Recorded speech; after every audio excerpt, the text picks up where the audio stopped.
I'll give it like a minute before doing anything, so that way people can start coming in. In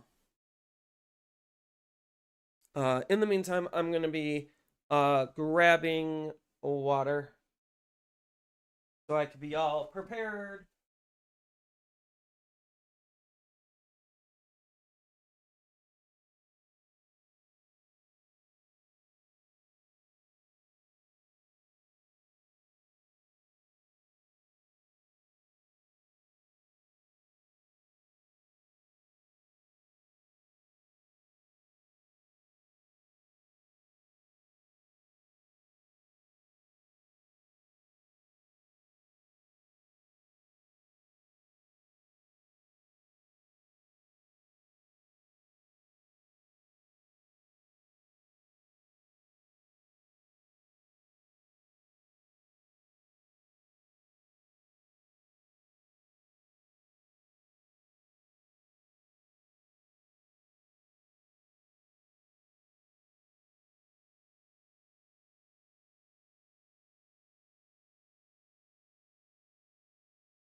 All right, water has been acquired.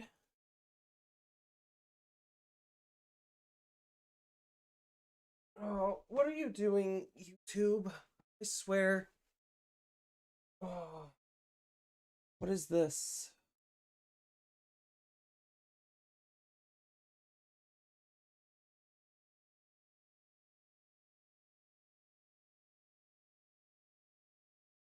Everything on my end says it's good. Why are you giving me warnings? I haven't done anything yet, stream.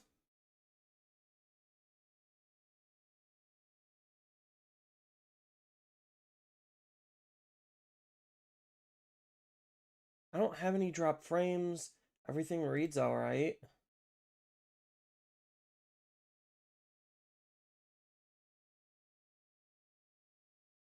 Oh, what is this message actually saying? The current bit rate is 0? Lower than recommended bit rate. We recommend that you use an audio stream rate of 126 bits. Audio stream currently. You could hear me chat, right?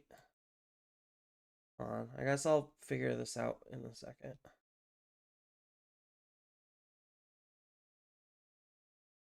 All right. What does it say for the bit rate? Can I change that here?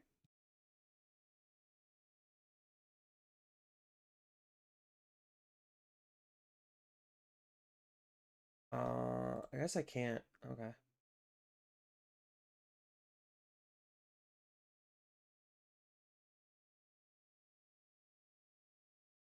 Whatever. All right.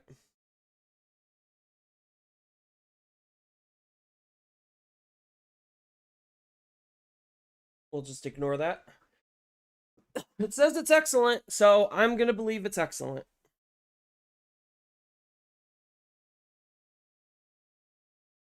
Hey, you missed my podcast this weekend?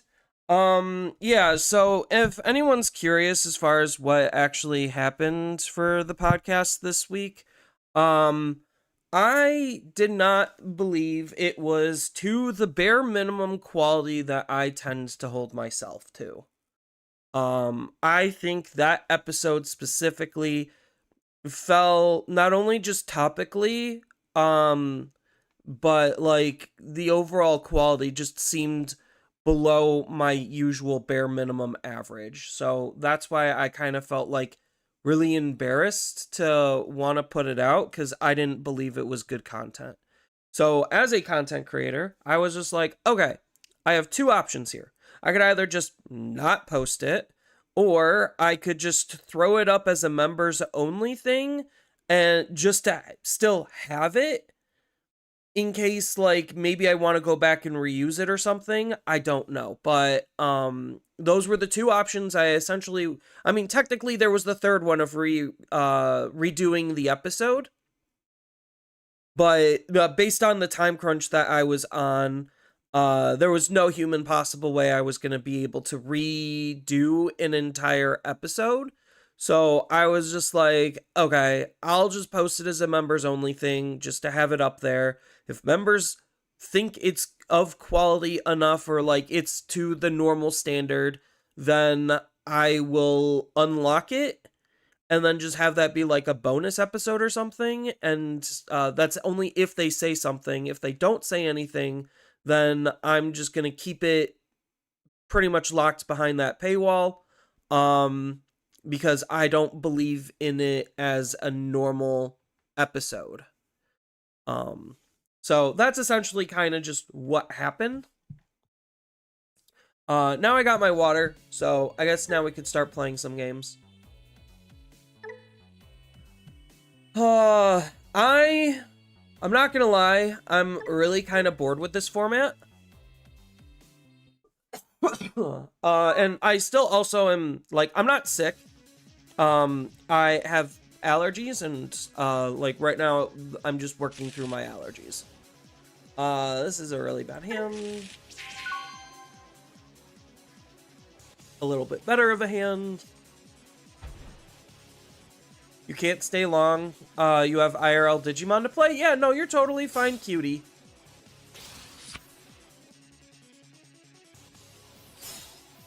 Have you seen the new Mirage Data Squad's gameplay?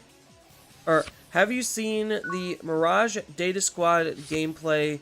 It OTK's Shine? What are you talking about? The new Mirage sucks.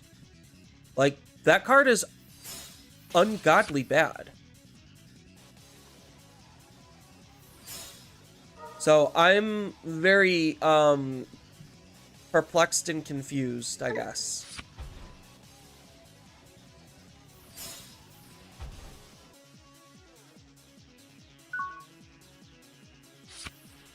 I don't necessarily think the new Mirage can't OTK.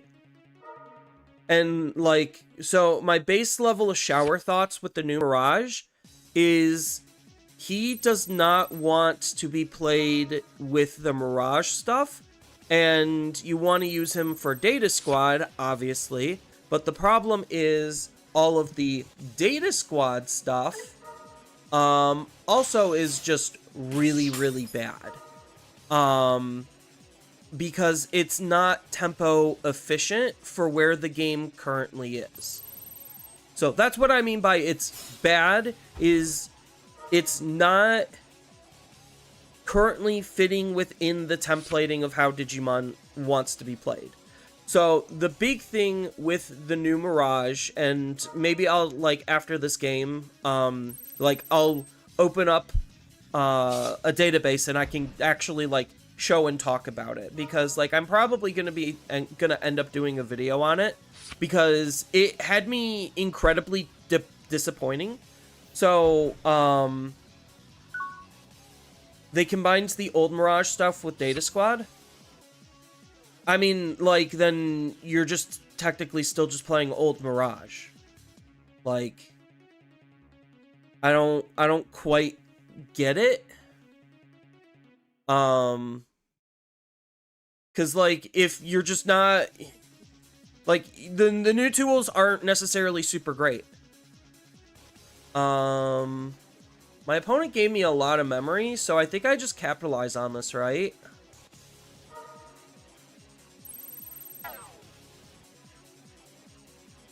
I kind of wish I had a different level 4, but this is probably fine.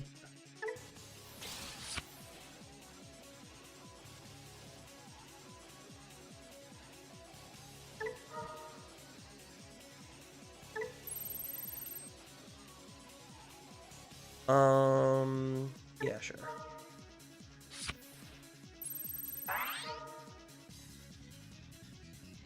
This is where we just use this Grand Gale, or do we actually just use this Grand Gale? I think we just use this one.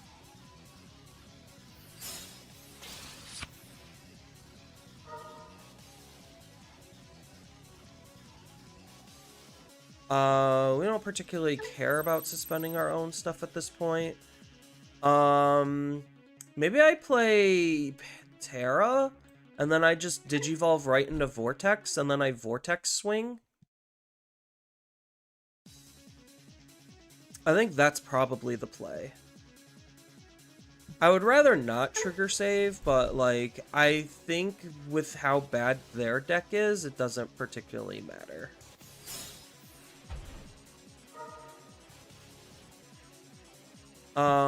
So we're obviously going to be taking this, and then the big question is, what's the other one that we're taking? Do we take the backup Terra, or no? I think it is just Grand Gale. Then we can give them 5 because they will not be able to interact with our Digimon.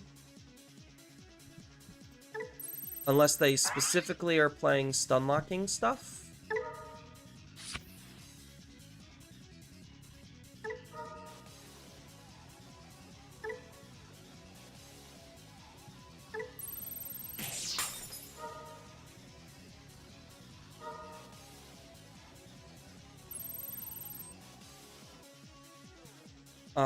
And then swing. You saw my comment on the Sydney Regionals. Many people felt happy with the results because of no Medusa in top 8. So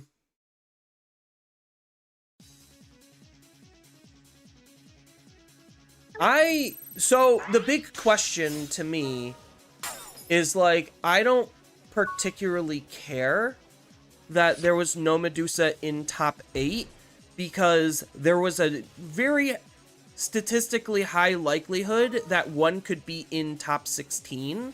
So just because it wasn't in a top 8 doesn't mean it wasn't in a top 16. So it's skewing people's overall perception on giving them an idea that's not technically there. So, like, let's just say, as an example, there was 3 Medusas in top 16.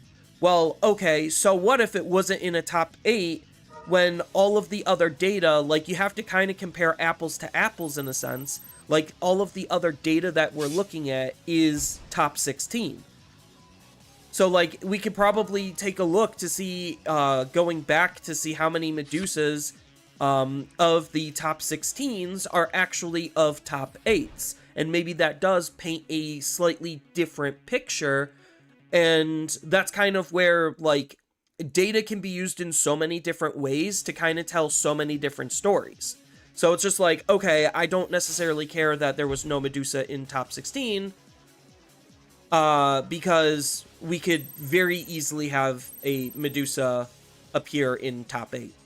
Or there was no Medusa in top 8 because there could very easily be a Medusa in top 16.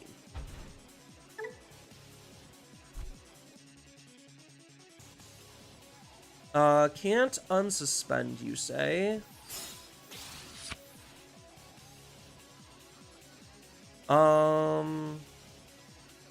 But they gave me a lot of memory. So do I just, like, go up again? So I use this, then I use this, this one, to go into this one, and then I could probably just go into another vortex. Like, this isn't rocket science. Play it from trash, so that way we could just dig more. Might as well.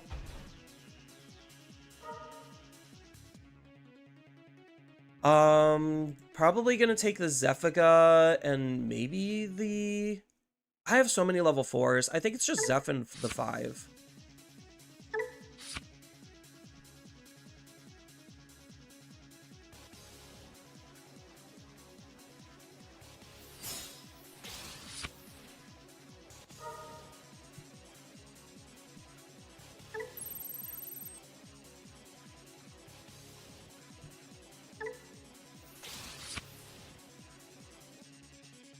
Now we get to suspend another Digimon down.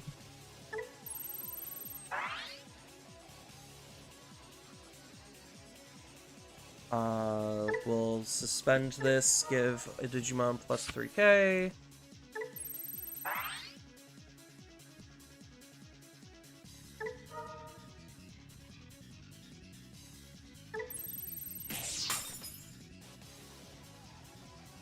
Plus 1 memory and pierce.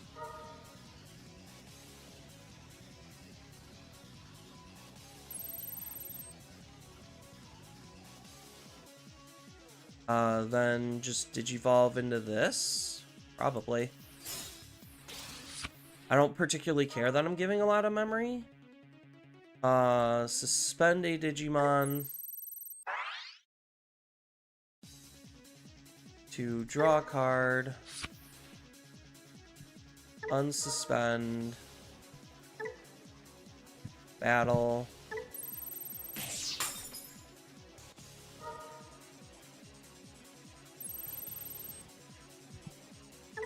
Vortex.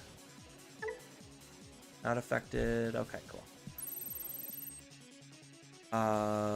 Unsuspend.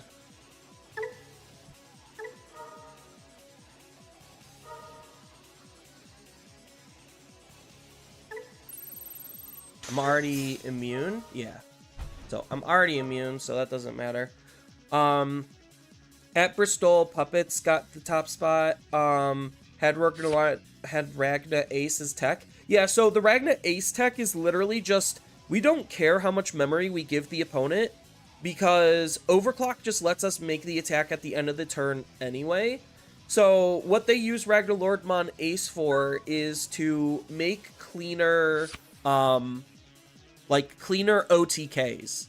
If they draw it, it just fundamentally makes cleaner OTKs. Because before, based on damage math, you have to make a chip shot into the opponent's stuff. So you okay, I'm going to chip into the opponent's security and then move out and do my OTK the following turn. But with Ragna Lordmon Ace, if they manage to RNG YOLO draw it, then you take away that chip shot because you just hard play the ace, he burns the security, and then that just lines up your damage to work perfectly for a game. So that's why the Ragna Lordmon Ace tech is in Puppets. Yeah, they functionally can't do anything here. They could kill, so in this situation, because they're all based on Digimon effects, I literally just need to sit on a single Vortex that's immune, and then they just can't play the game. That's why Vortex is such a gatekeeper deck, is because of stuff like this, and that's why they're probably okay with Vortex being as strong as it is because dual cards are coming in to act as the balancing tool. So that way it's just oh yeah, that's fine. Okay. So Vortex still kind of fun. It doesn't OTK. I mean, Vortex can deal a lot of damage, but Vortex doesn't generally OTK. Alright, so let's bring up here. Alright, so if we are looking at what the new Mirage stuff is doing, and why I'm so mad at it, because I think it's absolutely pathetic, and it really does not make the deck any better. And he literally can't even stand up on his own two legs. He literally cannot. So, full cards. Okay, cool. So there's this. Then we get the Data Squad stuff. So you have this, this, and this. Technically this. Data Squad. Then where's the promo? There's the promo option. All right. So, technically you would want this too. All right. So, As Data Squad cards go, this lineup of Digimon is really, really mediocre. Like, let me, I guess, move my little avatar. There you are. Boop, boop, boop, boop, boop, boop, boop, boop, boop, boop, boop, boop, boop, boop. All right. Then let's turn myself around. All right, cool. So, the big reason why I do not like these new Mirage cards is because of the fact that it is not up to current game standards. That is why I'm not very happy with them. So, like, and what do I mean by current game standards? So, the game has dramatically changed to where you need to be hyper efficient in order to be anywhere reasonably playable. Like, yes, okay, sure, fine. These cards are technically playable as is, but they're not good. Because the way that the game currently is being played, you have to basically pay next to nothing to be able to go up into a high stage Digimon that then either has insane protections, and when I mean insane protections, I mean literally more than just one. Like, oh, I can protect myself once and then I'm good. You have to protect yourself multiple times. So you need to have insane protections and or floodgate the opponent out of the game and stop and limit their actions, and or kill the opponent outright.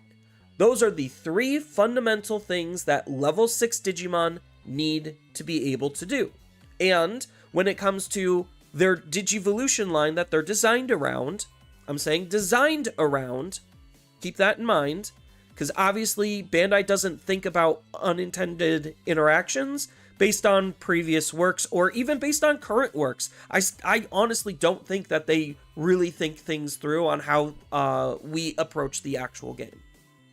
So, what this Mirage line is doing is a lot of very basic things. Yes, you have your dedicated searcher. Fine. Normal. Then you have your dedicated play a tamer out for free. Fine. Normal. Then you have a reasonable level 5 that is giving a single layer of protection to your level 6. Again, fine and reasonable. It's also trying to like interact with the core mechanic of what Data Squad is trying to do. So like this is not like a bad card. I'm not saying this card is bad at all. I think this card is actually very good, but understanding how much it's going to take to get into the 5 and use it and builds the tools around some of the other stuff, it's a really good level 5.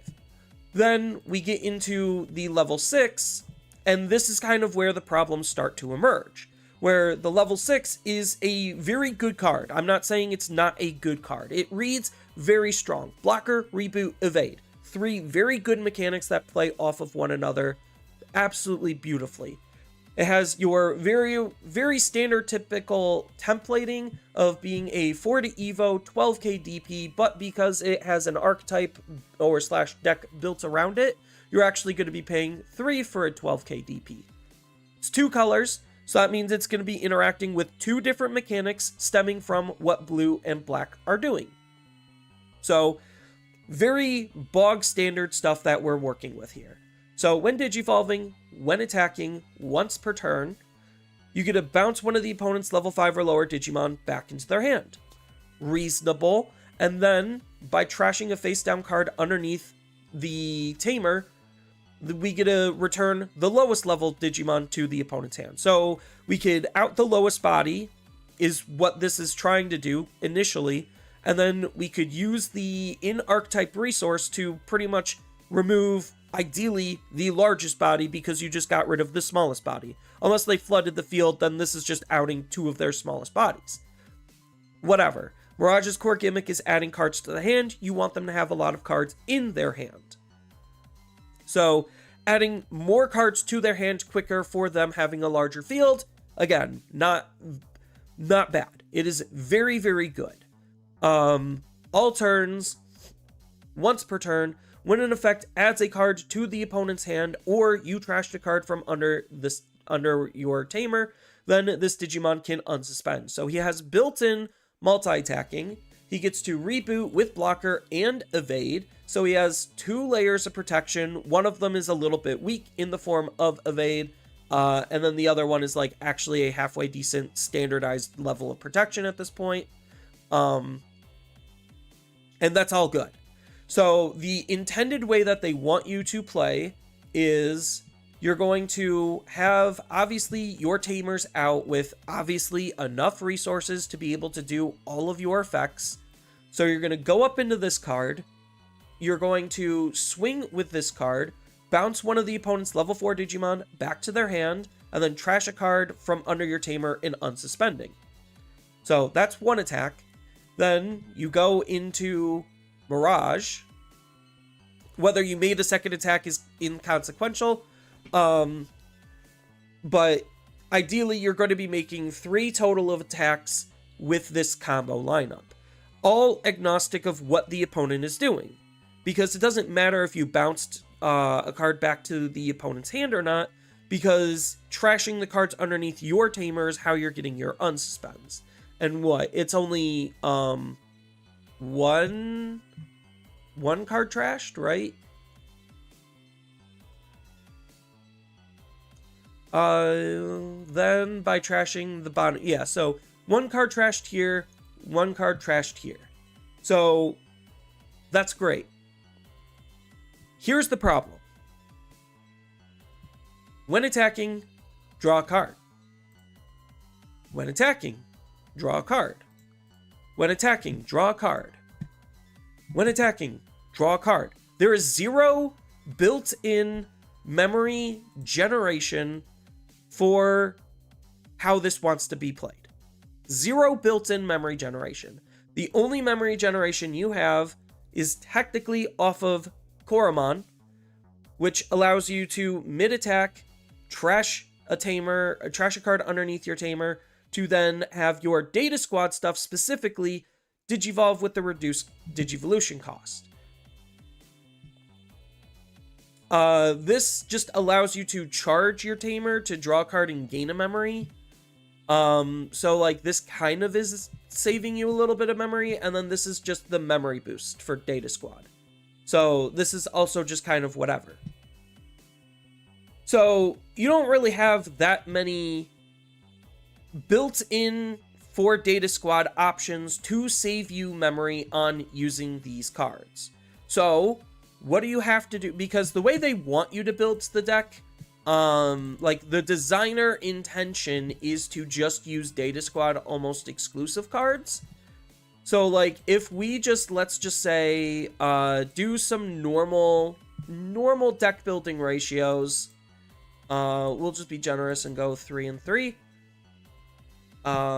If we do 4 of an egg, it doesn't really matter. So already, without really doing a whole lot, we're at 38 cards. So we have 10 cards, like around 10-ish cards of deck space to work with. So obviously, if you are going to just use more Mirage stuff to flesh out a more Mirage exclusive deck, because you want to use your low end stuff. I guess Gao would be the better word. Gao. All right. So you're just going to end up using EX4, EX4, maybe not 4, EX4. We'll go 3. There you go. All right. So now we added some of the more tempo efficient Mirage stuff. So now we have the inheritable of gaining a memory when adding a card to the opponent's hand, which is really good because that can trigger on a lot of these. Like a lot of our higher stages is when we're going to be triggering them. But now here becomes the problem. Oh, where's my option space for normal options? Non-existent. So even if we just started removing these and then just start playing training cards, we only have 5 whole slots for training cards.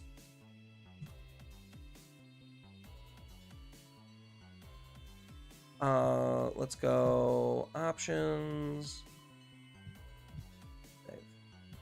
So we'll probably run like our image training and then 4 copies of mental training. Like, okay, boom. Here we go. Here is a very standardized estimation of what this deck would potentially look like. Except this still isn't better than what we're already doing, is the problem. So let's hop over to what Mirage is currently doing before these updates. Where is old reliable? There you are. So this is what the deck currently is doing.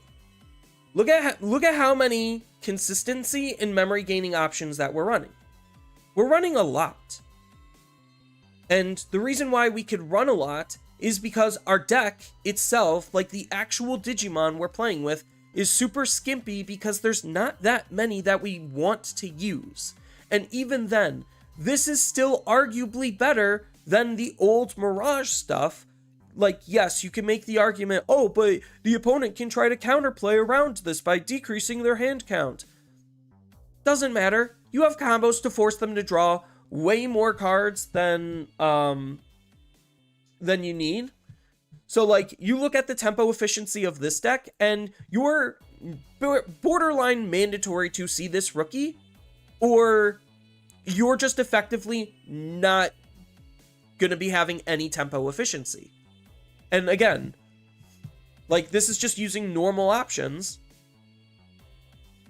and we're already lower than where we want to be with normal options. So it's just like, okay, now we're going to be running less of this card, or like maybe we just straight up replace this card. But if we're just straight up replacing this card, we're still less efficient than what the current Mirage deck is already doing. So like, even if we just replace this for, let's just say memory boosts.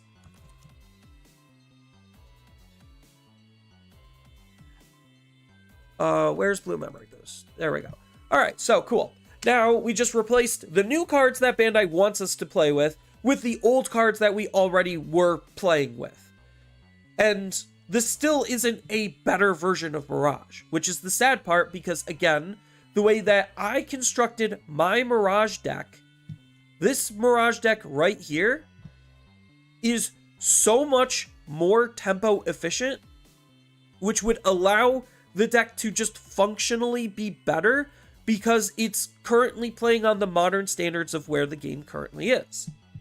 So even though these tools are all great and dandy and all, like, I would love to have an in-archetype searcher, I don't fucking care about it. I literally could care less about this card. It's just like, it finds me everything I want. It's great. But based on how Mirage, as a Mirage deck, is currently being played, it is not better than what we already have.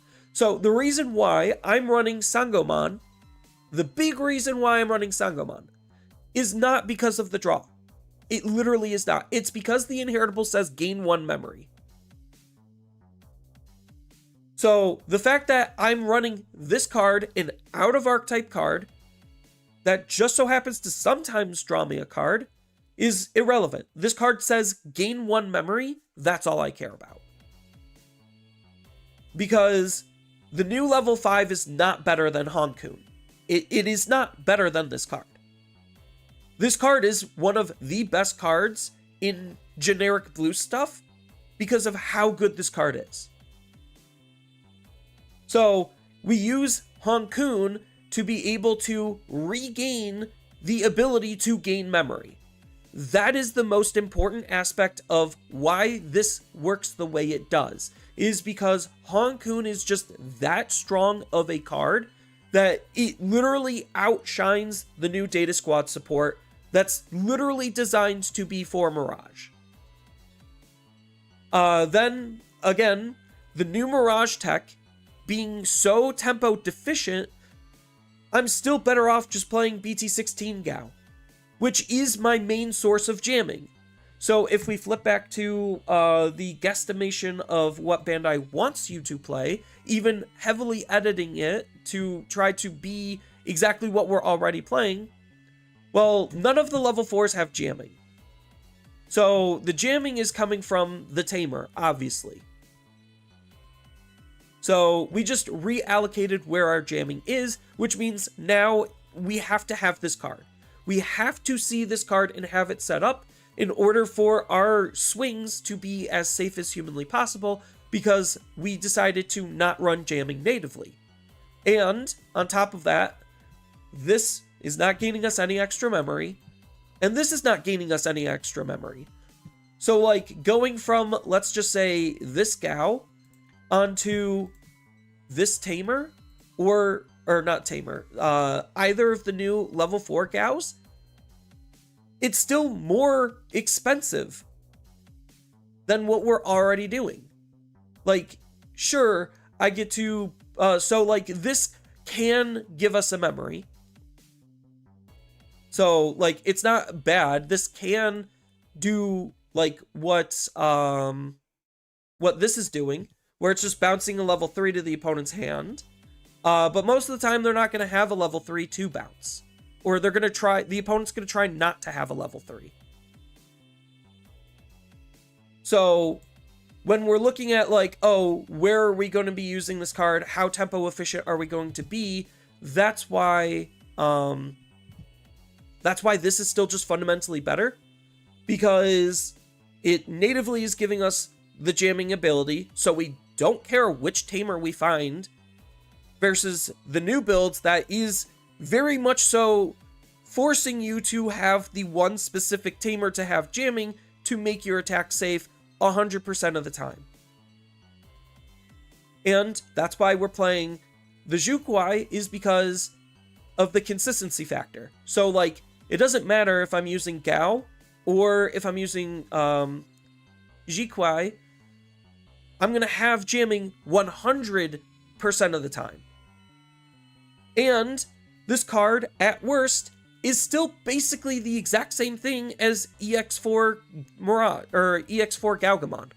So it's still bouncing an opponent's Digimon back into their hand. So like, at worst, it's literally still just the same type of combo play as what we're trying to do here.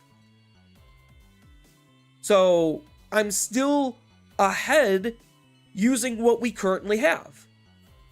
It literally makes almost no sense. Like, okay, sure, you could say like, oh, but you have the cuteness of being able to set up your Thomases. I don't care. Setting up a Thomas for free is like literally inconsequential for how the deck works. Literally inconsequential.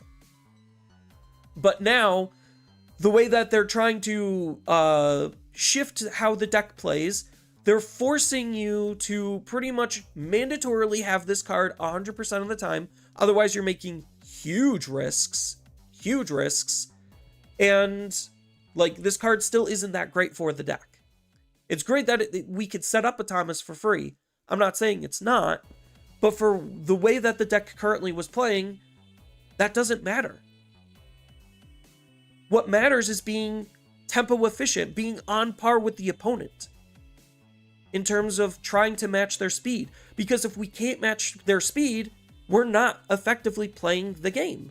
And that's why the level 5 in of itself has the protection ability, is because they know that sometimes you're just not going to be able to end on a level 6 Digimon. Which means if you're ending on a level 5 Digimon, you're still in a worse position because you should have ended on a level 6 Digimon. So it still literally doesn't make any difference because we want to end on our level 6s. And speaking of the level 6, like I said, this level 6 is great. I think it's very good. If I were to change my current build of the deck, I would want to incorporate that card in here somewhere. It's arguably better than this Mirage. Probably it is better than this Mirage. But even then, this Mirage still has good case usage, where it's just like, okay, bouncing a Tamer to the opponent's hand is actually incredibly relevant. It is very strong right now. Just because there's so many things that are super heavy Tamer reliant.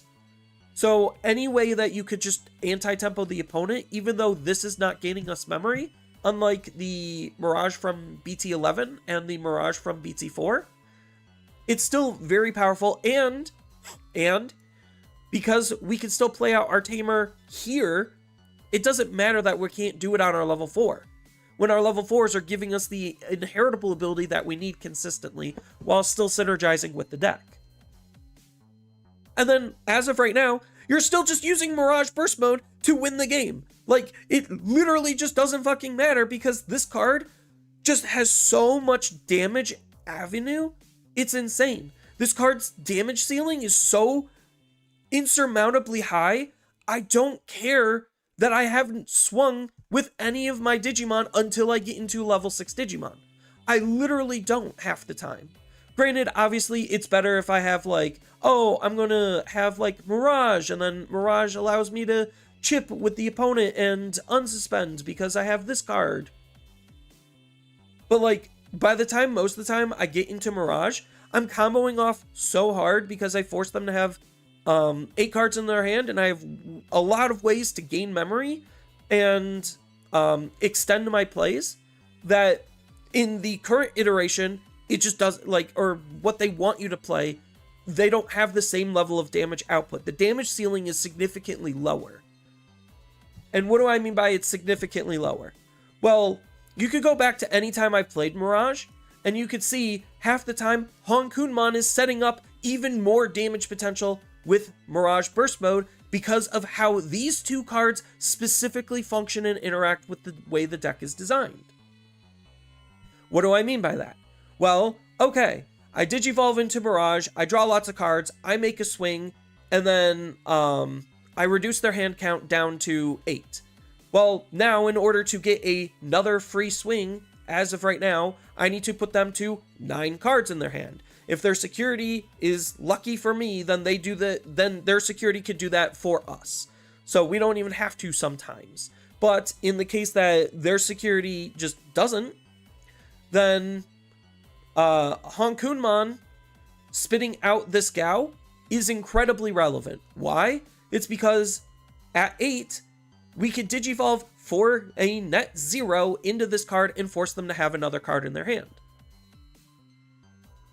So that's kind of like where the whole combo play is like, okay, I swing with Mirage, I spat out a Gao, I unsuspend, put them down to 8 cards, Gao, Digivolve into Gauga, force them to draw a card, they're at 9 cards, swing with Burst Mode, then I Honkun into the Gauga, or off the Gauga, spit out the Gao ability triggers, now they're at 9 cards again, swing again, oh, it's another free Evo, so, like, the loop between EX4 Gao, BT16 Gauga, and EX6 Honkun is still functionally far superior than anything that Bandai has literally just given us.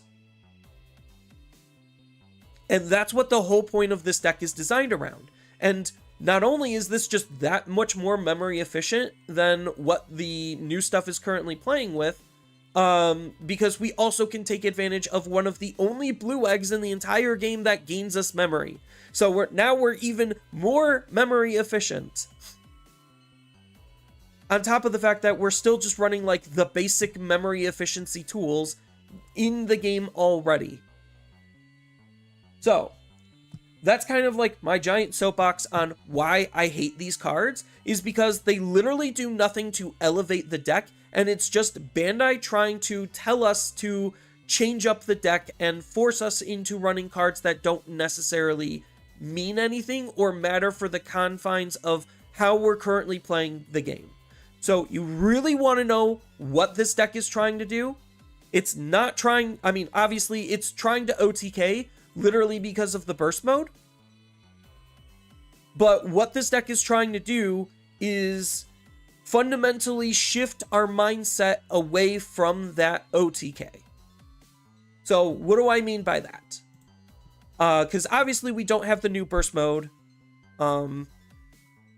available to us to kind of assess how good that burst mode is on allowing us to OTK, because that burst mode better be fucking cracked. It literally better be fucking cracked. Otherwise, we're still just going to be running this card.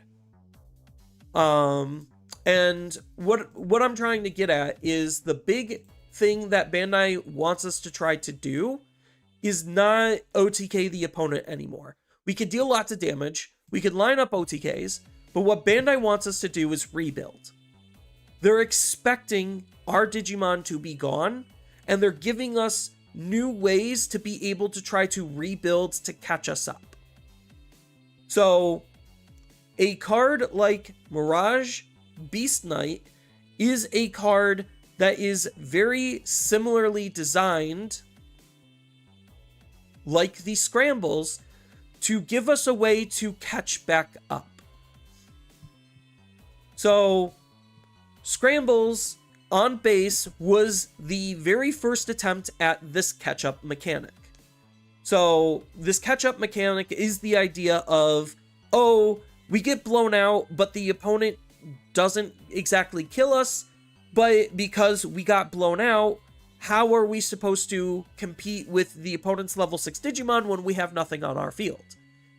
In comes the Scrambles to try to solve that problem. Oh, they have a Digimon on their field. I don't. I need to try to respond to them, otherwise I automatically lose the game. Well, cool. Scrambles allow me to just play one if I just used this card earlier in the match. So that way, now I could rebuild or start rebuilding and be able to try to catch myself back up and keep myself in the game. So that is exactly what this card is reading as.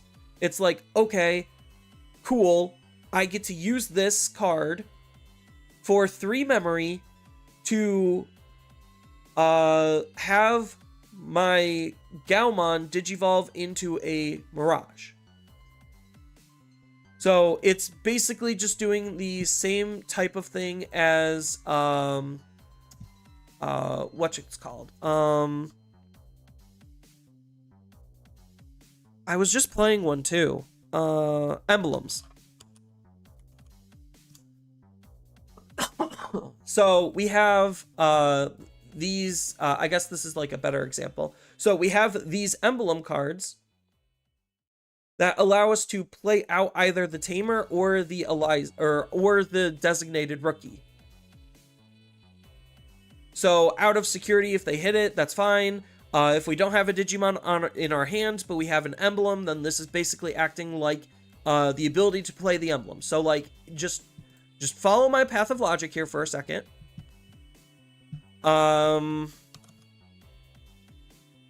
Oops. How do I spell Owen? E-N. So this is why when it comes to Liberator design, I'll read comments when I'm done with my soapboxing.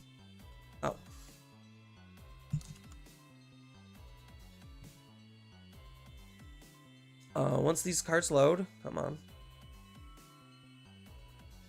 There we go. Okay. Oh, I should have just kept it. All right.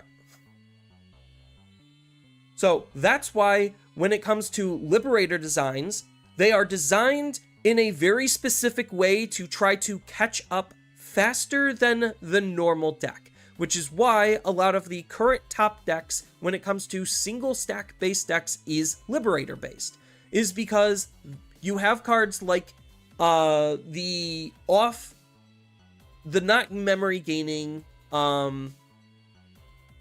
level, or the other Tamer, essentially, I'll just label it as the other Tamer, that allows you to basically act as a pseudo scramble. So you have ways to play out your Digimon, you have ways to play out your Tamer has a way to play out another Tamer, and your Tamer also has a way to play out a Digimon. And that's kind of where these level 5 Warpers are coming into play, is because, okay, you were able to easily get a rookie onto the field. Well, you need to be able to use that rookie, otherwise it's going to be meaningless.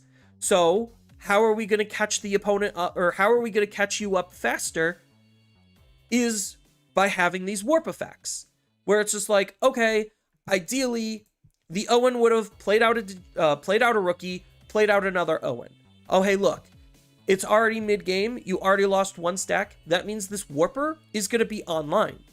So that means, cool, I played my rookie for free. Now I can warp up into a level 5 Digimon, and that's why the level 7s also have their own warping potential, is, again, all to try to catch you up to where the opponent was.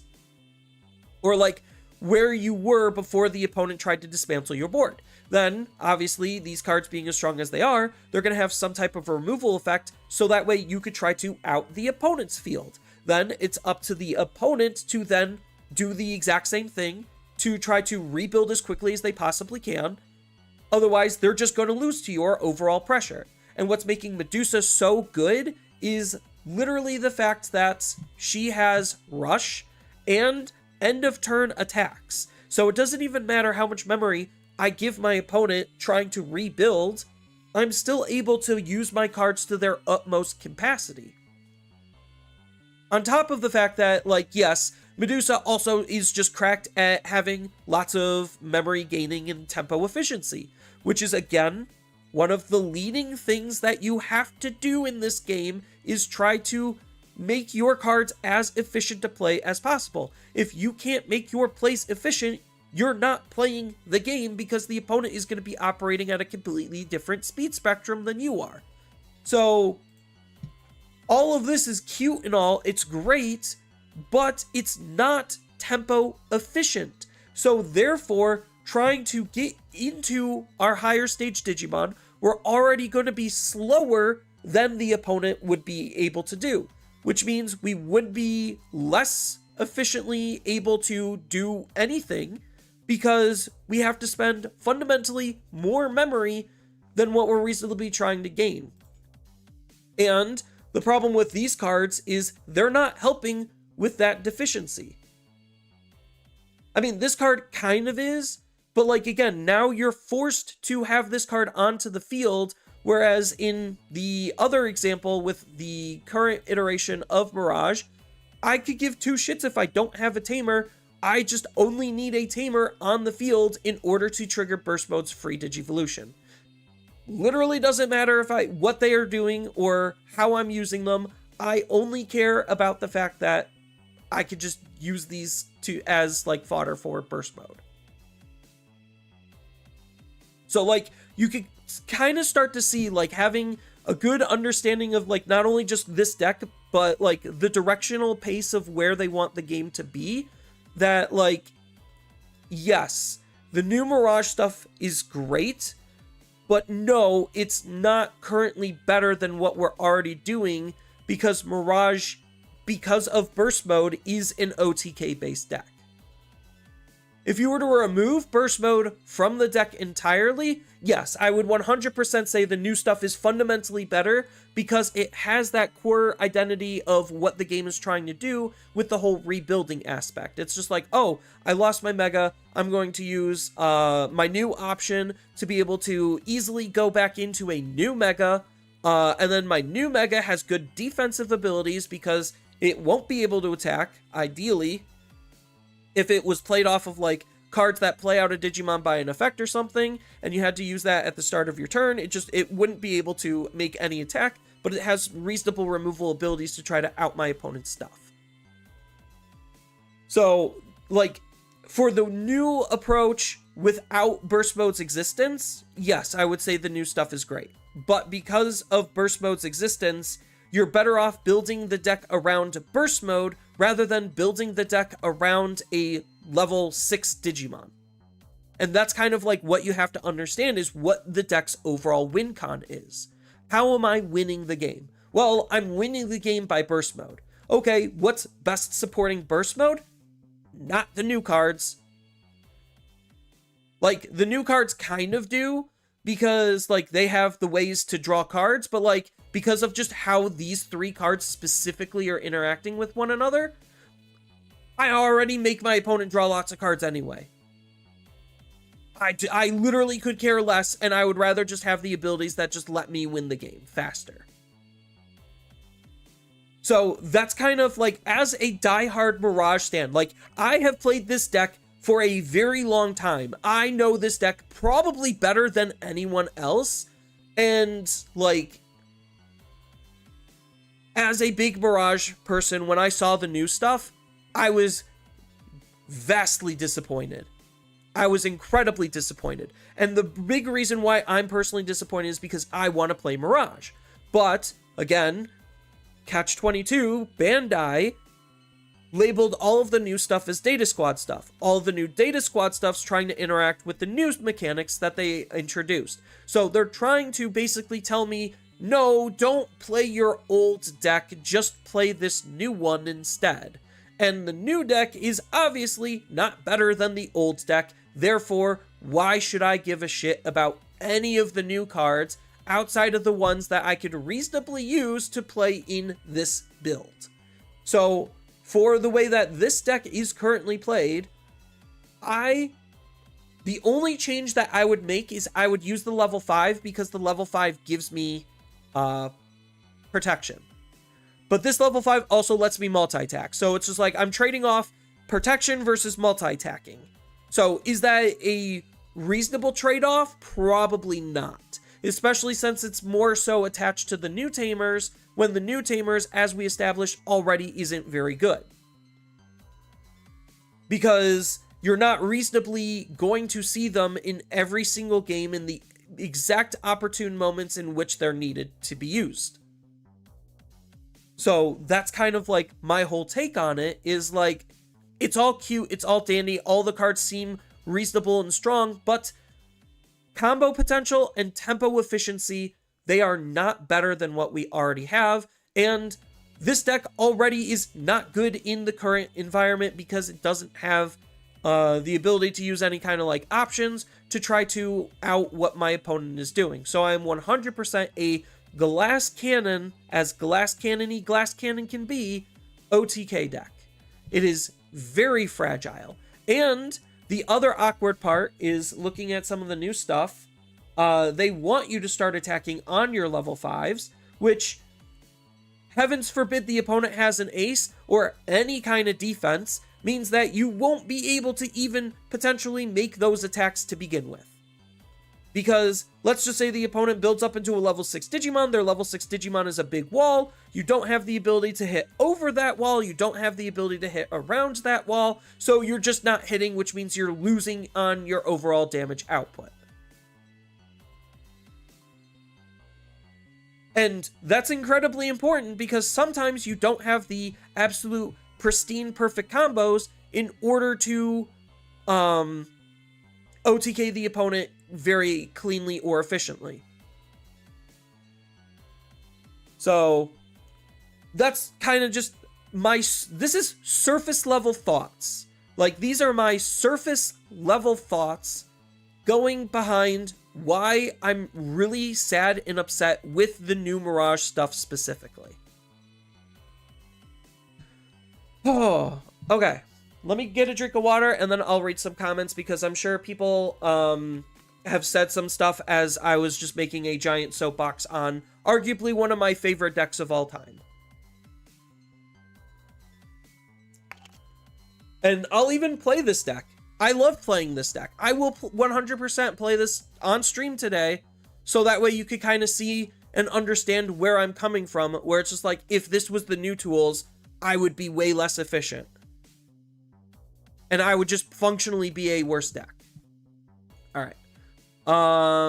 Empire, thank you for the $5 dono. Zenitsu sounds like a Yu-Gi-Oh! Hero player.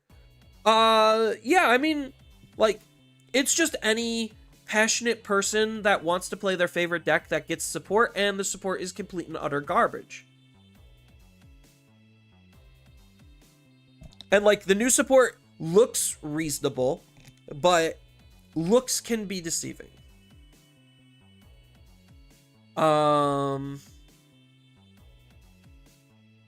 Cheers, everyone. I'm off playing puppets. Good luck, cutie. Those inheritable effects are not great, to be honest. Yeah, the idea, so like the other big thing about the new Mirage stuff is there is zero downside to, like, there's no snapback in a sense. Like, I'm literally just giving my opponents cards, and on base, I don't have any way to punish them for having a large hand count. That's the other big thing, is like, they're still leaning into, oh, get the opponent to have lots of cards in their hand. Well, why am I doing that? What is the reason why I'm doing this? Is this even good? And that's why, like, the burst mode is so important, is because he is that snapback. I'm giving them lots of cards, so that way I could use the old Mirage to gain memory, and then I'm using this Mirage to also gain memory and start equalizing the fact that I gave my opponent a shit ton of cards in their hand. So this new card, and again, we don't have the burst mode to kind of round things out. But like, that's why I'm not super thrilled with this, is because there's no payoff for forcing my opponent to draw cards and have lots of cards in their hand. There's zero. Absolutely zero. Oh, sorry. I'm a little bit nasally because of allergies. While I sneeze, I'm gonna mute myself.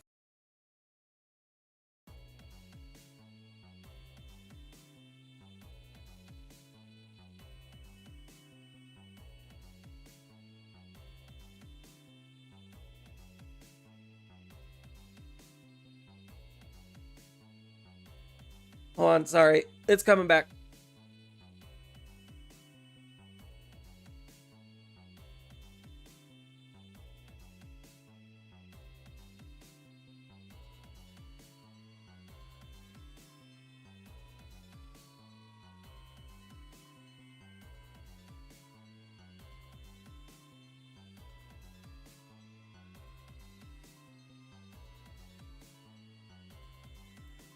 Okay, sorry about that. Allergies are a bitch right now, like, holy shit.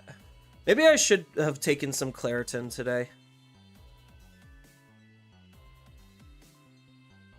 Definitely not the Benadryl that's on my desk. That will kill me.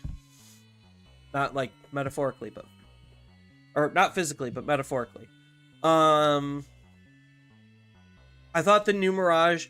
I thought the new Mirage would be part option, like the new Shine. Yeah, the new burst mode has to be exactly templated similarly to the new Shine. Otherwise, there's 0 point to doing anything. Like, literally 0 point to running any of the new cards. And these would just be tools to potentially be used in a Data Squad slop deck. And even then, because the Shine stuff is still so much better than the majority of the rest of the Data Squad stuff, there's like actually zero reason not to just play Shine Data Squad if you're going to be playing anything Data Squad. Like, there literally is no reason not to just play Shine Data Squad. Like, and this kind of further cements it, where it's just like, okay, why would I waste my time playing Mirage when I could just play Shine? And if I'm still using the same Data Squad template, then I'm still just better playing Shine. Because Shine is so far stronger and more efficient overall. So let's go ahead and refresh this, and we could just look at all of the new Shine Data Squad tools. I don't think we got, like, outside of this, that many that's not from the starter deck. But even then, like, just fleshing out the Shine stuff is, like, still probably just functionally better.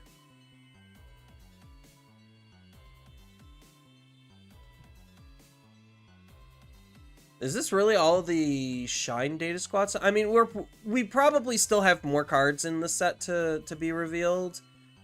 Spoiler season does seem to be continuing. Yeah, so far that's all we have for Shine. And even then, like, you're still just better off playing Shine cards.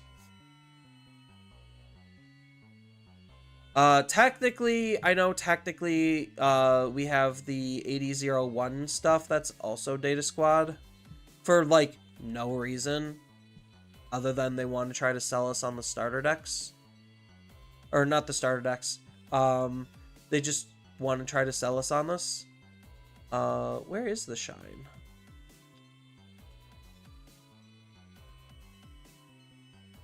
There's the Marcus, and there's the Shine. All right. So, like, right now, just on premise, like, for more Data Squad specific stuff, like, even though these aren't interacting with the whole Data Squad mechanic, like, I think based on, like, again, what your win con is, you're just best to line yourself up and play towards your win con. So, like, this is just doing far better than, like, anything that Data Squad could be doing in a nutshell. And even then, because Shine Greymon from the starter deck is at least a dual card, it's still just kind of better to use this for the most part.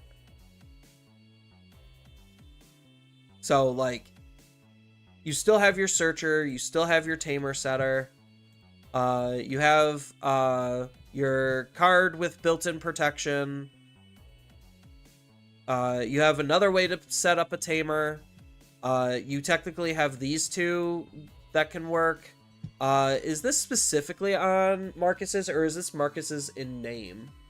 All of your Marcus, it's literally just Marcus's, not Marcus in name. So, like, because of Shine Burst Mode, you're literally not even going to want to use this card. Like, there's actually zero reason.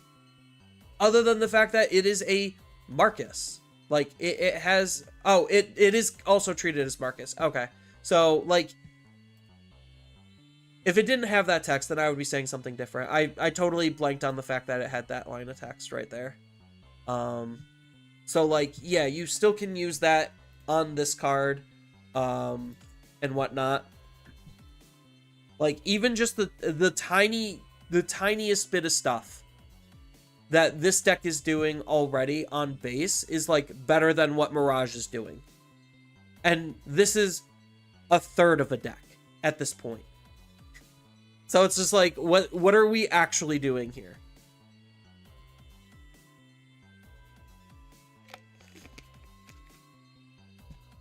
It's just so silly. Literally. Yeah, the new Mirage having Reboot Blocker and Evade, not sure what synergy they were going together. Surprised the new Mirage didn't get any memory gain, just like the previous one. Yeah, the memory gain would have gone so hard, and, like, that would have been the deciding factor to see, like, okay, it's worth the rebuild. Because the way that the new Mirage is designed around is literally, they want the Digimon to die, and they want you to rebuild. So the synergy is literally just between these two cards right here. There we go. So the reason why it has Reboot Blocker Evade is because you're not supposed to be attacking with this card all the time. And what do I mean by that? Well, obviously, if you're rebuilding really quickly, Mirage Beast Knight is the card you're going to be rebuilding with. And that means you're most likely not going to be able to attack that turn. Because the Digimon, A, most likely won't have Rush, and B, also is doesn't have the line of text, and then this Digimon can attack. So between the lack of those two things, that's why it has Reboot Blocker Evade, is so you could pair it up with Mirage. So you could be like, okay, mem setting Marcus activate, gain 3 memory, hard slam rookie, and then use Mirage Mega Beast or Mirage Beast Knight to then warp Digivolve the Gaomon into a Mirage, and then out the opponent's stuff and have a Digimon that is like has 2 layers of protection supposedly, and just outed ideally 2 Digimon off of the opponent's field. So literally this Mirage was designed specifically for this card, not the other way around. So they're not anticipating you killing the opponent because you're going to be moving slower than the opponent. So most likely you're going to end on your level 6 that will then unsuspend itself and then try to be that immovable wall type of a card. So that way it's going to just make it a little bit harder and more complicated for the opponent to do stuff. And then that's kind of where his all turns effect comes into play, is so that way he could potentially block multiple times and or actually have the evade be relevant in order to potentially block the one time you need. So that way you could be like, okay, block, evade, and then all turns, unsuspend, so that way I can potentially block or evade again.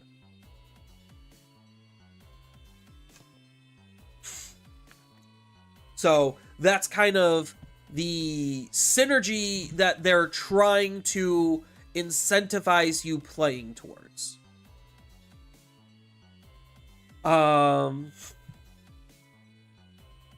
Yeah, this reminds me of training keywords they previously want you to use, but nobody plays anyway. What reminds you of the trainings? Because this is supposed to be like pseudo scramble type card. Like, this card goes really hard with scramble because like you scramble out the rookie and then you use this to just instantly go into a mega. But again, the problem is if you do that, then your Digimon won't be able to attack. So it doesn't necessarily mean a whole lot if you do line that type of play up, which is why like if they do have a level 7 Digimon, I ideally want that level 7 Digimon to have Rush. Like, if the level 7 does not specifically have Rush, then it's, like, this doesn't even have Rush, but it gives all your Marcuses Rush, so it doesn't really matter, because you use this, and even if you're not able to make the attack, all of your Marcuses will just have Rush. So you're still able to make plays. But yeah, so that's the intended use of this card, is literally to be designed specifically for Beast Knight. The new burst mode would need to be absurd to make the deck keep up in the current speed of the game. That's wishful thinking, and that's power creep. That's wishful thinking. It would power creep the old one. They have to. They have to. Like, that is the type of positions they put themselves in, is they have to. Otherwise, there's no reason for me to ever get off the old one. And if the new one's not hyper pushed, then again, everything that they just designed for this new Mirage is completely and utterly meaningless. And that's the part that really pisses me off the most, and why I'm so upset about this. Is because, like, they have to push things to very not good places. And, like, that type of design philosophy and mentality just leads to more toxic things getting made, and the game getting ever so stronger. It's literally falling into the unhealthy power creep cycle. Literally, they are trapping themselves in that, like, design death spiral of just like, oh, these things are going to have to get just that much more absurd in order to be anywhere near relevant, because the old stuff that we have is already just that kind of absurd. Can I play some Imperial? I could play a little bit of Imperial. You know, most people just want to run Ruin Mode Turbo. Then why do they consider... You already know most people are just going to run Ruin Mode Turbo. Then they don't consider this to be beyond me. Now it's 8 months of new Ruin Turbo. Yeah. I don't know how good... Like, right now, Ruin Turbo so far isn't putting up any results. But that's because Ruin Turbo kind of just loses to Iliad. Or not Iliad, it loses to Time Stranger. So, like, Time Stranger Slop beats Ruin Turbo because you just hard slam these. Like, these don't particularly matter too much. You literally are just hard slamming megas. And that's it. That's all the deck is really trying to do. Sure, you could give a lot of memory over to the opponent. But, like, if you put the opponent in that bad of a position, no matter how much memory you gave them, it just might not functionally matter. So, them digivolving into Ruin Mode, not killing you, means that you have you have more opportunities to then kill them in response. And if this is already one of the best decks that's being played in the current game, like in the current format, then Ruin Mode is just trying to basically be like the Zeffica style deck, where you're just basically just taking advantage of very specific play styles and play patterns. And once we figure out ways to play around or out of that, then the deck is, like, not good. Like, and that's the big problem with Ruin Turbo, is just like, yeah, I could just win the game if I was just using cards to actually win the game, or I could Ruin Turbo and try to win next turn, assuming I get a next turn. So, like, it's in that same type of, like, it's more gatekeeper-y than actually good. And gatekeeper decks rarely end up making it into top 16s. I'm not saying they can't make it into top 16s. I'm saying they rarely do. Unless, like, the gatekeeper is, like, just that much more superior to even some of the tier 2 decks that are being played.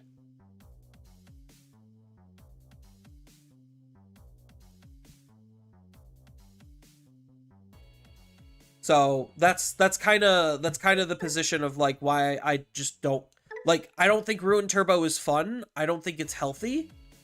But I don't particularly see it that much as a problem when you could just win the game.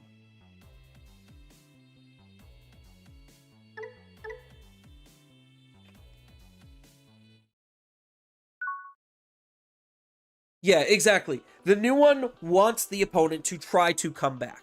And therein lies a huge issue, is giving the opponent that ability to do that.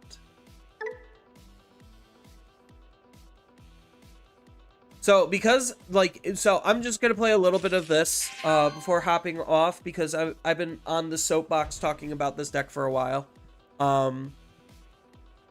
Like, I'm almost debating about not digivolving down here, just to try to see if I could find something I need. Because I'm not really going to be taking advantage of this for, like, a while. So I might as well try to find the more proper pieces. We found the Thomas, which is fine. So I might use, depending on how much memory they give, I'm probably going to set up another mental and wait a little bit more.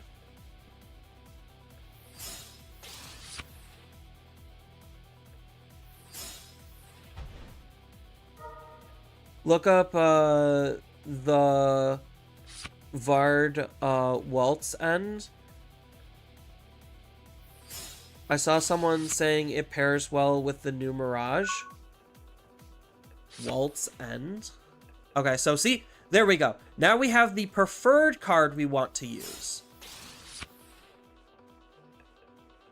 I could set up another mental training, but this also draws me a card. This technically draws me a card too. But I would rather... I don't know what they're playing. So maybe it is just... No, it's just set up the Thomas. I don't think I care enough to actually, like, hard play use this. So now we're literally just missing the level 6, and then we could kind of go. So next turn, it is 100% setting up the mental training. So I'm probably going to set up mental training in either Sengo or the Thomas. Because if I could set up another Thomas, or another Sengo, then I'm in a really good spot. So they are also another hardcore combo deck.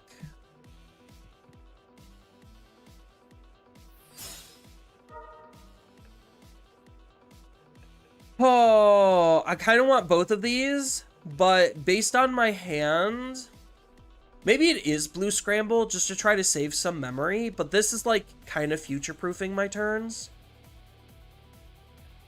Because, like, I'm not reasonably trying to come back, but this does make, like, my actual play more efficient. Maybe I do just take the Scramble. Because, like, I do have at least Thomas and Sengo to search for more potential cards. And if I want to, I could still just, like, move out. So depending on how much memory they give me, I'm probably going to hard play Sengo. Because if this card sticks on the field, then my opponent could be in some very deep shit. Because that just gives me a free body to eat. Okay, so they are going to try moving out, and they are going to try to do their big combo here. So now they get to gain 3 memory. Because 2 from here, 1 from here. Waltz and... Oh, isn't that the stupid, black option that nobody uses anyway?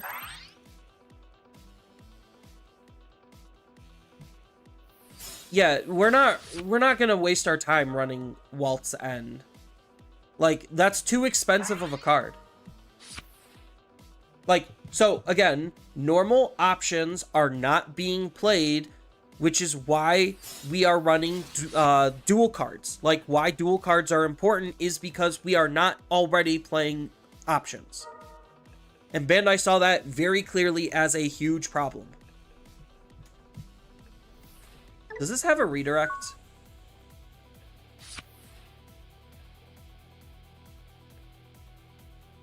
So now we just need to try to YOLO.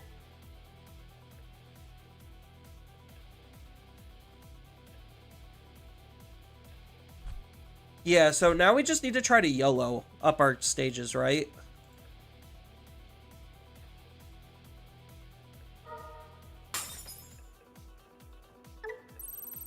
So if we find our Digimon, then we're good. Okay, so we have a card. Not exactly the most ideal one, but we have a card. Actually, it's not terrible here because I could bounce one of these and then play a Thomas.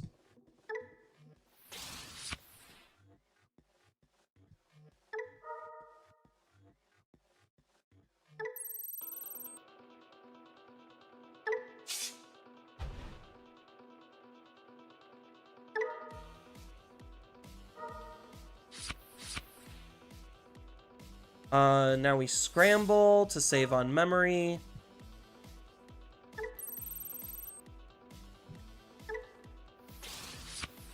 Oh, just drew into the good one. Dang.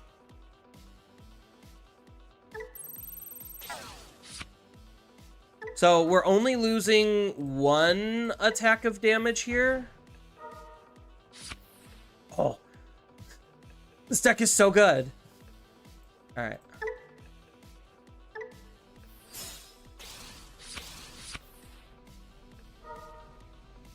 And then this should out the body? Yeah.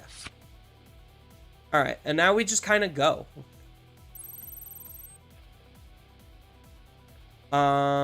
We will return.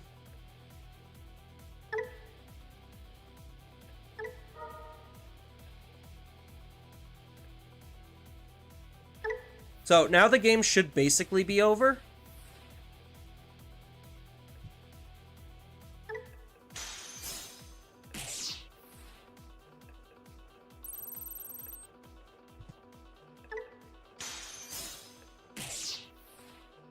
And then we unsuspend.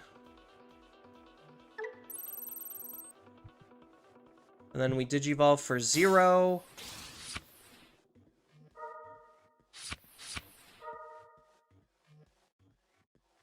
I kind of wish I had another Honkoon.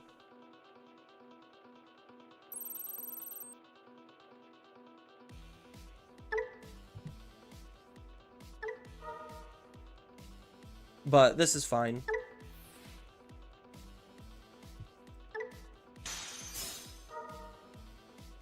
Oh, cool. I mean, when they add cards to their own hand because of their own security, I mean, it just literally is a free attack.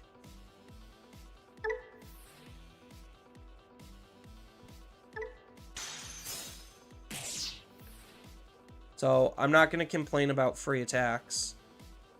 Yeah, so I mean, I don't even need to play this because this is where Honkoon is like really good, is because I just eat this up. And then I attack for game. Yeah, so like there, it's literally that easy. Literally that easy. And that was like what, my 3rd turn? Something like that. Yeah, they thought they had it, and I just OTK'd them instead. And I had more damage than this. Keep in mind, I had more damage. If I had an extra Honkoon, I had even more damage. So, like, what I reasonably could have done was I could have even digivolved into Mach, and then Honkooned the Mach to be able to gain the Mach's inheritable to then get another unsuspend. Like, whether I play the Thomas, play the other Thomas, digivolved into here, I just had damage for days. So even if my opponent didn't accidentally add a card to their hand out of their security, I still had lethal. Does the new stuff come anywhere near close to this? Probably not. Literally, probably not.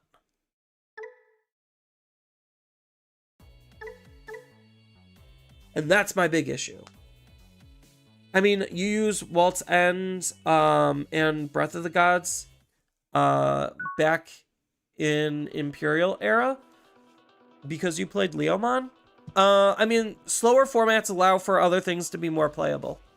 It's kind of all I can really say on that.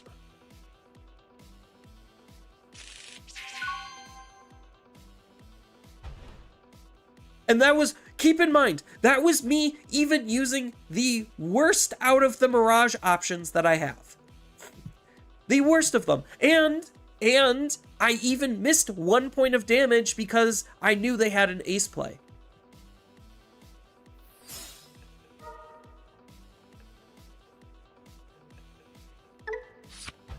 I probably should have took the other Sango, thinking about it now.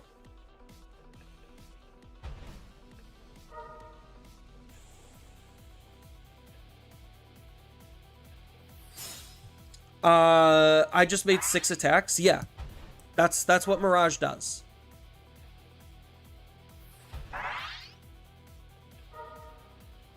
Mirage just rips the opponent's field. It doesn't rip the opponent's field to shreds. It rips the opponent's security to shreds. I really wish I had punish plays for this. I'm not in a good spot for this matchup, but we'll see what our draws are. Okay, that's a halfway decent draw. Yeah, I'm gonna have to give a little bit more extra memory than what I want. Still probably should have took the Sango, but I like this Thomas instead, because this draws me cards. Okay, so we just need a level 5. We're probably not gonna be able to just straight up kill them. Because we have to wait until they have enough cards in their hand, and like we already had our like suboptimal start.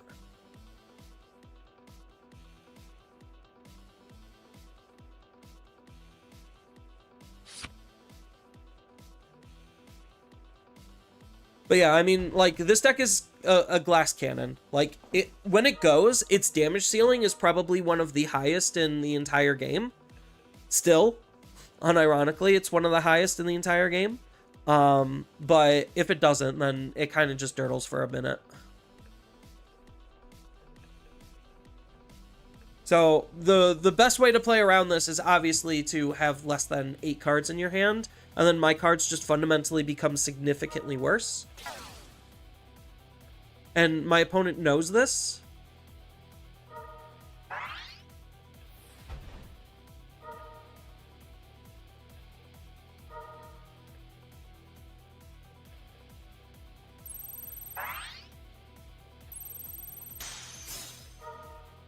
Aw, Scramble would have been really nice to have a rookie in my grave. Okay, so I do have a mock.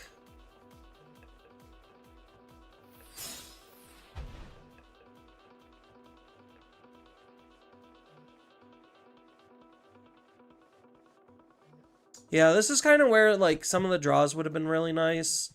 I'm almost debating about just playing the other one. I could Digivolve and play this, but, like, I don't particularly think it matters because I have to try to, like, get around this card. And I think, like, forcing them to have more cards in their hand and setting this up is probably better. So that way I could possibly enact things a little bit sooner. Because depending on what they choose to do, I might be able to attack with the mock.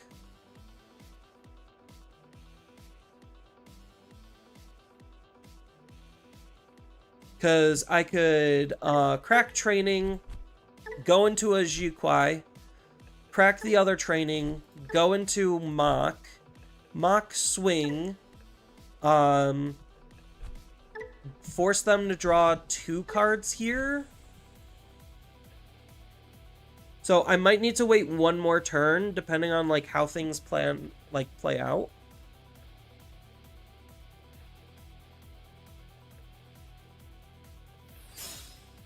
Another Omniax.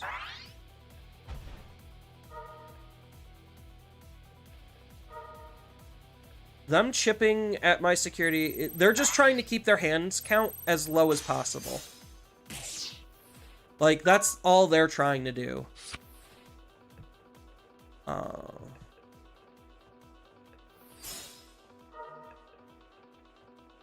So we have the Honkun. So that's really good.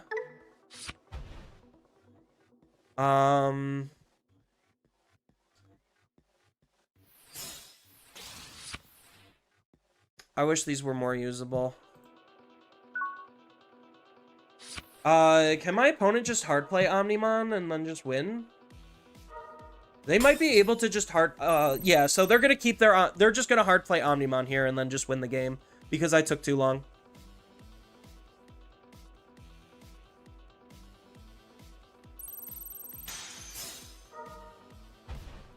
I mean, I have all the memory in the world. Yeah, so now they're just gonna hard play Omnimon and then win the game. Because they should have enough reduction on their playing. So maybe I should have just done this instead. Okay, so they're not.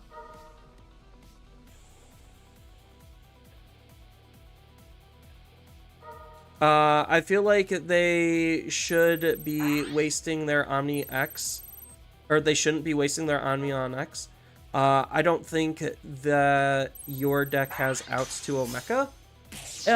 Not entirely. Ooh, Hammer Spark. Okay.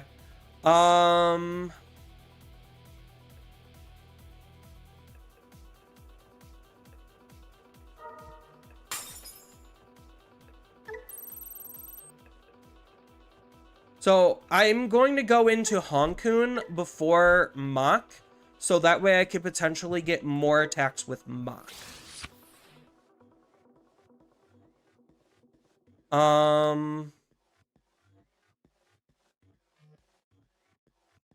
Do I split? I think I have to, just for the memory. It's either not split or split. Like, I think I just need to create the extra body. Should have Hammer Sparked, so that way I could have drew an extra card. Misplay.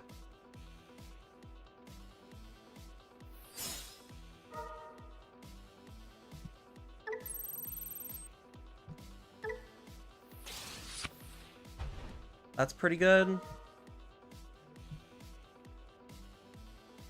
We'll just crack this, gain 2 memory. Because I need to kill them here, otherwise I lose the game. And they can always threaten like an Omnimon X or an Omnimon and just win the game out of nowhere. So this unsuspend is turned off right now.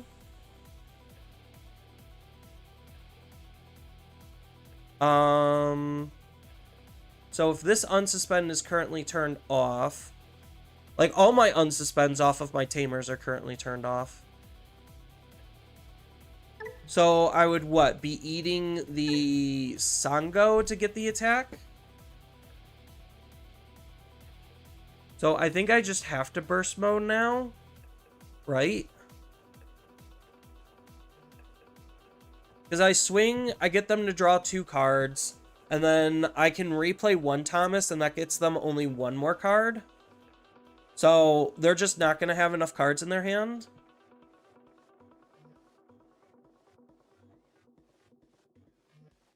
We'll burst mode. Return 3 drop Thomas. Okay, that's a good card draw.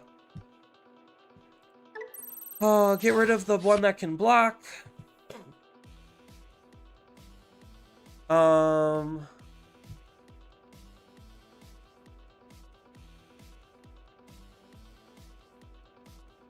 Yeah, I'm still kind of just like stuck a little bit. Because unfortunately, like, I had literally all my bad cards.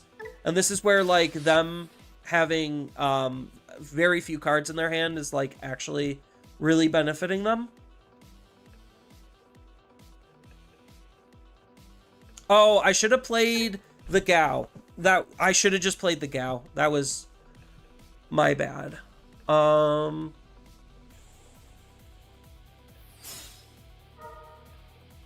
So I'm doing this literally just to get the unsuspend here. Oh, I guess it doesn't matter because they don't have enough cards in their hand.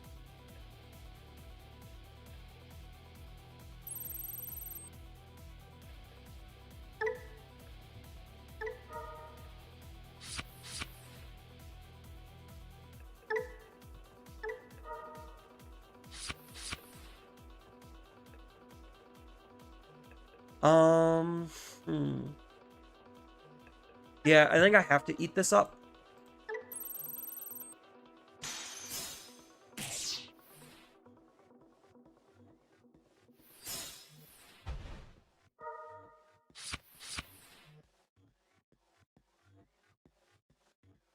So now I get an extra attack here.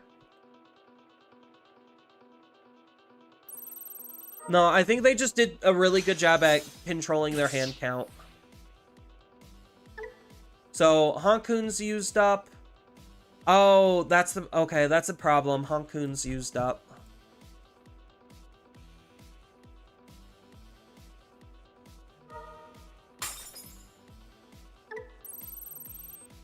Yeah, I didn't...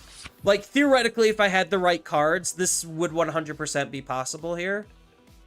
I just unfortunately didn't have the right cards. Okay, yeah. They were just playing their hand count too good to just counter play our deck. Which is, like, something not every deck in the game can do.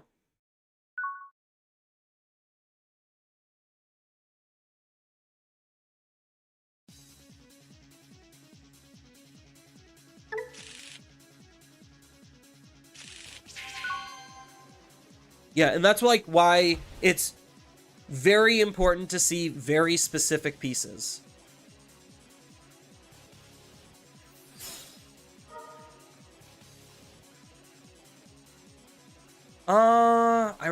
So because I have the Sango in my hand, I think it is just image training. As much as I like Honkun, Honkun's insane. Oh, well, if it's the same opponent, then they just have to not have a lot of cards in their hand. Yeah, which they have easy ways of doing.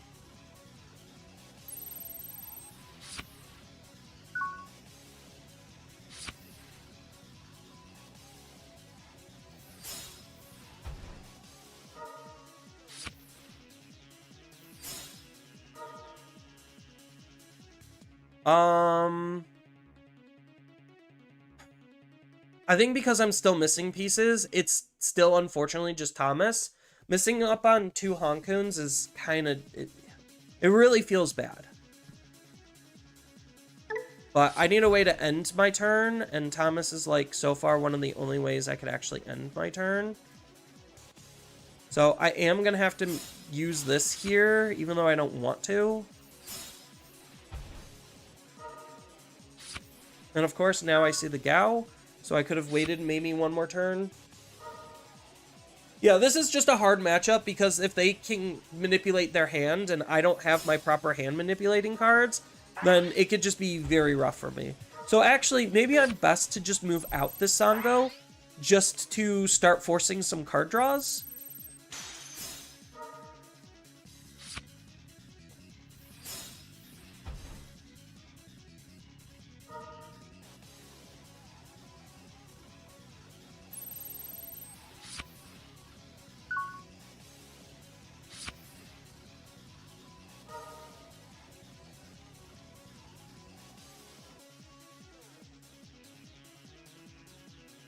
Oh. I think I do just Digivolve normally here. Okay, that's a good card draw.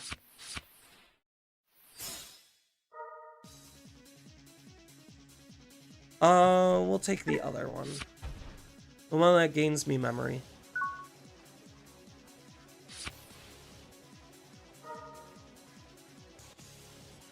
Yeah, a little unfortunate. But I'm forcing them to have too many cards in their hand at this point, which is fine.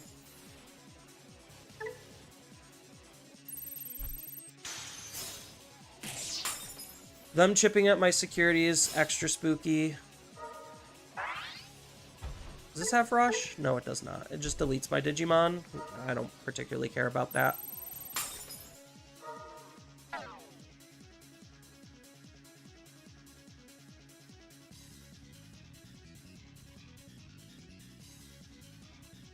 Yeah, so I'm just gonna set up here. Keenan. What does this do?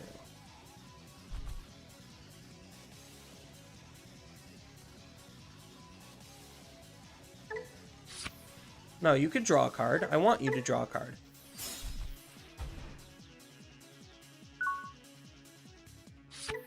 This is when I play out a Digimon buy-in effect. Since I don't have Honkun in my hand, that's not reasonably going to happen. I guess I just try to force them to have card draw. Like, I don't want to try to have them draw cards right now, because Omnimon plays can be pretty spooky. So I know I'm going to be doing Thomas for the draw. I think it's still just forcing the Gao. Just to try to force them to have cards in their hand. Because I'm like one turn away from doing something, and I just have to hope and pray they don't have Omnimon to just win the game on the spot. But at the same time, I do kind of like want to save this Gao.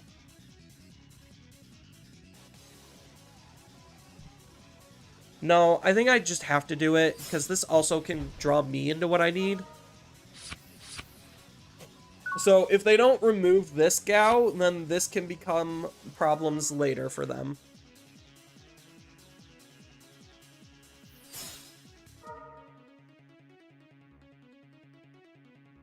So far, no Omnimon is really good sign for us.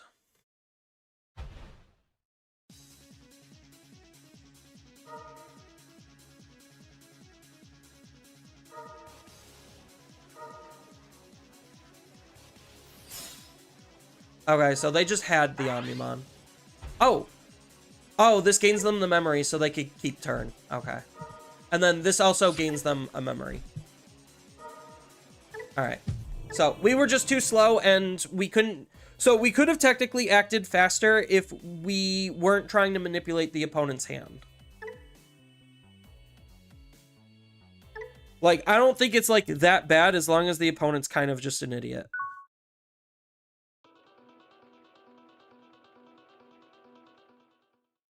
Alright, cool.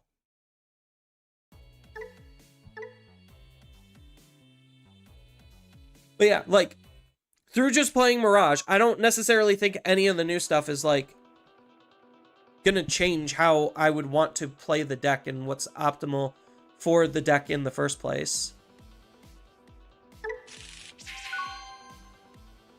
Okay, we got a pretty good start. It's not the world's greatest start, but it's a decent start. That card's a huge problem for the deck, but that's why we also have, like, the Digimon that we're running is because we could just bounce the rookie back to their hand and then ignore it.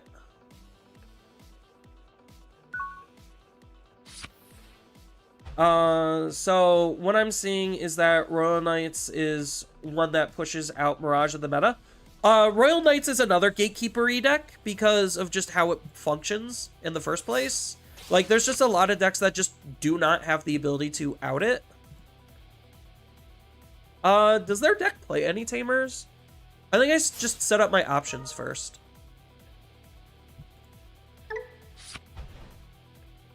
Just try to memory choke as best as I can. On the burst mode, that's really good.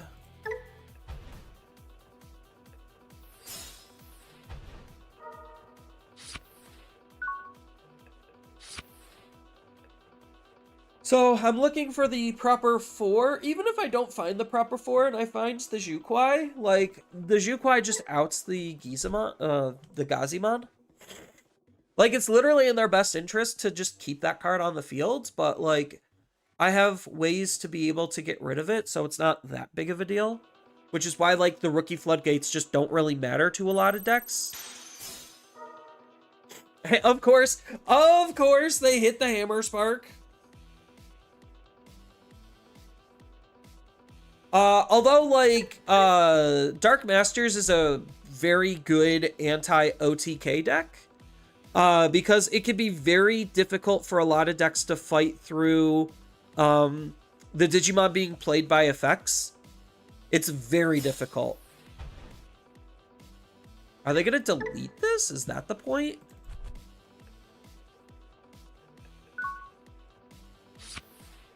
I don't quite understand. So, it's a good thing I still have expensive plays to make. We're 100% taking that level 4. That's like one of the last pieces of the puzzle we're missing. Actually... And then we set this up. And unfortunately, like, unless that Gazimon dies, we're going to be missing out on a lot of memory. So it forces us to use the Mach, which is not good. So I need to try to find the Jikwai. If I find the other level 4, then I can out this and still gain the memory to be able to do everything I want.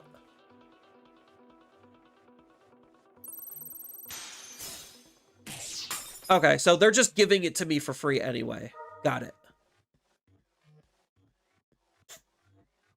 Where do you find these players? All I get are new deck syndrome players? I don't know. I honestly can't tell you. What is this even doing? Is this literally just because it's a security Digimon? If the opponent has a level 6 or higher, play it for free? I mean, now it's dead.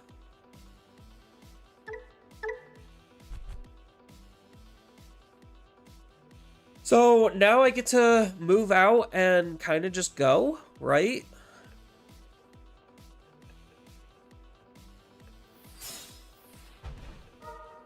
Oh, he gets to stun lock a tamer. Oh. Oh, I'm so sad.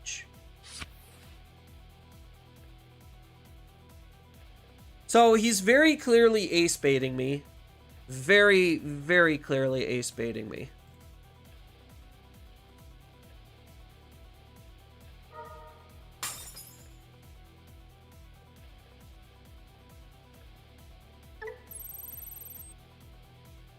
I probably should have saved this.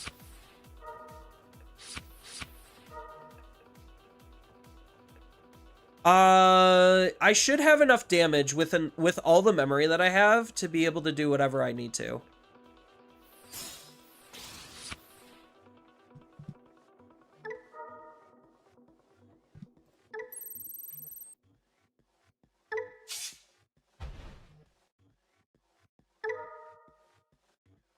So all I have to do is just out this one singular Digimon, and I'm basically good to go.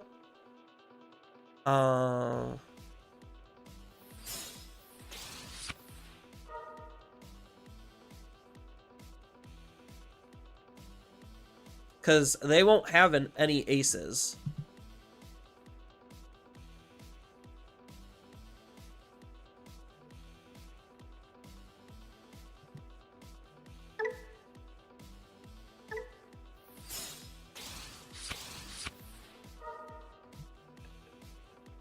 So this takes the ace play off the table, because this won't matter because I'm just going to functionally have enough damage to just straight up kill them.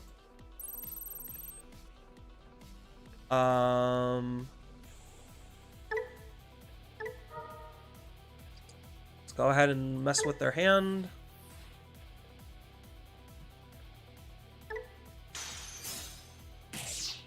Okay, that's...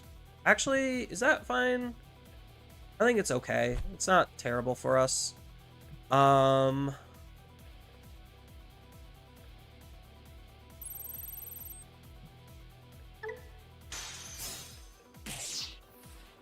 Then we use this to unsuspend.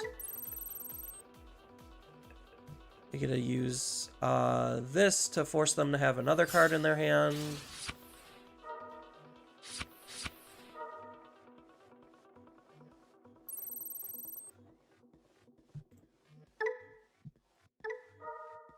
See, this is the fun part of, like, Mirage combo looping. Is, like, you get to, like, have the flexibility to do some, like, absolutely nutty-ass stuff.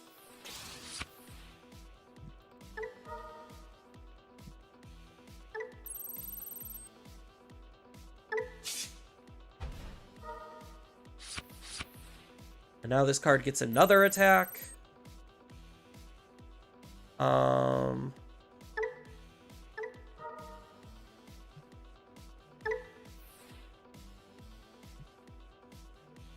So, like, the amount of damage that I have is, like, absolutely astronomically insane.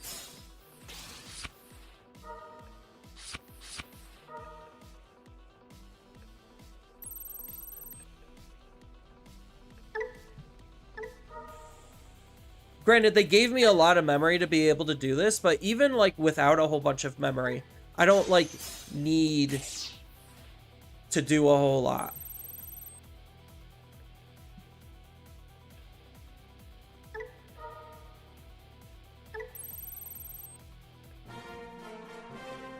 Yeah, so you can kind of just see from there. So, like, I got another Honkun in my inheritable ability, so I could get one more attack off of this.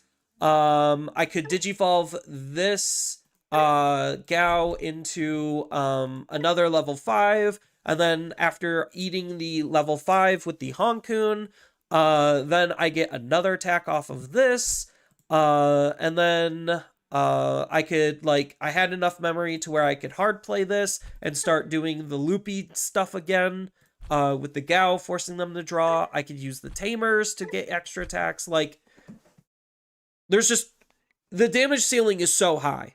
It's so incredibly high.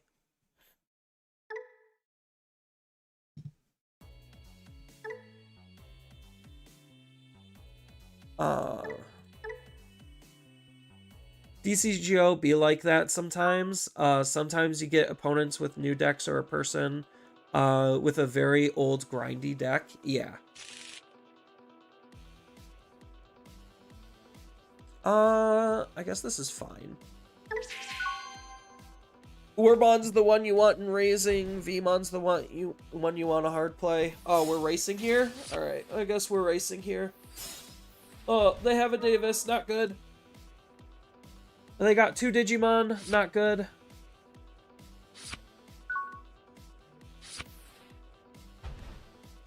Okay, so I need to like turbo into this card. Okay, well, I mean, yeah, they could just quit, and that's fine. They probably saw the egg, and they were just like, I don't want to deal with the mirror match. And to be fair, I don't want to deal with the mirror match either, but it's whatever. Like, it's just a game. It doesn't particularly matter what my opponent does. I just do my own thing, for the most part. What my opponent's deck does might shift my game plan a little bit, but not, like, that much.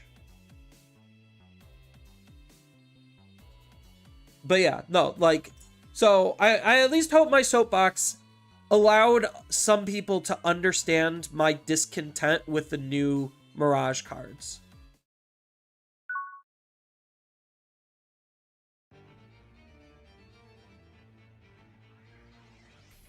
This is the easiest mulligan hand I've ever had.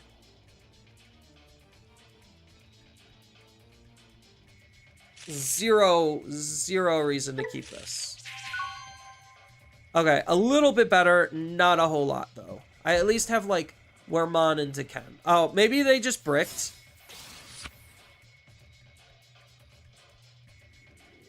My other hand was way better than this. I will 100% say.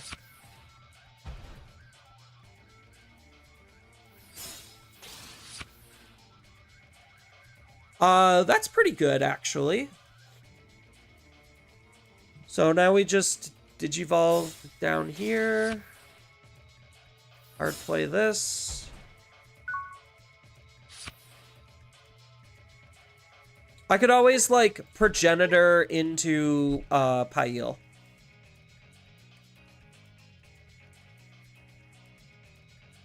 Like, I just need to get into this card ASAP. Because this card single-handedly just fucks over their whole deck.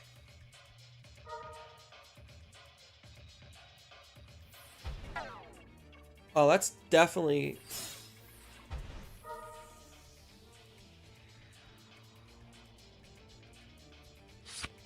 Ooh. So I only am gonna gain, what, 2 memory? 2 memory back?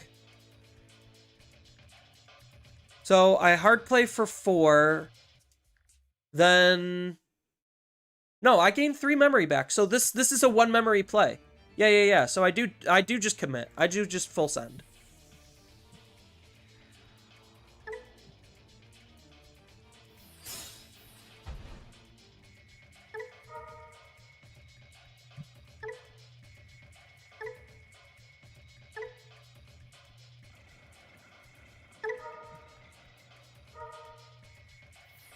Oh, yeah, and then this gains me the memory.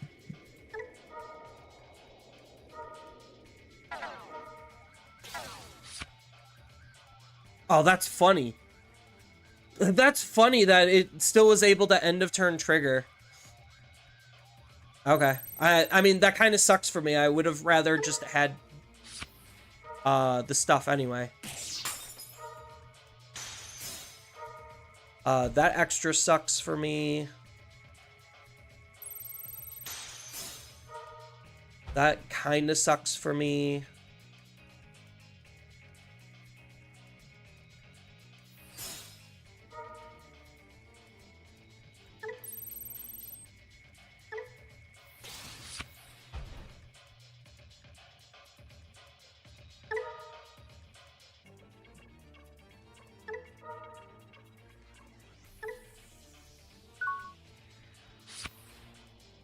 So at least this is pretty strong of a position. It's not the greatest position, but it's not terrible. This hitting the second Davis and Ken was kind of huge.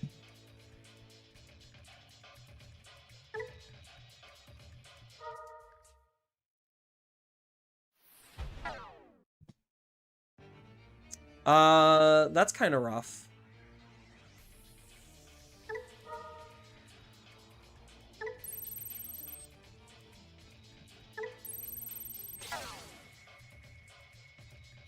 So I'm doing that here because they're still going to be able to DNA. I wouldn't have been able to bottom deck their Digimon otherwise.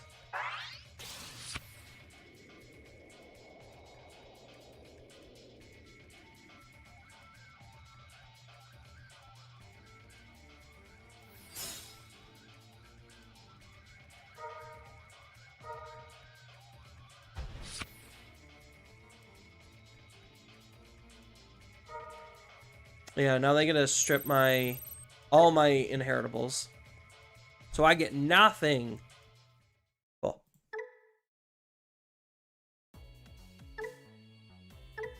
Yeah, if I didn't hit that second Davis and Ken, based on that positioning, I would have been in, like, probably one of the best positions ever.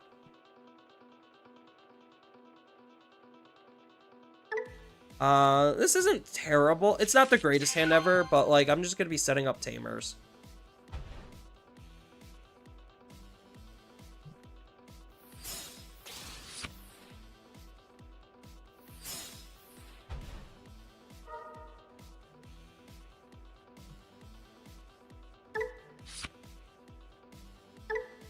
I just need to see my level 4s, please. And maybe some more rookies would be nice.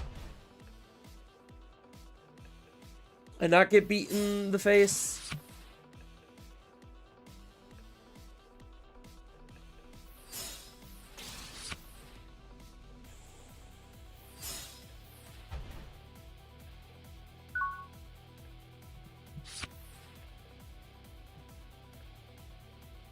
Red hybrids kind of sucks here.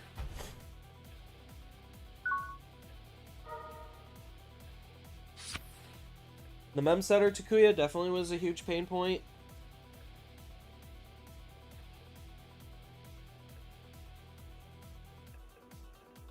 Yeah, and this is like where this deck could just hard brick still.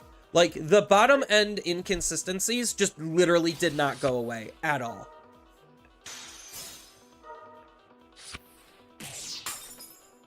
I guess that was kind of good for me.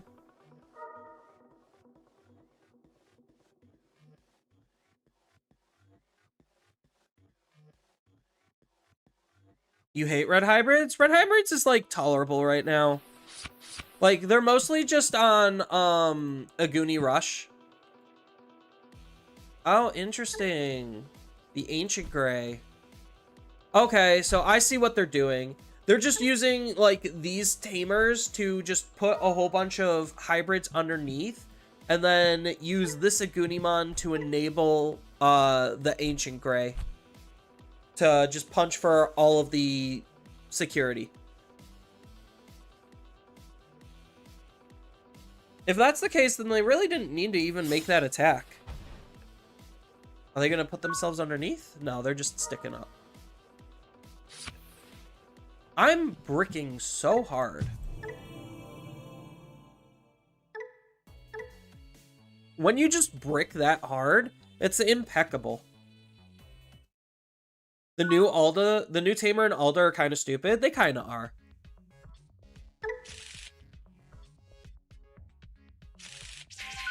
They're really good. I don't think, like, they're, like, super toxic cards. They just feel like, for where the game currently is, they're just fine. They're not, like, insane or crazy or anything stupid. But they are definitely very strong cards.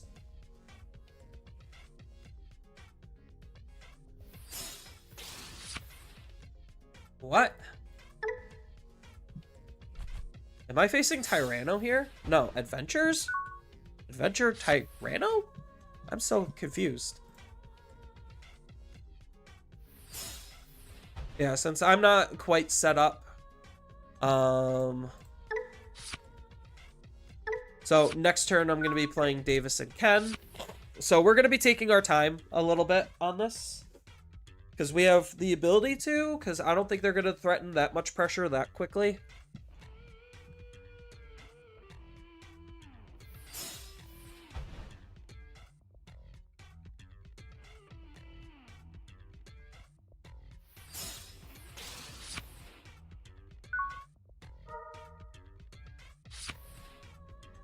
I officially have no idea what my opponent is doing.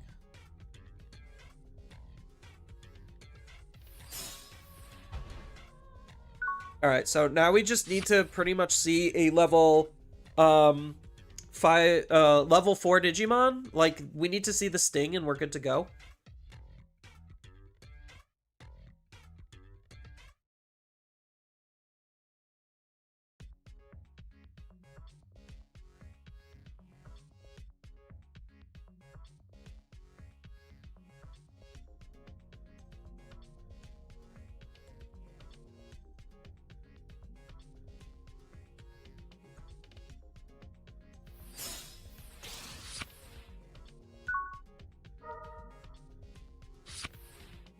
Okay, I'm still very lost. Does anyone actually know what my opponent is doing?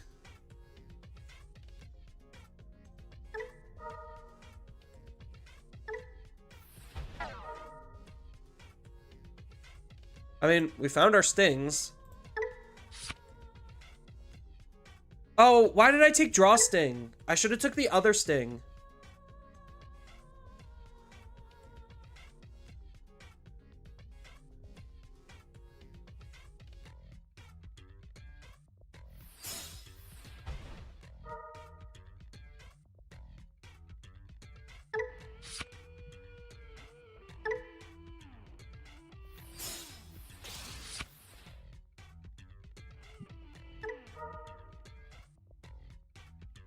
There, that chokes them.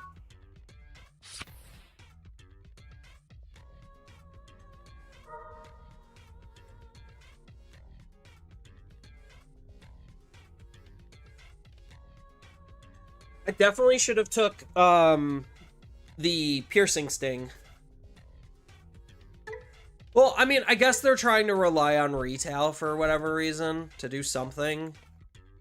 So I guess like draw sting probably is like arguably fine.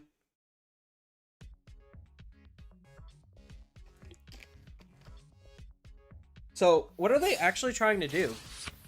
Medieval?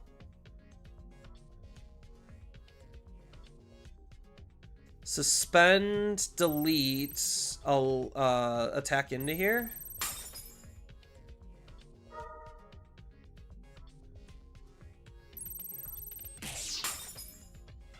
Medieval's actually really obnoxious.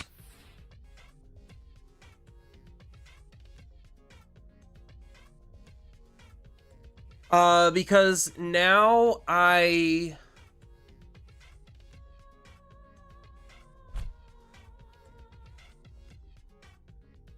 yeah, because now this is kind of like pseudo floodgating me. When Digimon are played. Yeah, this is like pseudo floodgating me right now. So, like, my best play is literally just to Digivolve into this and then get this out into the field.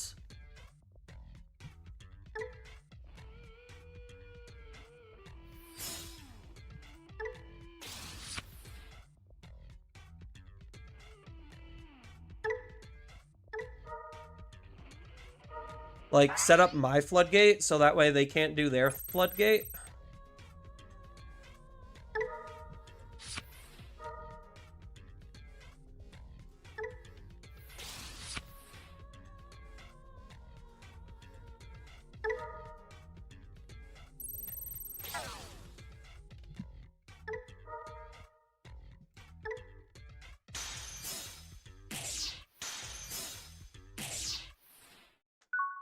There, now I have my floodgate, so now the shoe is on the other foot. Aha!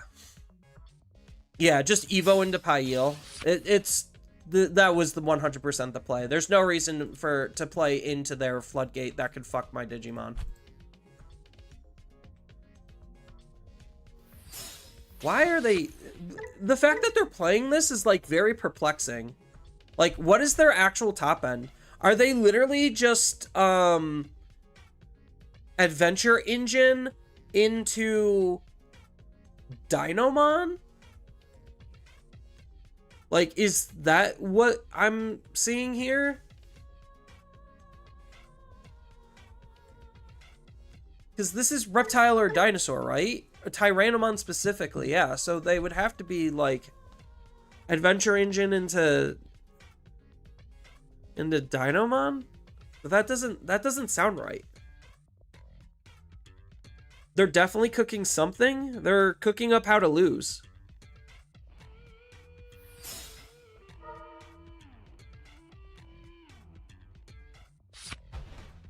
Yeah, because agility training couldn't even take the Agumon. And it also can't even take the Greymon. So, like, again, I fail to see what they are actually trying to do.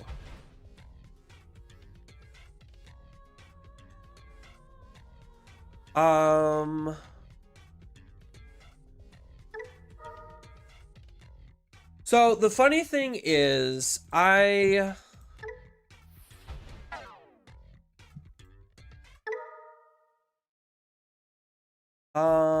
do I take? Do I just take the other Pail? I think I have enough rookies at this point.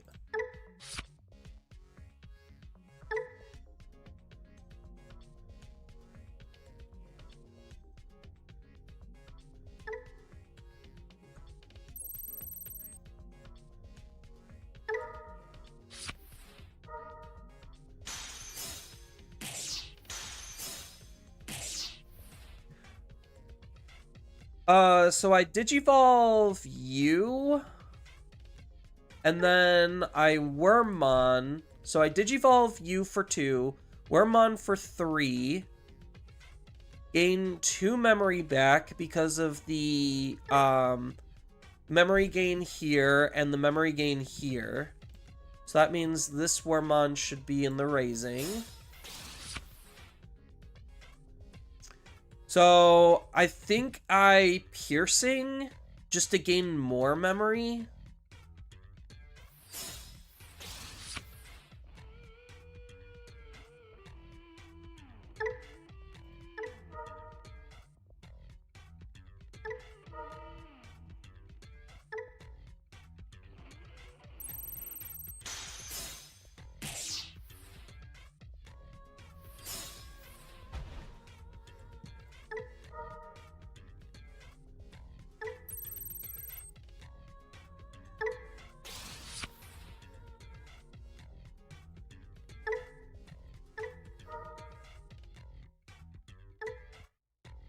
And then we end of turn DNA.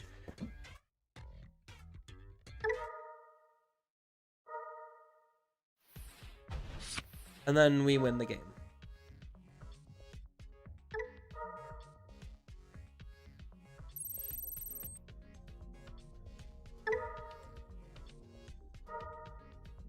There we go. They definitely were lost in the sauce there. 100%.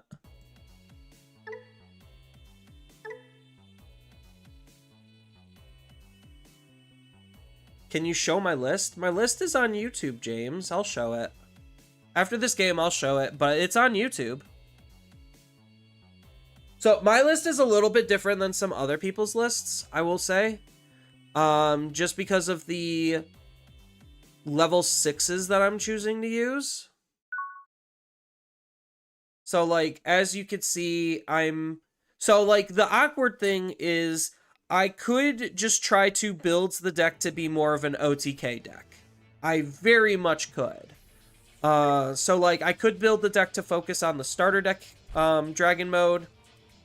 And then, my main card I'm using is BT16, because this is, like, a pseudo Floodgate. But, like, literally half the time, I'm just better off just Digivolving into this full cell.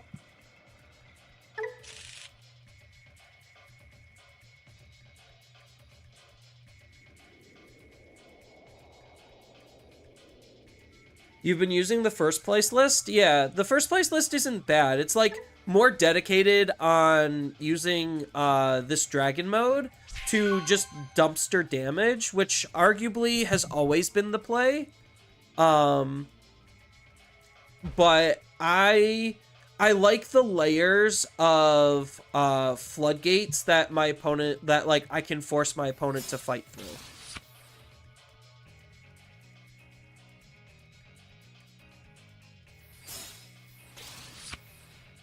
Oh, well, I mean, if you're just gonna give it all to me.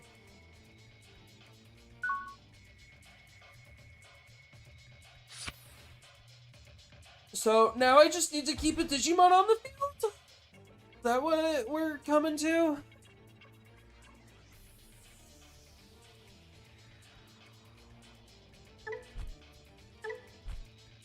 So I hard play Vmon and I just keep the Vmon on the field, and then we full send into Pailjamon. I mean, like, and this is like the awkward moments where like I don't particularly like this dragon mode all the time, where it's just like if I don't have the abundance of extra cards, like it's more beneficial for me to wait, which means it could potentially give my opponent outs, which is not ideal.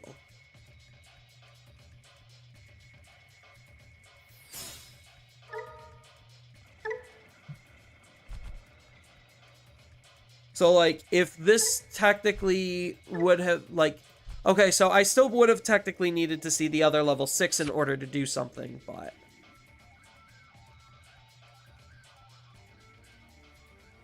yeah, if it was that winning list, then I already know exactly what it does. Because I saw the list. If it's not the winning list and you actually made like your own changes, then I would be okay seeing it. So I hard play Digivolve, gain memory back.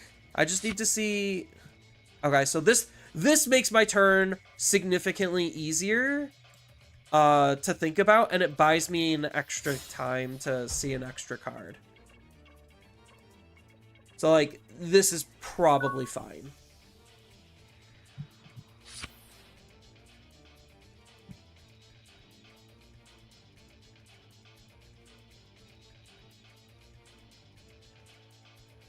Okay, so you are running a Hammer Spark.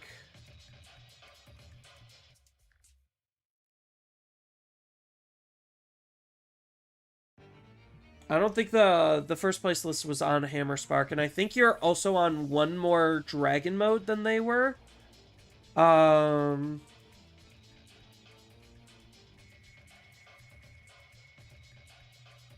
Yeah, so you did change some things around. In the long run, I don't particularly know how much like those small changes matter, and I'm not saying like that as like a bad thing. I'm saying that as like a good thing, where it's just like, yeah, reasonably, how much is this small one card difference going to impact the deck? Where it's like, as long as you have the core and base fundamental of what the deck is trying to do, like, I reasonably don't think it means that much when it comes to the smaller changes.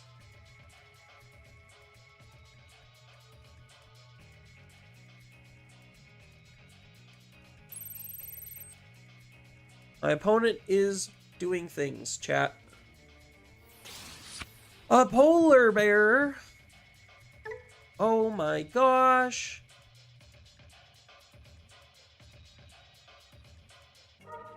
Oh, it can attack to unsuspend. Interesting.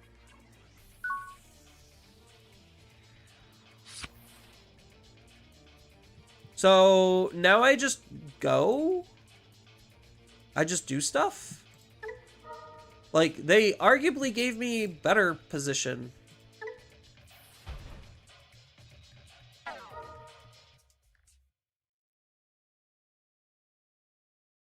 Oh, the options here are all very good. I think it's between Wormmon and Dragon mode here. I think the Wormmon is objectively correct though. To try to find me another piece that I need, because right now these aren't really doing a whole lot for me.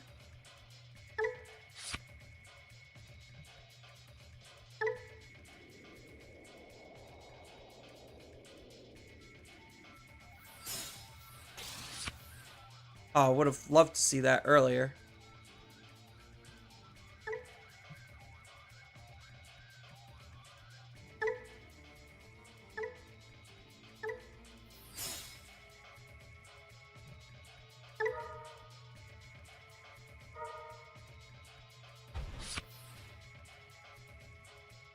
well, I just need to see another thing.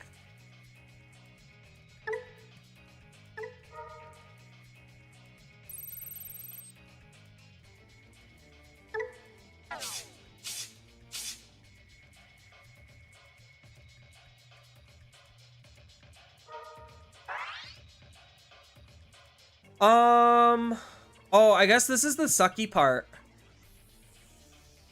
Yeah, I guess this is the sucky part where I should have took the one that suspends, so that way I could at least remove this Digimon.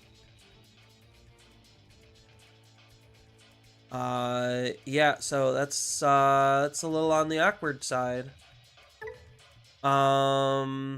This reduces the Digivolution cost by 2, so this Digivolves for 2 essentially.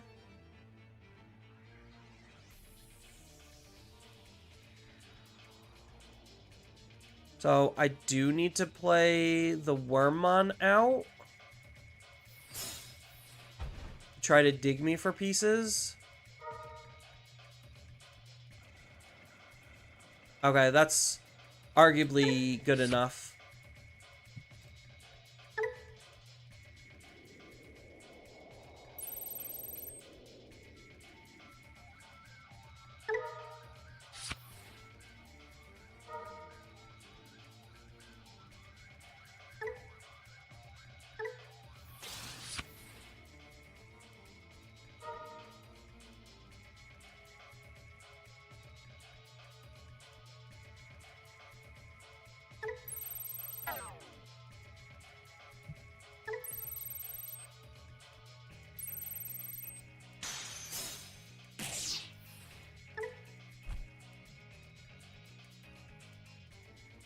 So now I kind of like am pseudo floodgating my opponent. I just need to find the level 6.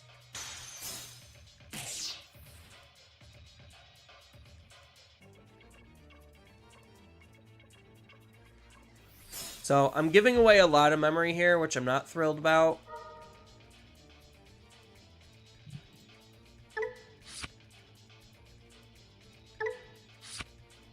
But this is fine.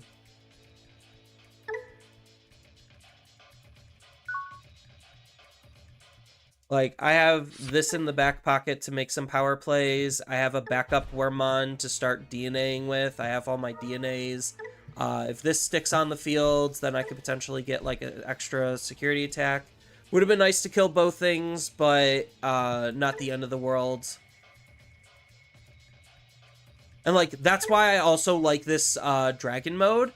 Is, like, sometimes, like, if I were to have used this dragon mode in that instance, then I would be significantly worse off. I would have a wider field, but I wouldn't have been able to do anything with that wider field. Like, I would have had to ideally split out both rookies just to try to search cards. Yeah, I still just like, I think the utility of this is still just very good. And, like, yeah. So, they obviously broke partition. Or, no, they didn't even break partition because this is trashing the bottom two. So, they didn't even break partition yet. I mean, if they Digivolve again, then they could break partition.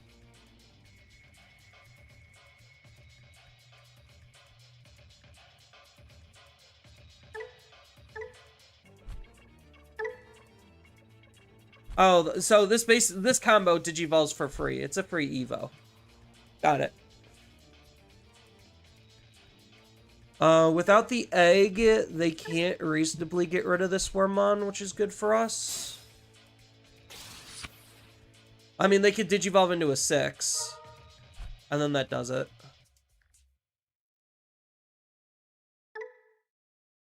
But now I'll have just as many inheritables as this. Oh, then place one of their Digimon. So this will get rid of my Digimon.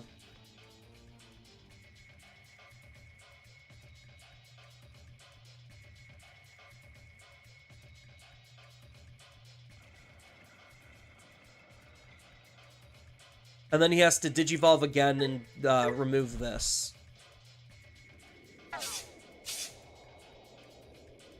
Because currently he can't Ice Clad into it.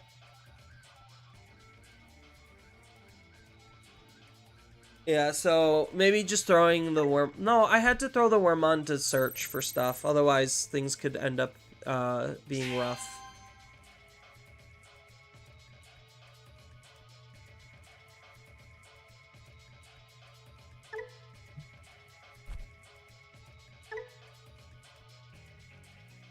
I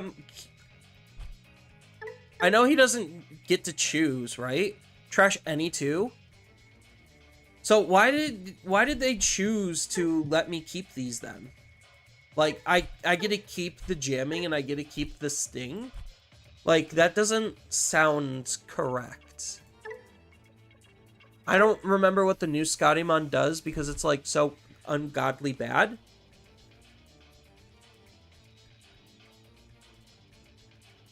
But like this is where if I'm able to out their field, then they just lose the game on the spot because they will have 0 responses to mine. And that's kind of like why having those like recovery type plays is like incredibly important. Is so that way you could try to keep into the game as long as you possibly can. And because Digimon has a lot of draw because of the draw for evolution and a lot of draw effects, like...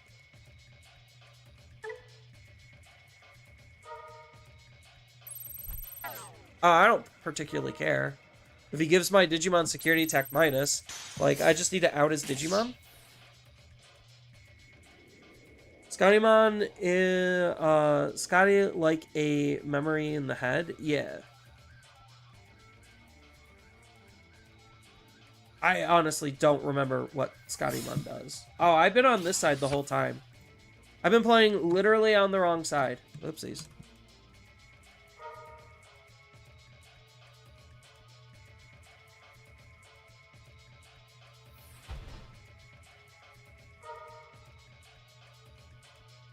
That was so my bad. I can't believe I didn't notice that sooner.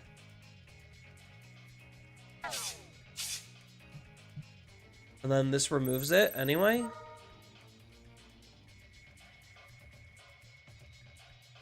Does this get... and then it can attack? No.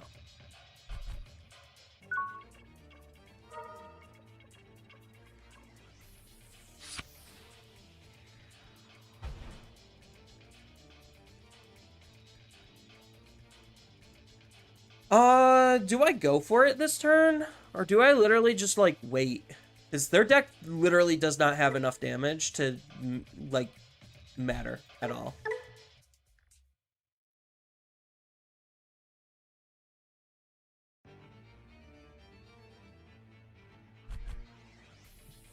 I think I hold. I think I just, like, develop this.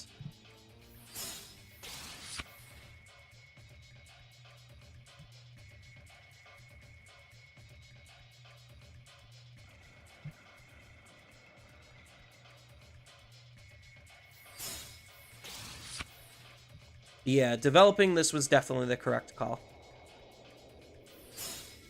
Probably should have done this XVmon down here. So that way maybe I could sneak in an attack, but like right now it's being blocked, so... eh.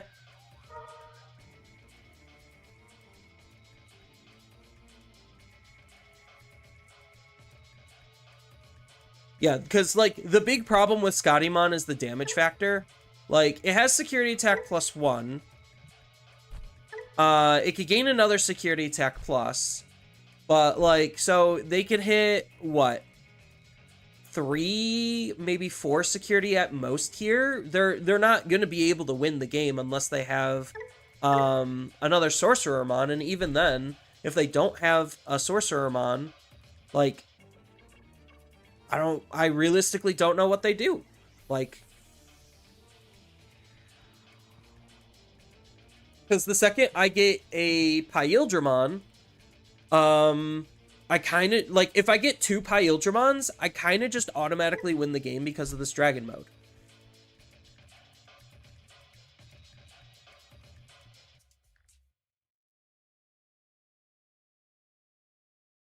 Yeah, this definitely should have been this XVmon, so that way I could have at least considered that as an attack. But I was just thinking, like, memory efficiency for future potential turns versus attack efficiency.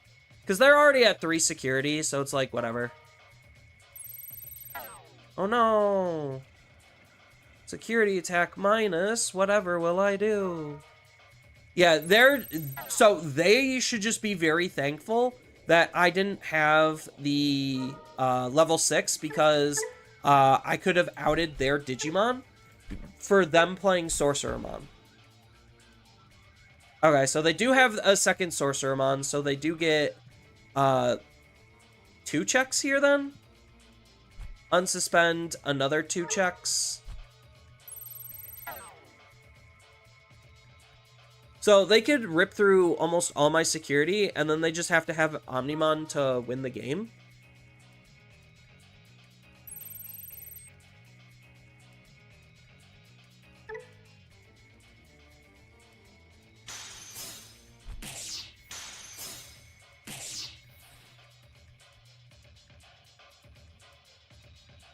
Okay.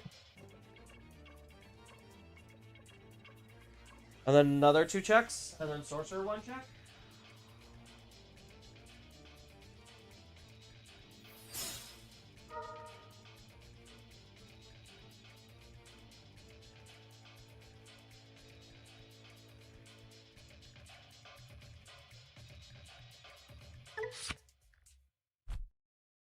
Like, I don't particularly care that the dragon mode on the field is useless. I really don't.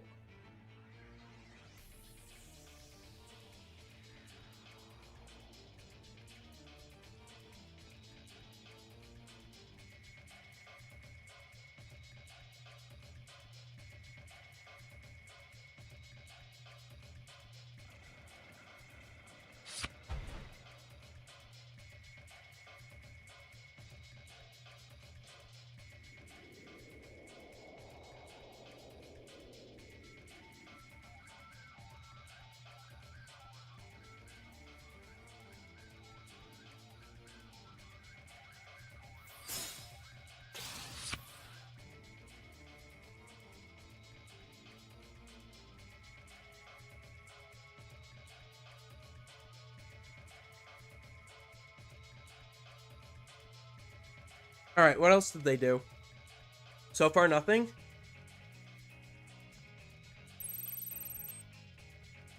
I don't think any of the novel characters get the and then this card can attack ability. Except for Royal Base.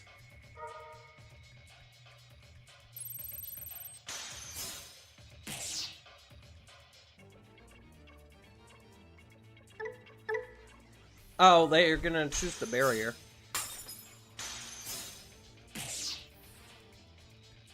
Okay, and then Sorcerermon, then Omnimon.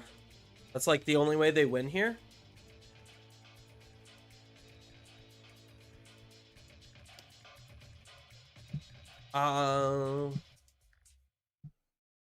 So I've only seen 2 Hyildramons right now. So seeing 7 cards in a single turn, what is the likelihood of getting 2 Hyildramons?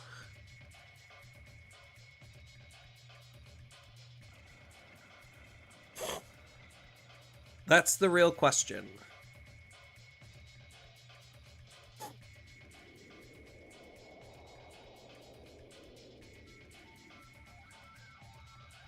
Even then, I think my opponent's still, like, in a really bad spot.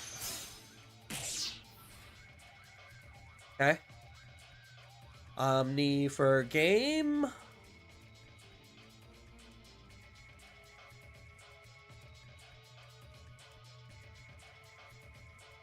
Yeah, 7 out of 25. Looking for how many do I have left?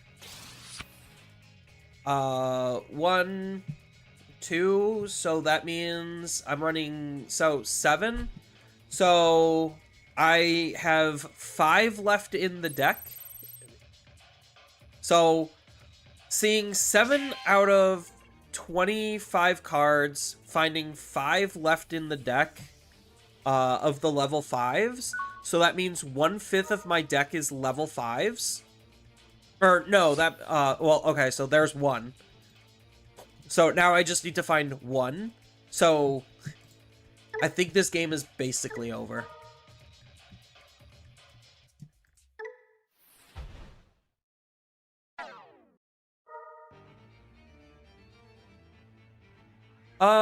Do I just take the Lydramon? Probably. It really doesn't matter. I'll just take the Lydramon anyway.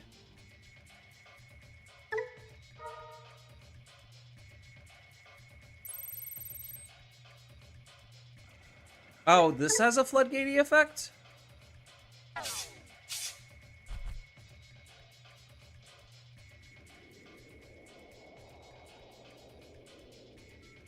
I mean, it doesn't matter because I just DNA. Like, he needed to turn my Wind Digivolvings off, I guess.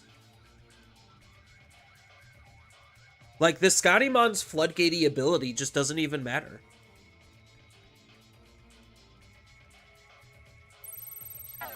Oh no!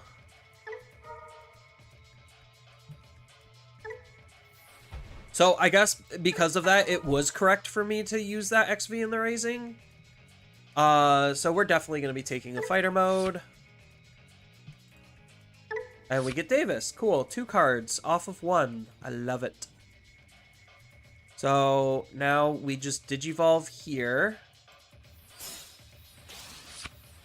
Oh, perfect. I mean, it doesn't matter which one I use. Because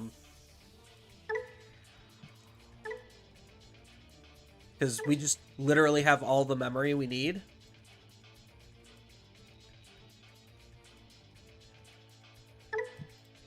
So that should take the debuff away.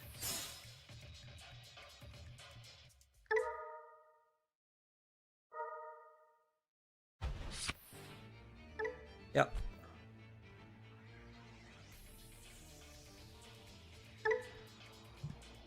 And now my attack target can't be redirected.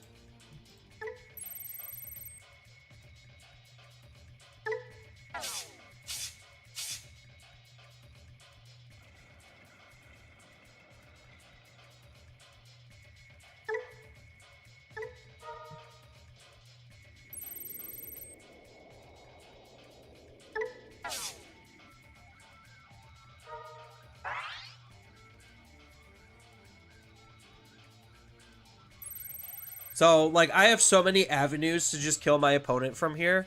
Like, it literally doesn't even matter which one I go into. And I even see the, Paladin. That's funny.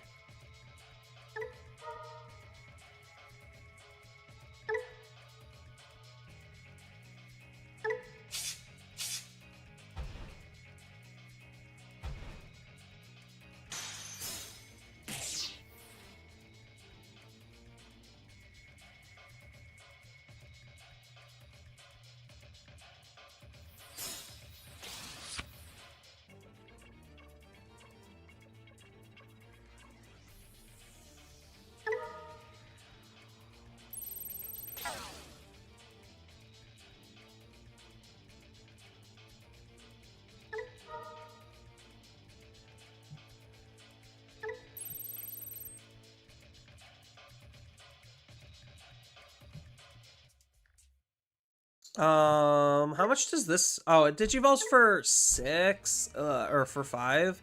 Kinda gross.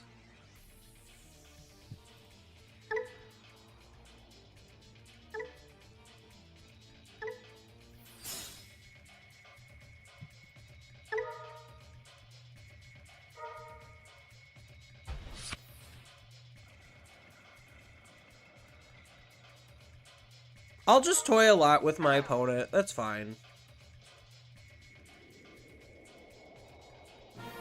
Yeah. They knew I was toying with them.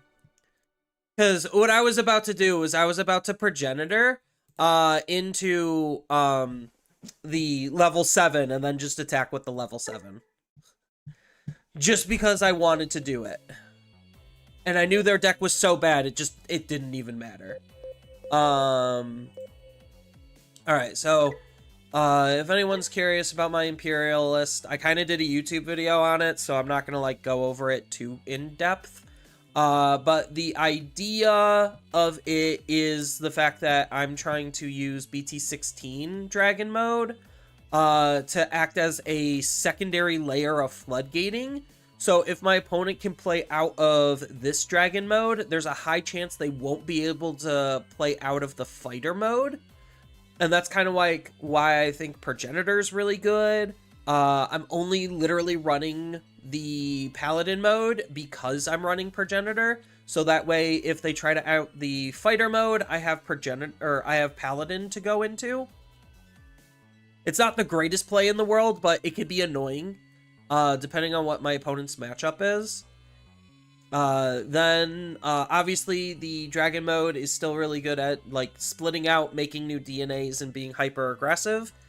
Just because this card allows you to reduce your Digivolutions, which is really good, but obviously this is still the Floodgate.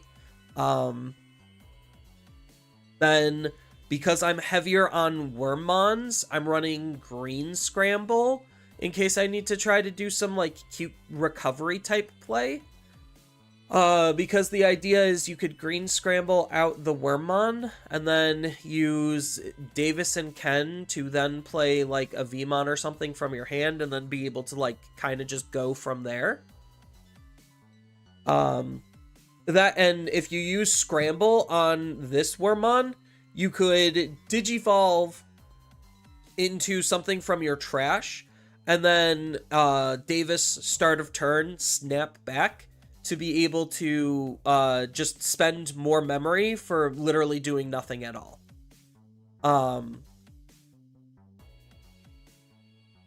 So that's kind of like the reason why I'm Green Scramble and I'm on the Wormmons. Plus, like, you do have the extra end of turn DNA with the Promo Wormmon. And Promo Wormmon is also still a searcher, so I kind of just like it. I'm on the one Lydramon because like I'm running the one of here, and then this is just like number buffering essentially. So it's realistically not anything like super crazy because the core of the deck is basically the exact same for 90% of people. It's like you run the Searcher pair, you run the BT12 pair, you run the DNA pair that both have partition. You run 4 of the Fighter mode because fuck Bandai. Then you run like 4 Dragon modes of like any Dragon mode you want. So it could be the BT12 one because it has end of attack. Just Digivolve for free into a Dragon mode or into a Fighter mode. Even though that card kind of just sucks. You have starter deck and BT16 is like the premier ones. So that's kind of like what I'm doing with Imperial. So I'll leave this on screen for another second while I run to the little boys' room so I could dehydrate so I could rehydrate more. So I'll be right back in just a second, chat. I would say after these commercial messages, but I don't think I have control over that on YouTube.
All right.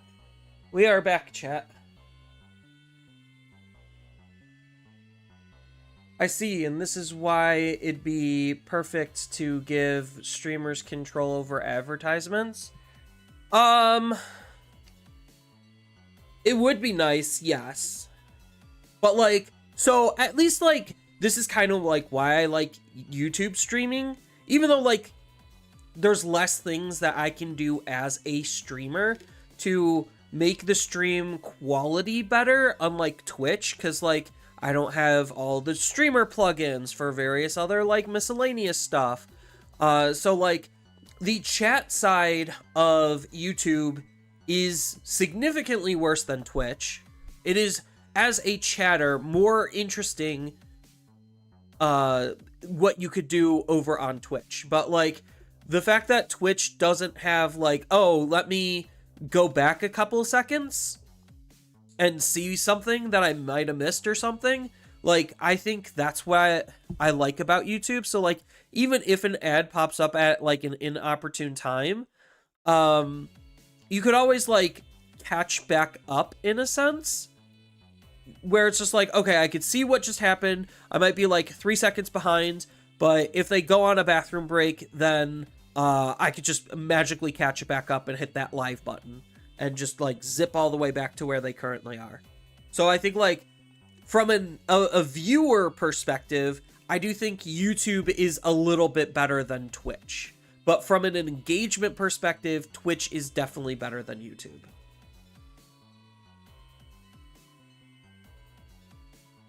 Twitch also makes more money than YouTube on stream. Like, as a streamer, you would make significantly more money on Twitch than on YouTube. Alright. So, I'm kind of done with Imperial. I'll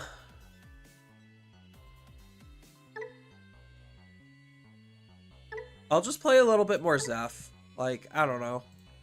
Like I said, I'm kind of just bored with this format, to be honest. Like, I've already explored pretty much everything I wanted to explore.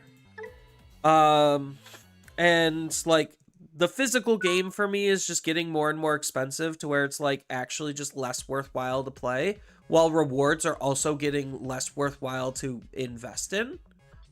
I guess we can keep this. This is actually a pretty good hand. So, we're going to Mucho in Raising because his Inheritable is better than Taro's.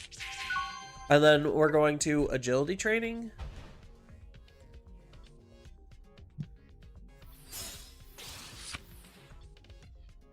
Or do I just hard play Taro?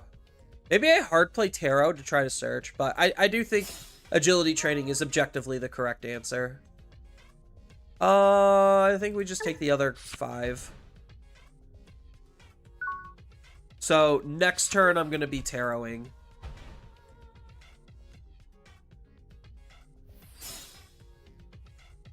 Oh, Twitch does have that feature? You just have to sub?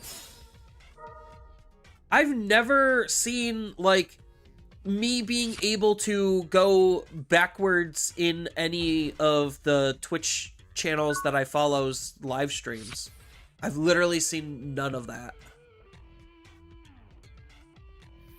I wonder if they're going to punish me here.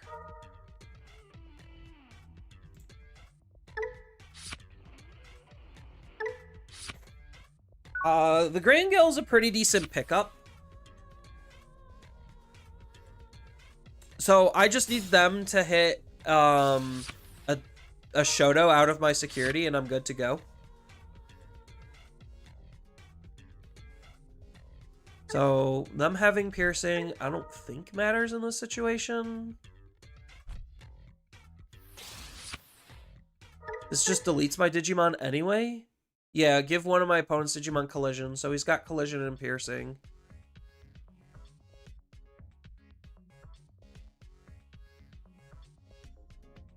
And then at the start of my main phase, it attacks. So what, are they going to try acing me here then?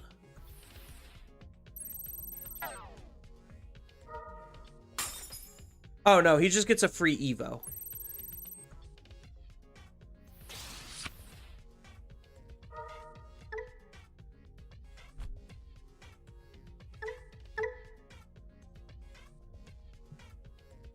1, 2. Does he have something in here? That oh, he's got the Cano Ice for the protection. Oh, this is Warper Cano Ice. Okay.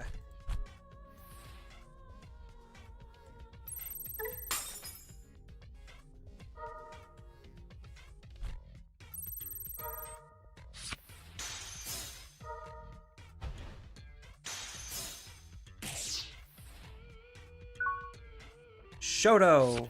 Well, I mean, okay. I asked for it.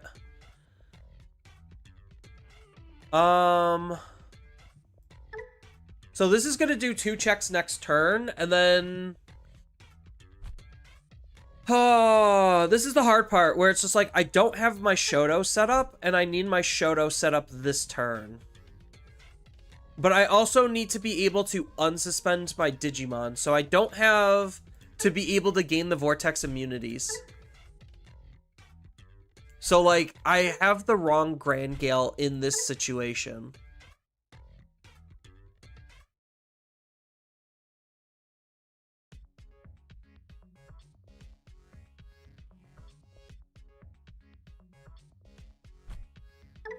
Because can I suspend, like, does it actually have to suspend? Or is it the fact that I choose to suspend my Digimon, I gain the immunities? Because I theoretically can Digivolve into Galemon.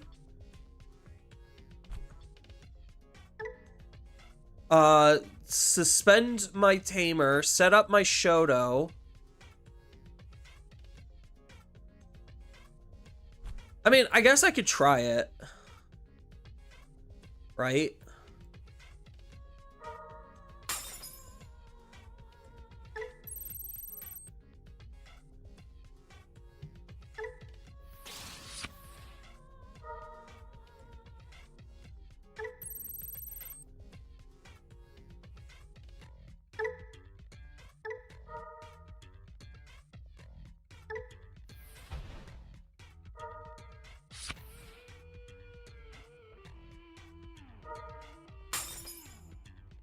So I'm just trying to see if I could find a level 6 here. Oh, that would have been so much better.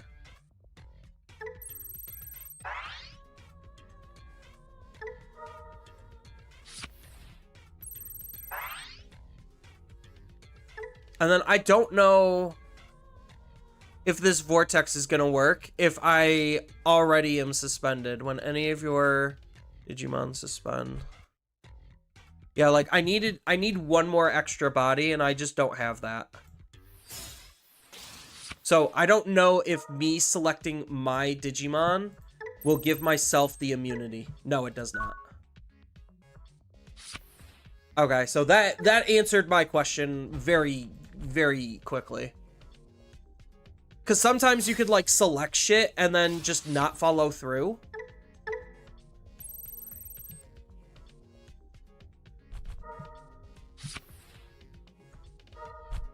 Okay. So I literally just, I should have waited one more turn.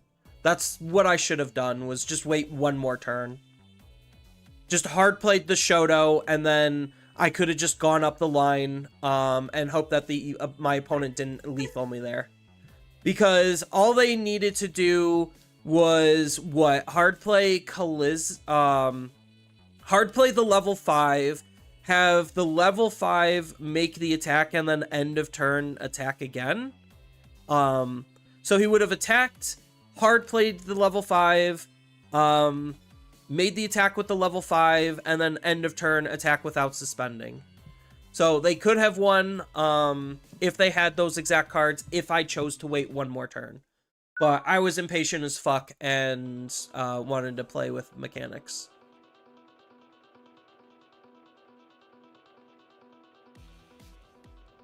We can keep this.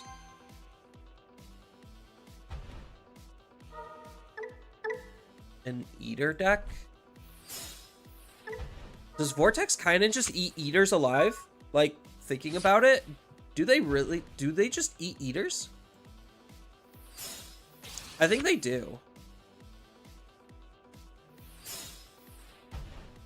Yeah, unfortunately, I'm not, like, anywhere near set up.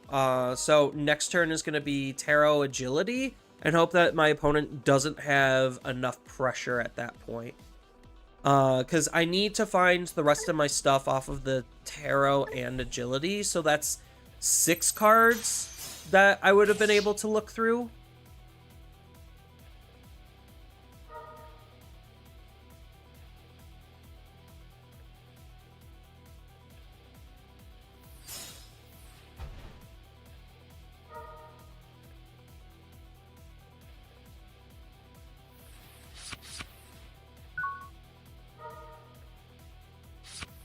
Another Palmon. So we're going to start off with this. We need to find a 4 and a 5. Well, we found a 5. So we just need to find a 4. We have a 6. I mean, we have 2 6s. But if things get out of hand, then I at least can, like, try to medieval them. I might be able to set up a Palmon to do something. What does this do?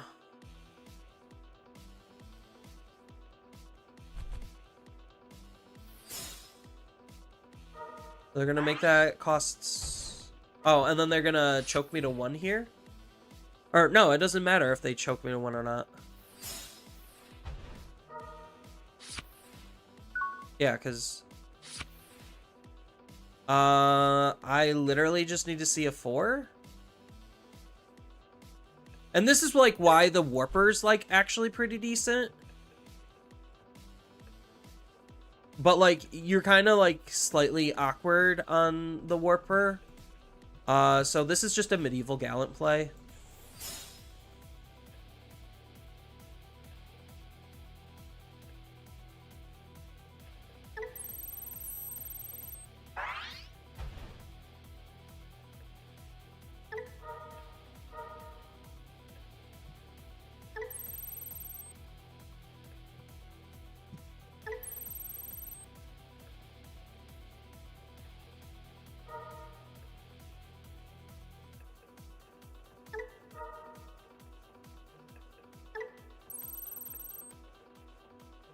I could redirect, but I'm not going to.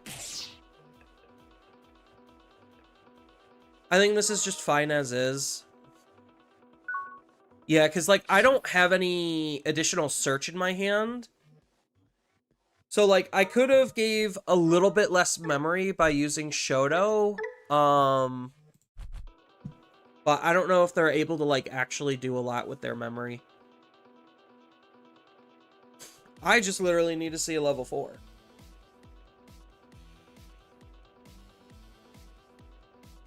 Just got back. It appears your opponent be eating. Yes, they are. And I'm bricking on a level 4.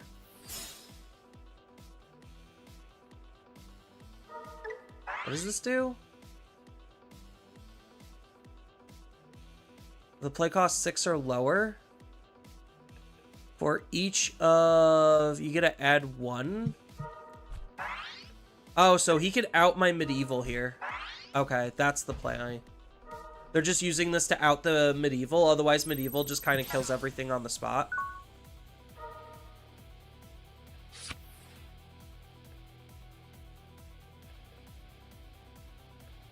What does this do? When this Digimon would leave the battle area, you get to play 1 Eater from your hand for free. Delete one of the opponent's Digimon. Oh, God. Since they're taking their sweet merry time, I might as well just try to dig more. Okay, well, I found a level 4.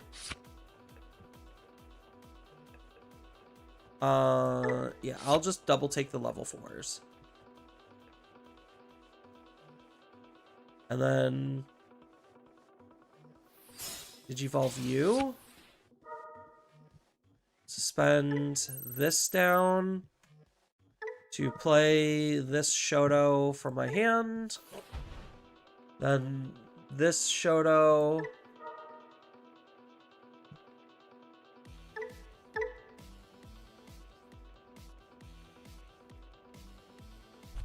Does this have Vortex Warrior? No, it's just a bird dragon. Is this a Vortex Warrior? No. Okay. So I'll just give that blocker. That's fine. Oh, I didn't realize this deletes a Digimon. Okay, so I accidentally made the right play then. Huh. Go figure. So how many cards need to be under Mother in order to use the thing? Is it 10? Yeah, it's 10. Nowhere near close.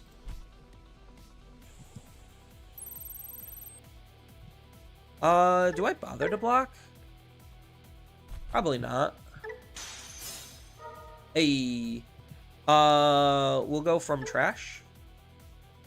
Play out the Terramon that they so kindly deleted.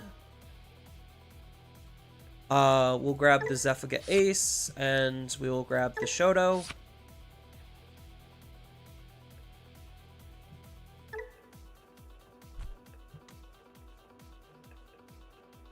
Maybe I'm playing... Maybe this deck is built wrong. Like, I'm sitting here and I'm thinking about things, and, like, maybe I actually just built this deck wrong. Like, based on how I feel like the game is designed to be played. Like, maybe I should consider using the Warper a little bit more. But, like, there's so many tools that just make it a little bit muddy. Oh. That was rude of them. Chat, that was so rude.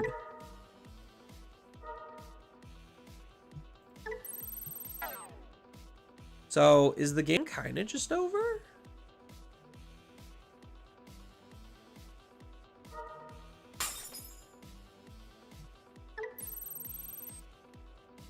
I only have this one level 4. That's kind of spooky.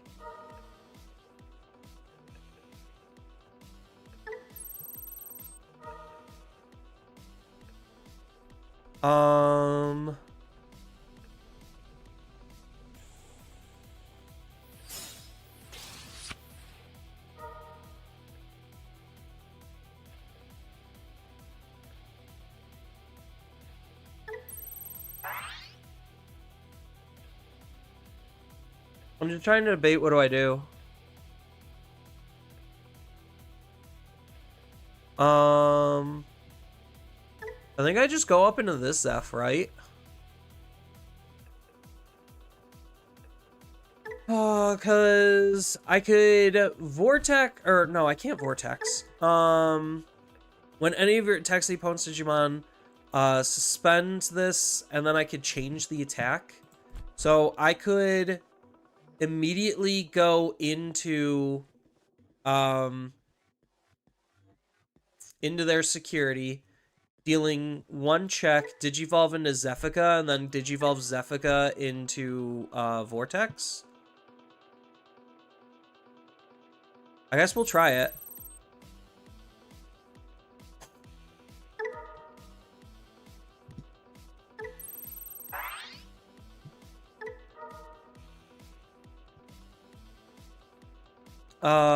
We'll attack the... because I won't have piercing, so we'll change to attack the player. And then this will allow me to Digivolve here.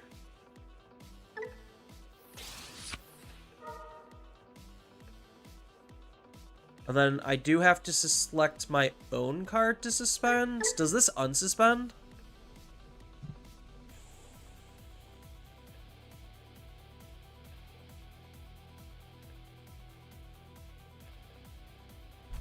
Or do I have to use the ace to unsuspend?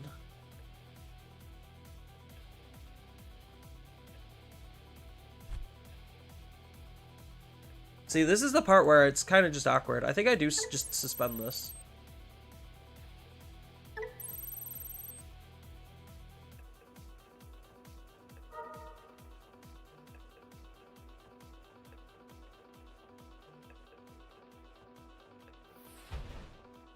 And what does this do?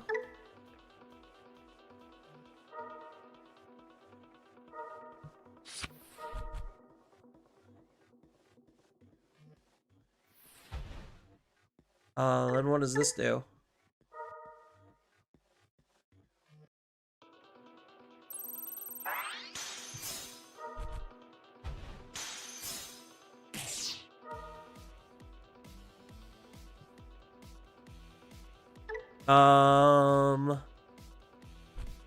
Yeah, I think now because of the memory, I do just go into this, right?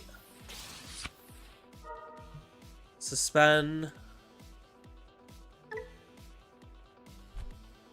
Get rid of this.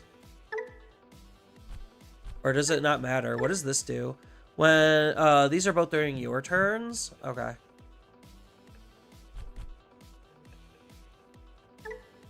So I suspend this. Bottom deck this. Oh, shit! Since when was it not affected? Oh, fuck. I was supposed to suspend this then.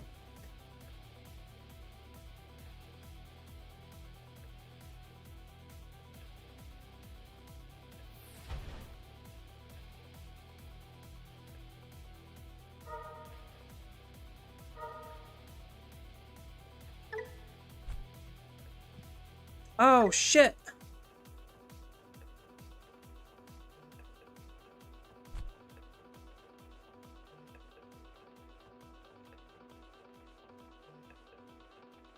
So this allows us to suspend one Digimon. Okay, so I might be able to, like, recover from this absolute blunder.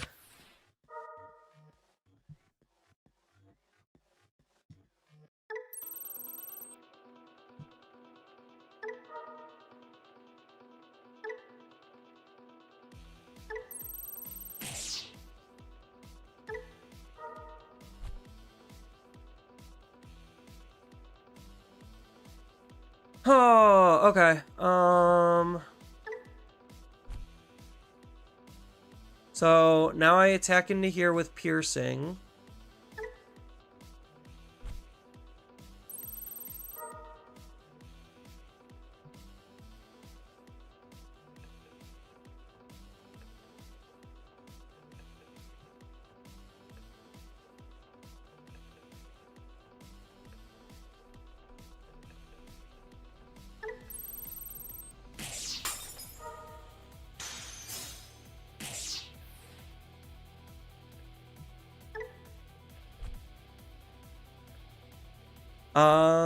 Hmm.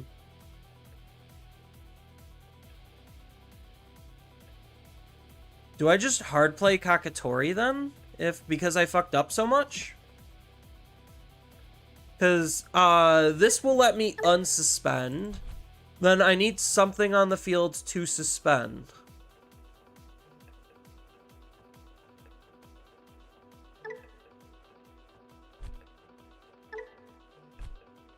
Or do I just throw out, like, another tarot? I think maybe I just throw out another tarot. 'Cause it's a little bit cheaper.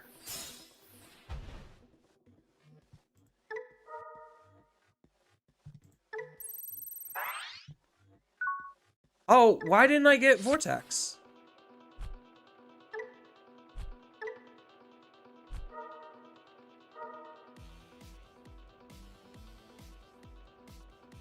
Yeah, I severely fucked up this play.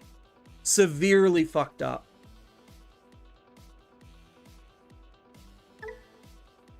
Because I should have been able to Vortex, right? Oh, nothing was suspended. That's why I couldn't Vortex. Because nothing was suspended. So I did need to play the Kakatori to suspend the Eater to then be able to do exactly what I wanted to do. Okay. I forgot that their stuff needs to be suspended.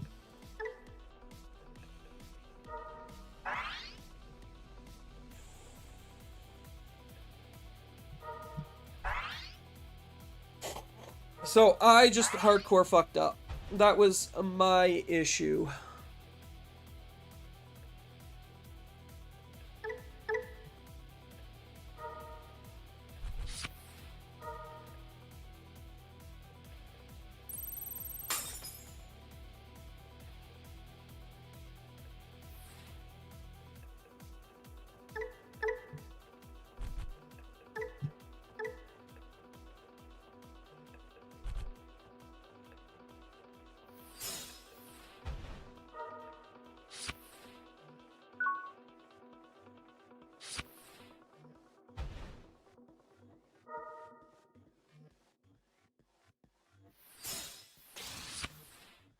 Alright, let's try not fucking up this time.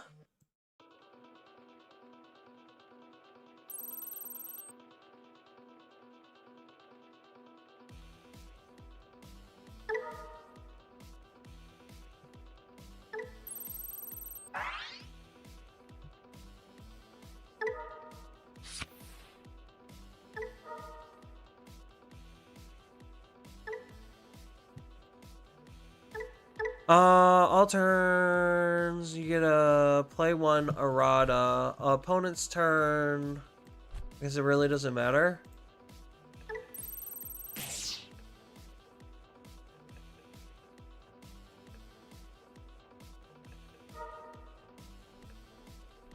They're gonna play the errata anyway, but hopefully, my opponent should ideally be dead here.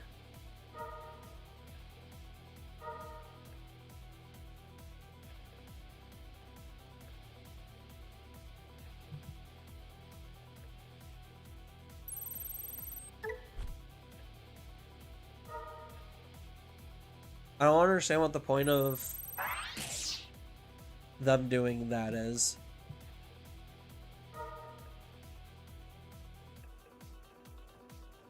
Oh, they're doing it so that they don't suspend.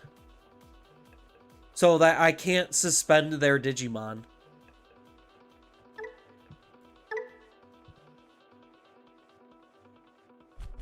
Yeah, so that takes this Grand Gale's attack away.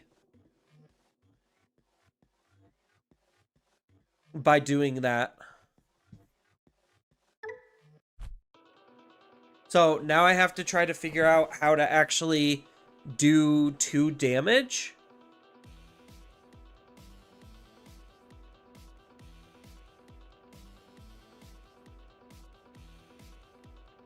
This is where, like, I kind of just need extra bodies. So, like, I do think maybe playing into more of the swarm strat is probably just the power play.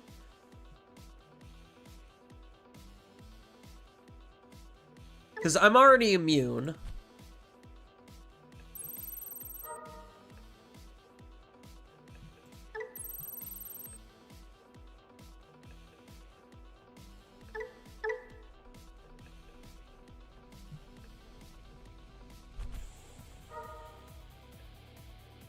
Oh, they're just gonna redirect?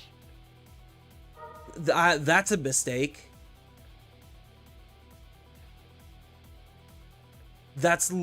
Oh, I guess it nullified the attack, so now I have to deal even more damage.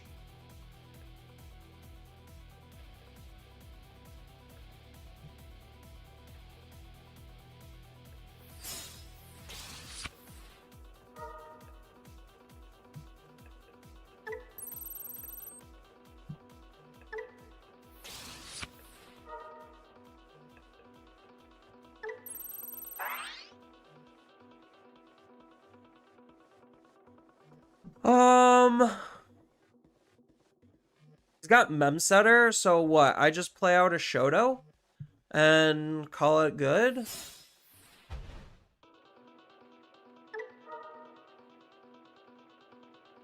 Because the mothers are just gonna pop everything, right? Delete one of the opponent's Digimon? I'm immune?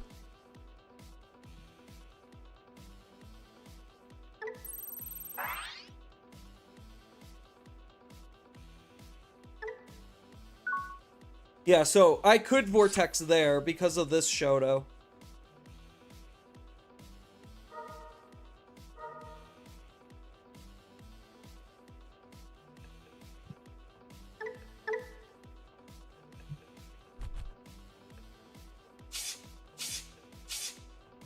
Yeah, so all I do is just out these and I kind of just win the game, right?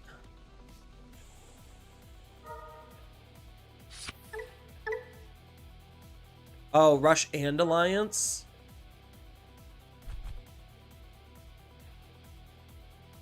So I could deal with one of these. And then they just, like, what? Hybrid for game, essentially?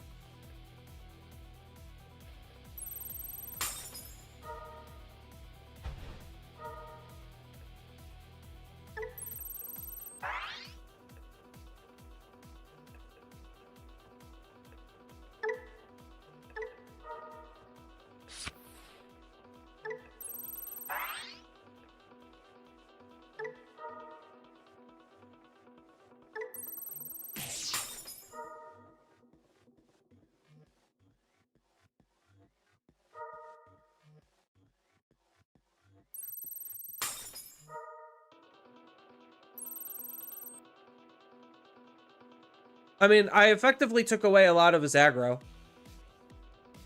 Like, actually, I effectively took away almost all of their aggro.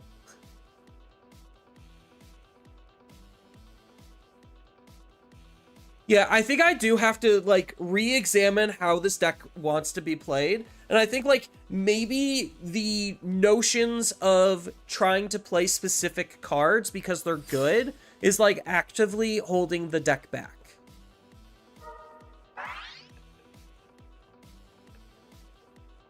Because I'm getting caught in a lot of situations where, like, it just feels like I'm playing suboptimal plays. And I do feel like maybe the Warper is, like, actually that much more important. Like, this Grangel's really good, but, like, I do feel like the deck significantly is worse for not running more Warper.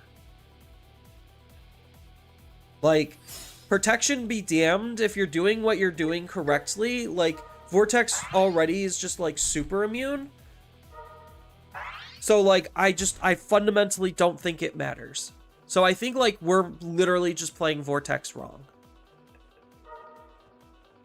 At least that's where it feels like.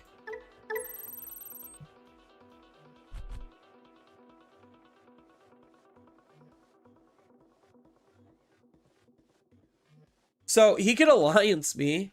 I could block him. Like, without the proper cards, I don't think that they're able to do what they need to do. Okay, so there's the hybrid type factor for game.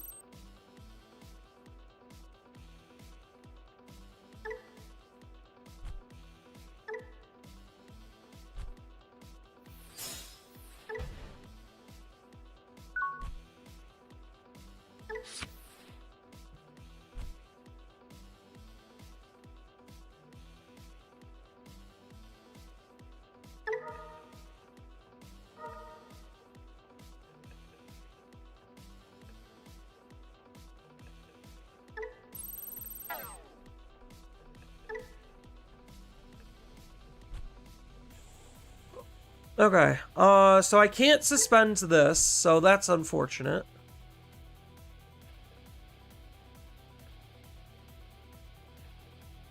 Man, it sucks that the only level 4 I have is Kakatori.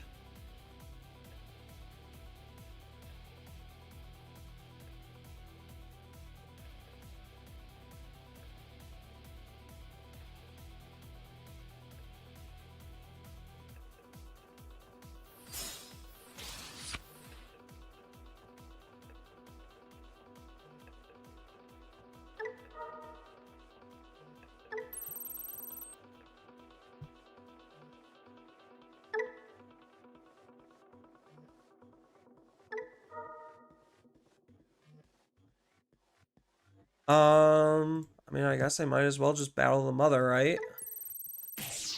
Oh, shit! I forgot! It was weaker! No! I threw... Alright, I threw that so hard. I should have just killed something else. My brain was not thinking. So, in that scenario, what I should have done was killed one of the other ones. I would have gained some memory for winning the battle. I could have gone up into a new vortex and then just wiped the field. Or just done enough damage.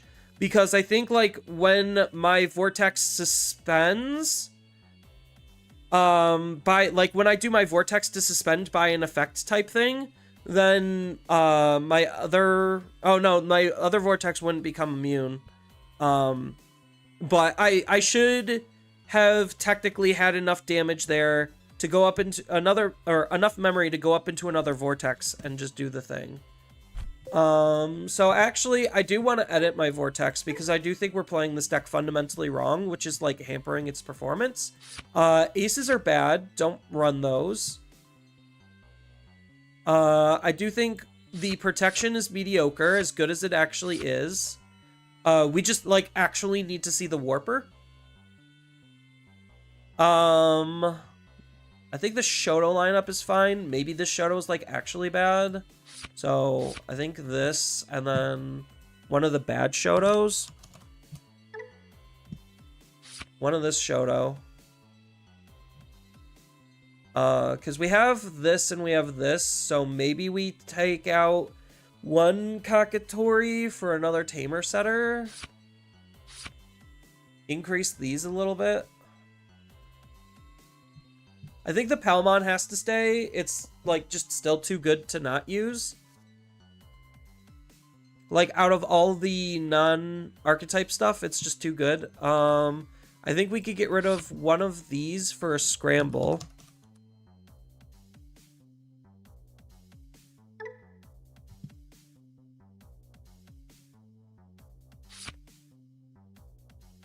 Oh, and then the level, like, this is the hard part, is the level 6s. Like,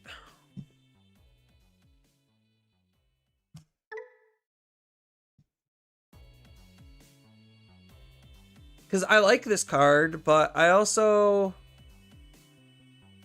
think it matters. Like, does it? Because ideally, if we're playing the Digimon by an effect here, that lines up the Digimon we could suspend for, like, a Vortex, or... I think this Zephica is, like, actually just kind of obnoxiously bad. If this effect suspended one of your Digimon, yeah, I think, like, this Zephica just seems kind of bait. And just playing this might be better. Like, just running these. Because ideally, you don't want to suspend your own Digimon without it unsuspending.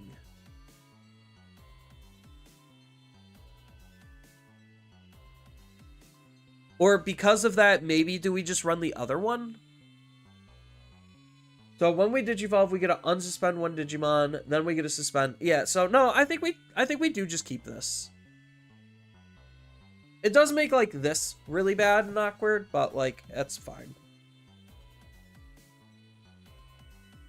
Like, this is mostly just for a free unsuspend anyway. And then what? We got one card of free space?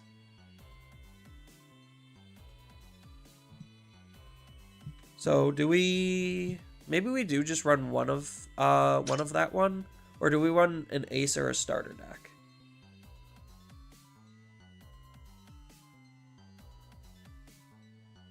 I'm like less thrilled with this card the more I've been using it. Like, I like the removal, but like that's where medieval ideally comes into play. Maybe we do just like run one ace just to kind of like threaten the ace. But I think this should feel a little bit cleaner.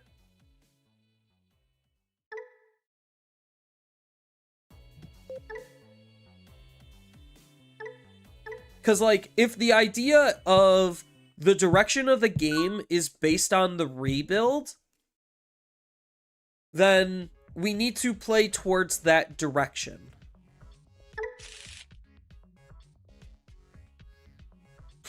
This is okay hand. It's not fantastic.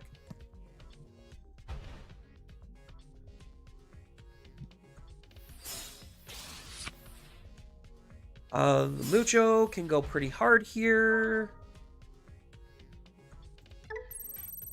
What do we find? A 5. Or do we take the 3? No, we take the 5. Pal can go to the bottom. That's fine.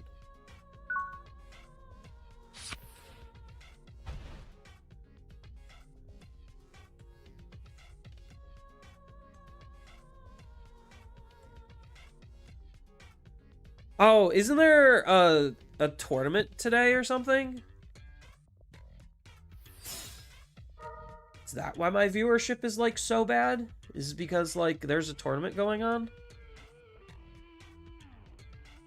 Or is that next weekend that there's a regional like or something?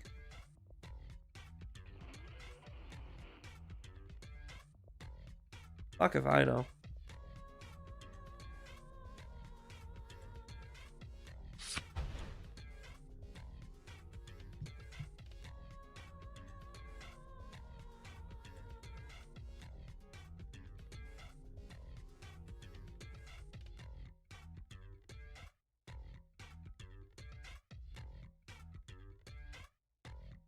What do we got going on?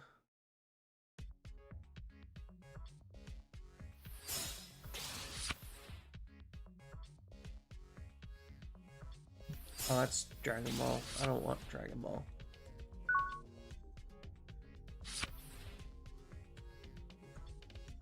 Yeah, okay, so there is the Carta Magica.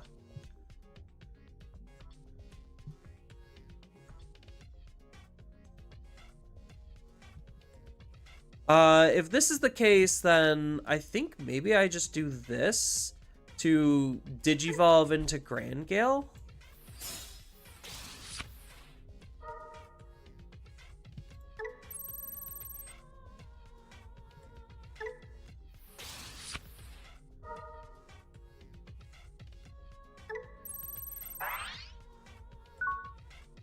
And then we could kind of see where things go from here.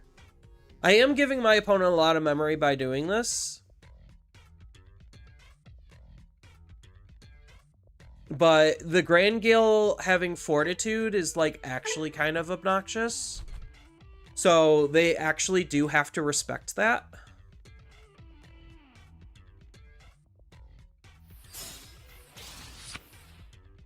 Is my opponent able to kill me?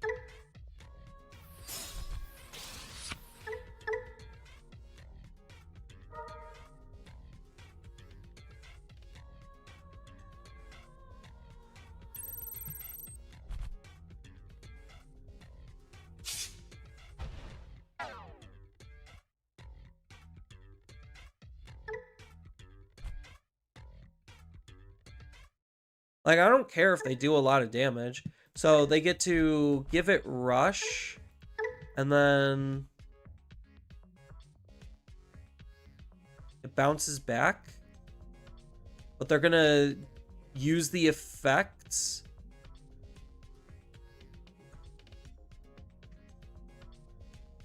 So they get a gain a memory, draw 2 cards for this discard.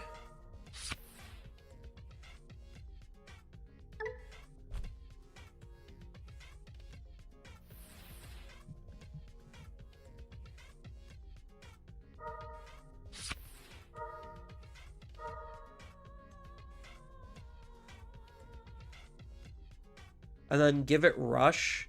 Probably have it swing. Or you're gonna pop this. Evo here into a Mega for essentially 1. Probably sacrifice this to something.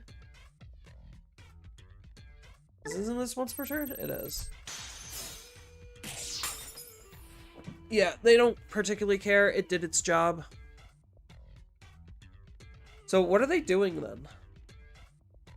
Because they do have to respect the Grand Gale.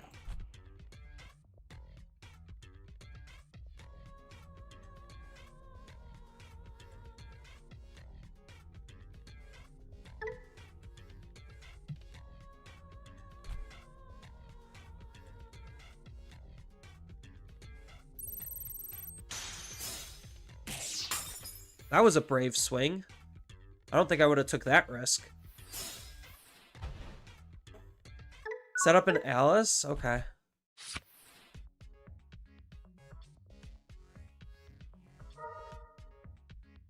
I probably didn't need to move out here. You may suspend 1 Digimon. If this is suspended yours, then it gets plus 3,000. Okay.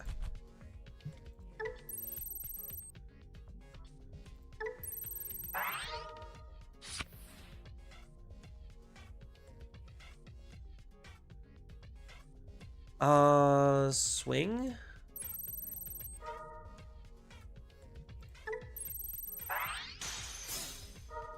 Purple scramble! Oh, man.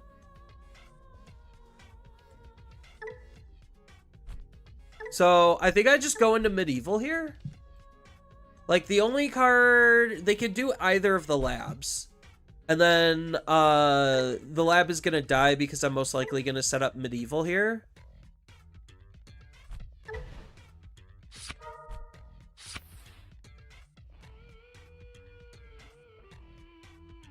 What are they gonna discard?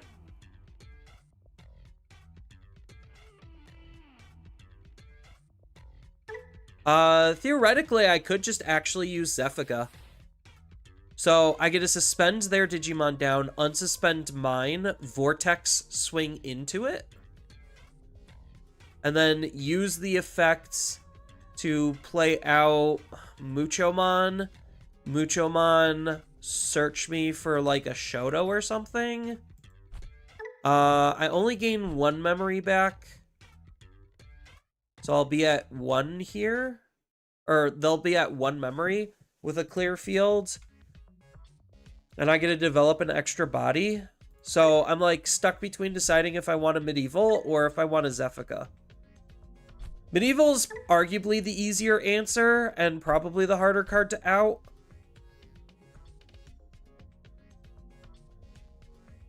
But the Zephica does allow me to search for Mucho. So maybe I do just do Zephica.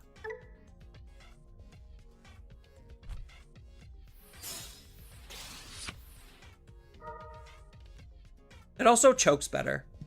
So unsuspend me. I suspend you. Vortex into you.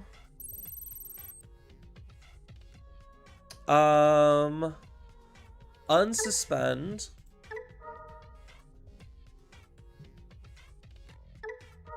Play a Digimon.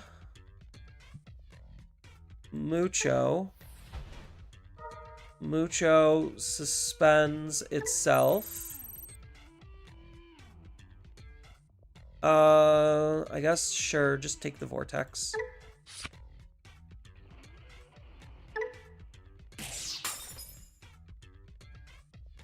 Gain a memory. Pierce.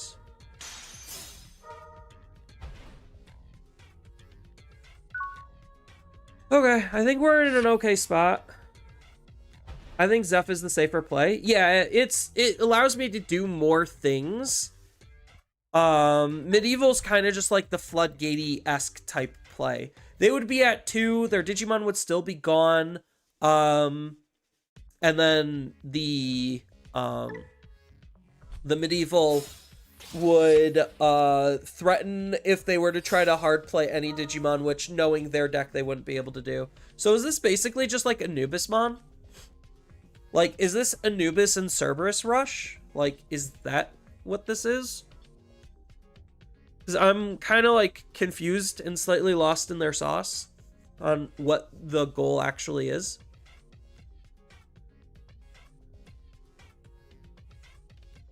Because now the unfortunate thing is I don't have a spare rookie to use in my raising area. So that's like my only concern here.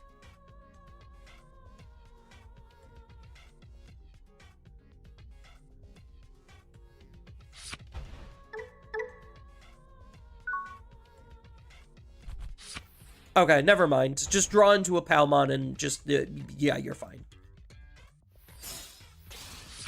So the only thing I'm, like, realistically missing is, whatchamacallit,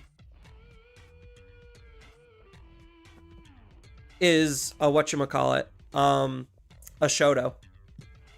So what does this do on all turns? When any of your Digimon suspends, we get to play a Bird Beast or Avian. Okay. So we're probably not going to be doing that, so we might as well just, like, Vortex, suspend our Tarot down.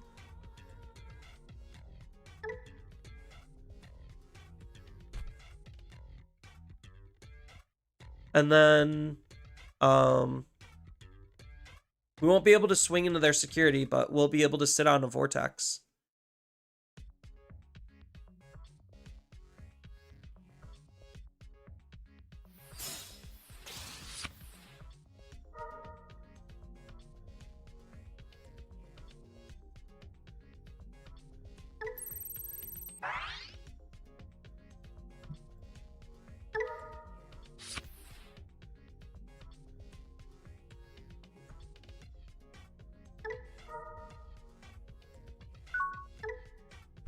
So now they'll have a lot of memory to do a whole bunch of stuff, which is like spooky, but Vortex should be pretty strong here.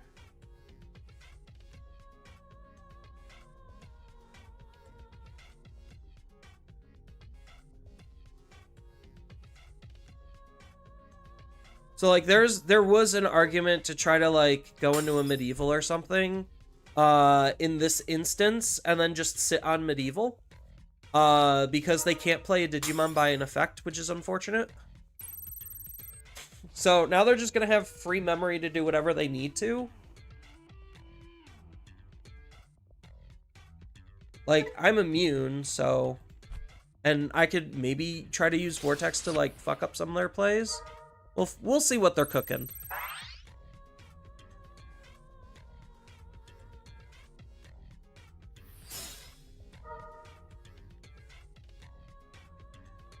I think Zeph is the safer play. Even if it doesn't have any deterrents. Deterrents are really good, though. Deterrents are very good.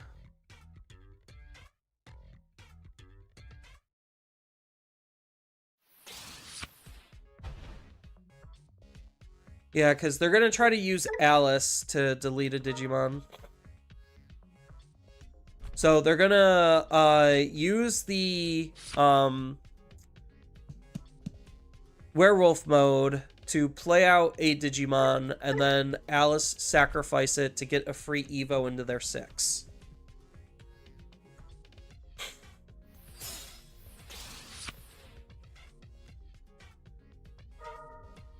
And then they could... So they're going to do the Anubis, but what are they going to set up with Anubis?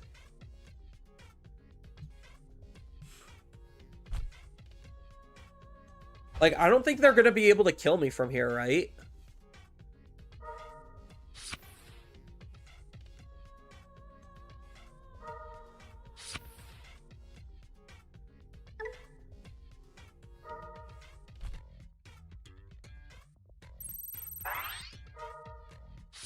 Because, like, they can't swing, otherwise they just lose their werewolf mode. And then that kind of, like, fucks up their whole play.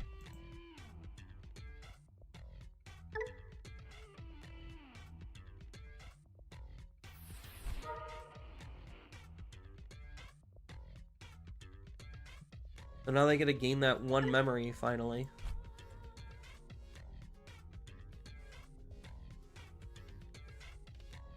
Finally.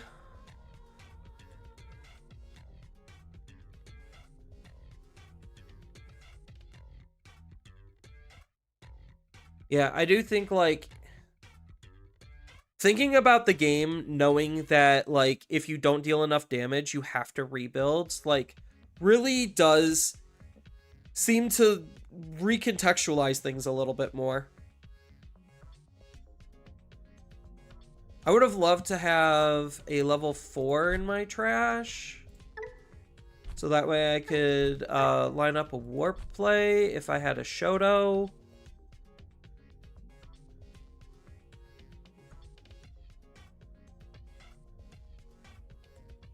So, I'm curious what they're gonna try to do now. Because the Zephica's gonna fuck up whatever Mega they're gonna use. Like, they can't get around Zephica.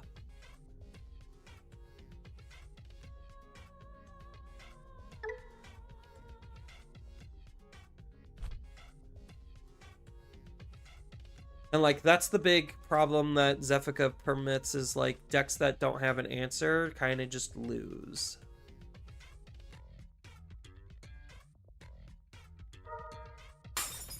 Okay, so are they gonna Digivolve here? Yeah, they are. But this is gonna bounce back, right?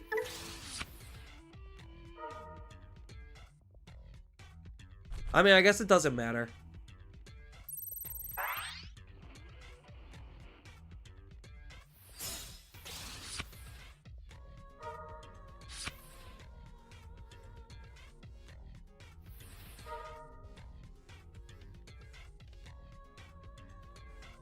I'm so lost in what they're trying to accomplish here. I don't think werewolf mode is good enough. Like, I get what you're trying to, what the deck is trying to do. It's trying to, like, play out a whole bunch of bodies and swing with Rush. But, like, so far, nothing here seemed to have mattered.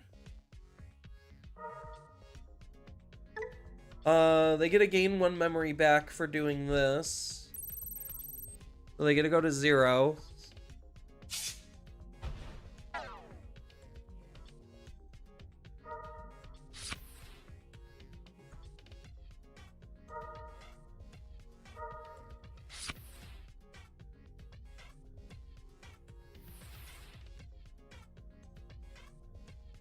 I am still failing to see what they're actually trying to accomplish.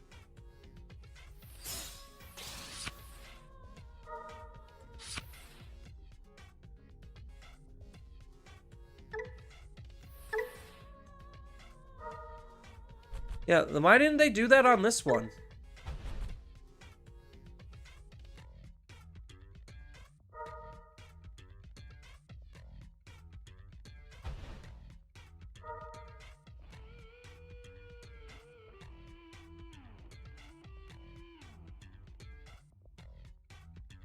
So probably get rid of the Mucho or the potato. I mean, I guess it doesn't really matter. This is probably the more threatening one, to be honest, because it has an egg. Oh, well, I mean, sure. I would have taken, like, got rid of the one with the egg. This one's not really doing anything. This is also a searcher, so giving me a searcher back is, like, probably not the most ideal for them.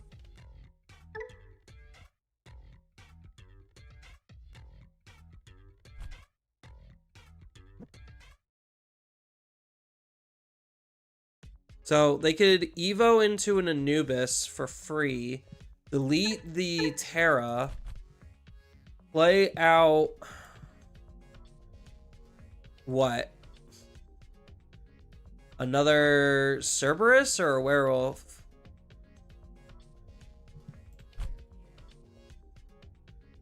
I don't know. We'll just have to wait and see. As my opponent is trying to do 40 chess here.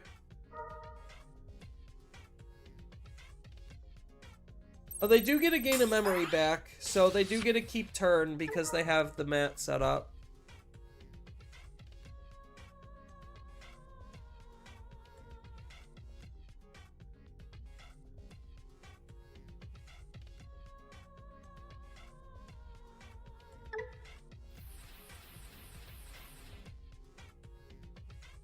So they get to choose to bounce or delete it.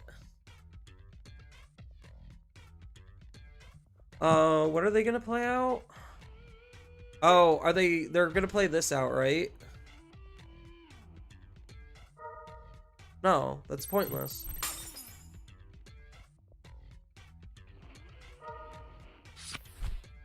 Oh, they played out the Siako to draw a card? Sure. And then they get to gain the memory back.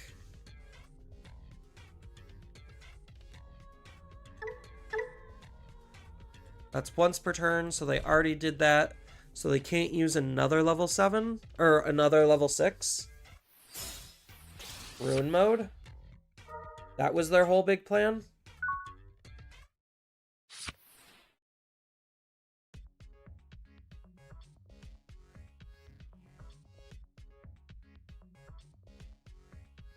All that rigmarole just to ruin mode? Are you fucking kidding me?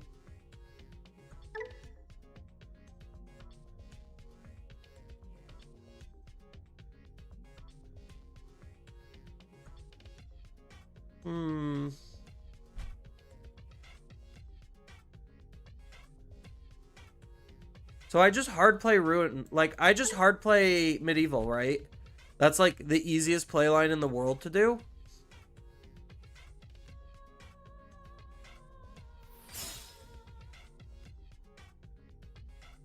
So this is gonna, like, the majority of their field is gonna go away, right?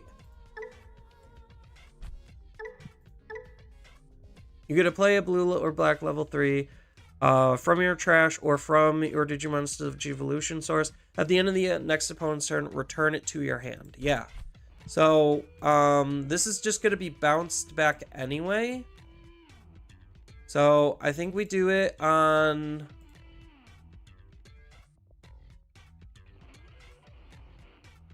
We're doing it on Ruin mode for sure. Because we're gonna Vortex into Ruin mode. This is gonna be dying. Yeah, so I do think we do it here.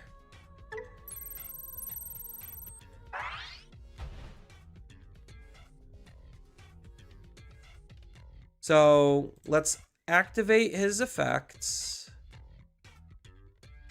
Or, no, we get a...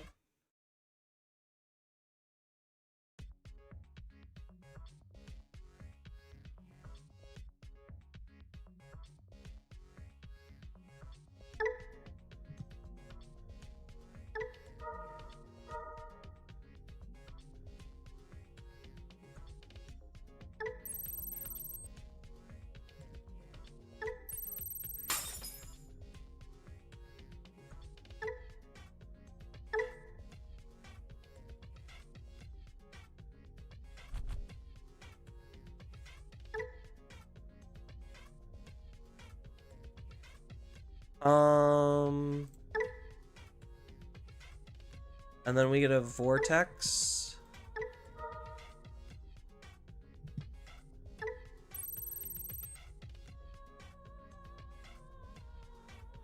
Suspend.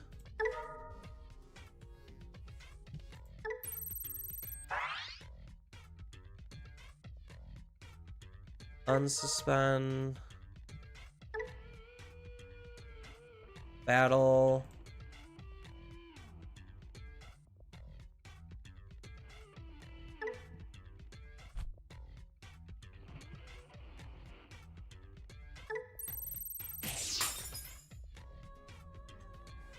Gain a memory. Even though that doesn't really matter in this moment.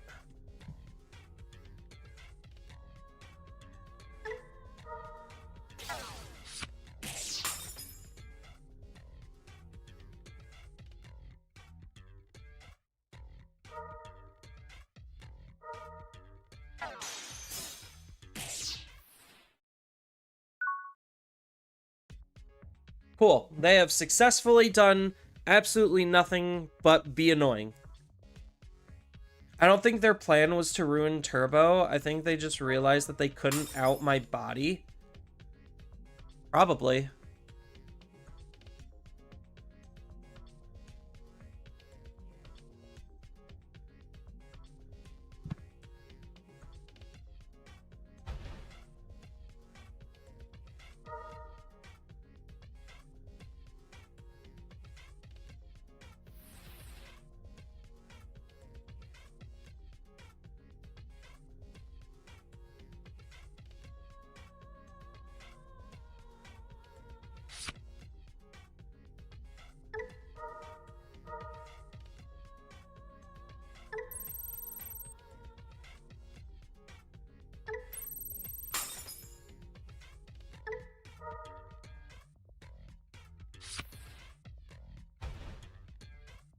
And this is what, I mean, granted, my medieval already did its floodgate. But they probably have nothing left to do. Their deck did the whole thing, and they literally don't have anything else. Yeah. Oh, so they do get to continue going. So they do get the mat. So they do get to gain 2 memory back here. So they could go up into a level 5 Digimon, and then their turn kind of just ends.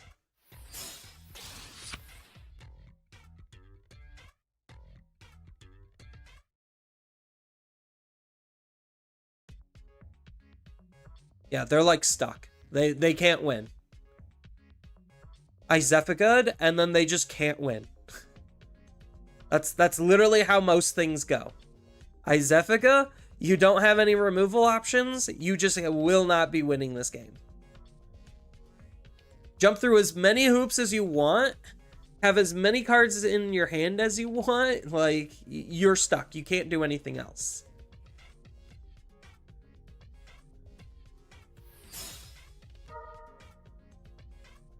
What? Darkdramon and Piedmon Ace? What are we doing? Is this deck literally just like one-ofs? Like, let's just run a whole bunch of the one-ofs?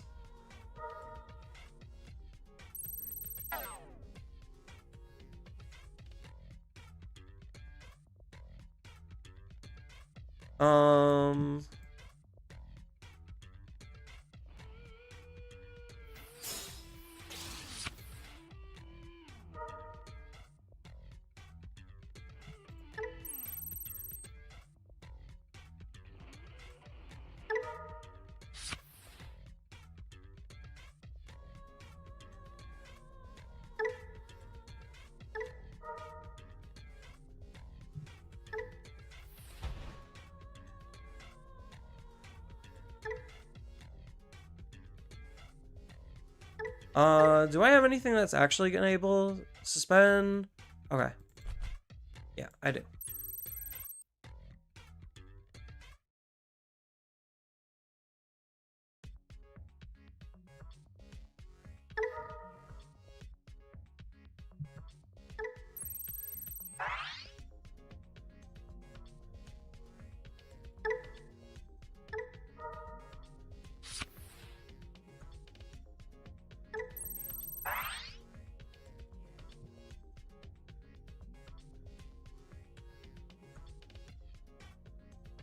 When this...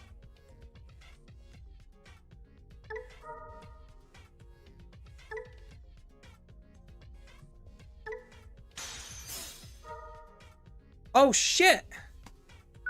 Fucking Jack Raid! Wait, I don't get to... I don't get a Vortex?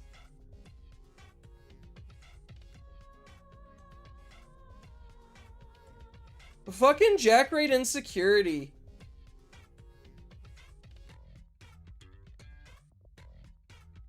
Maybe I should have just suspended this just to gain the memory instead of set up a tamer. But why don't I get to Vortex there? I'm curious.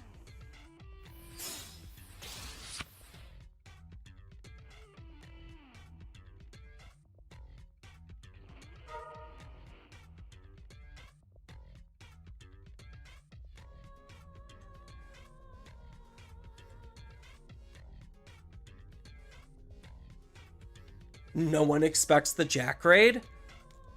I mean, I wasn't.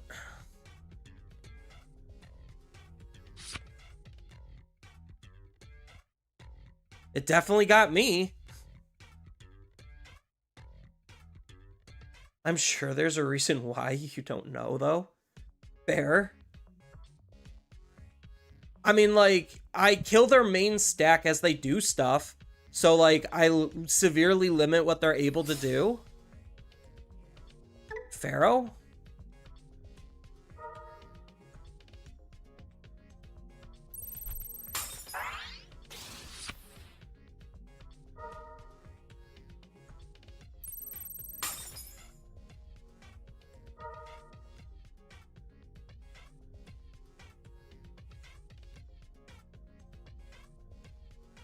Yeah, but they play a Digimon by an effect, and then they kind of just lose the game here.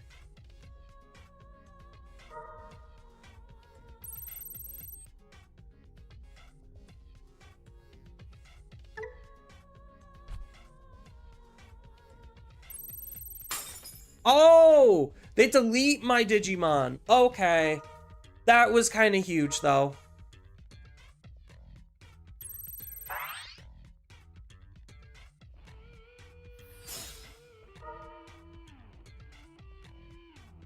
And then they just ruin mode me?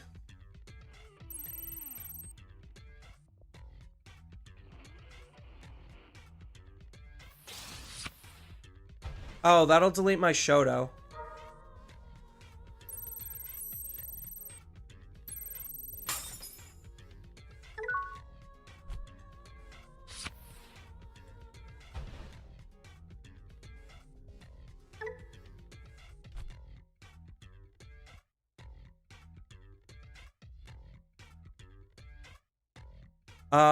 I mean, do I literally just play this song and dance? How does this deck have gas? Because I misplayed.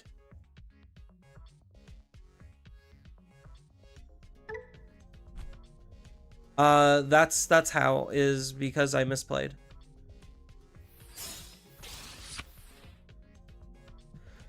So I could easily kill this and then gain the memory back. So do I Terra? I Terra. Use Vortex? Oh, no, I there's nothing to suspend and my tamer is gone. Okay.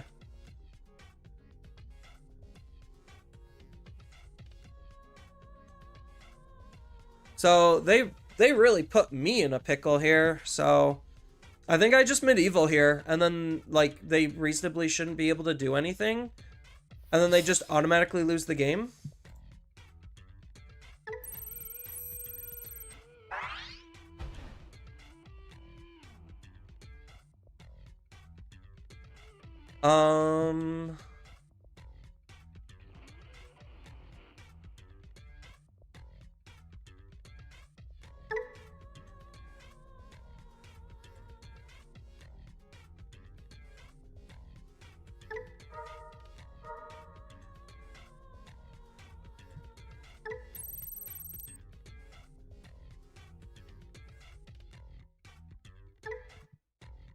None of these are like particularly scary, so I guess just delete this. And then don't activate any of these. And then I should just be able to vortex into here. Suspend, gain immunities.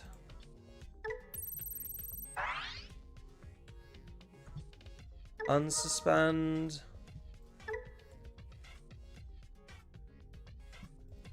No battle. No additional unsuspend. Yeah, go ahead and freaking ace me, I dare you.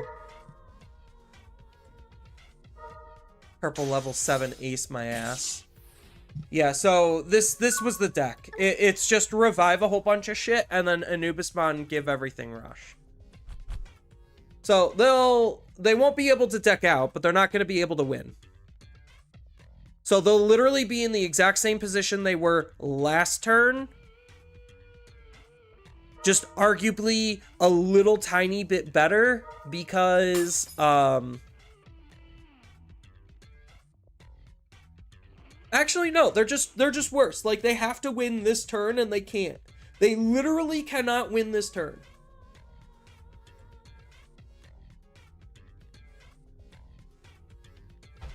Yeah, I could have activated my effects differently so that way Medieval Gallant isn't suspended. But I don't particularly think Death X. Oh my god. What is this guy smoking? I don't hate Death X in this meta, but like it's not a good card in this meta.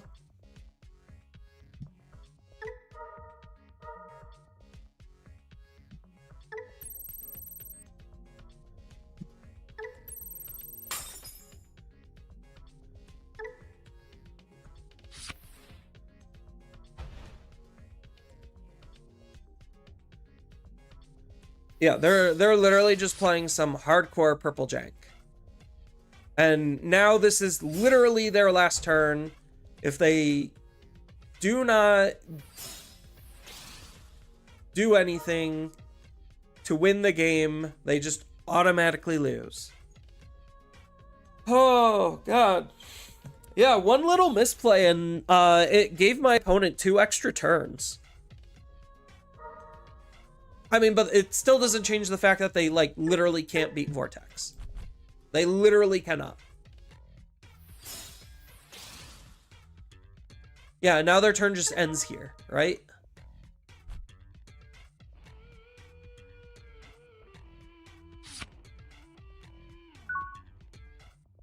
Okay. Are we done here? Are we done here? This game was ungodly uninteresting.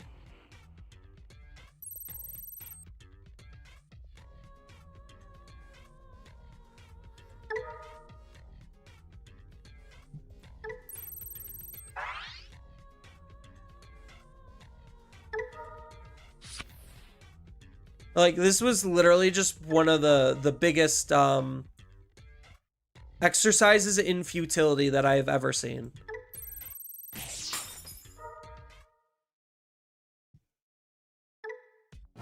Alright, cool. That was such a slog. That was like... I don't even know if I could say that was fun. Like...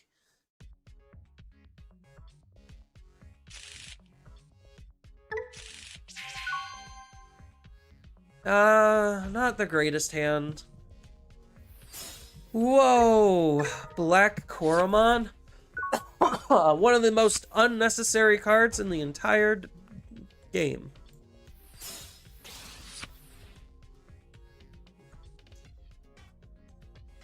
They don't really have anything. So I think I just set up my Shotos and call it good. Because next turn, I might be able to get into a Zephica. Or, like, I could at least Grand Gale and do shit.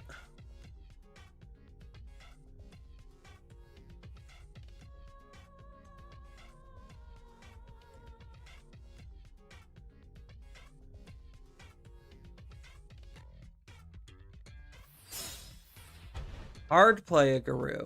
Okay.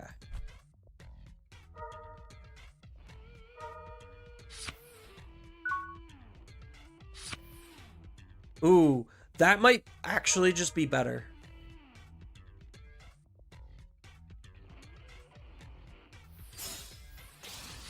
I guess it just depends on what we draw.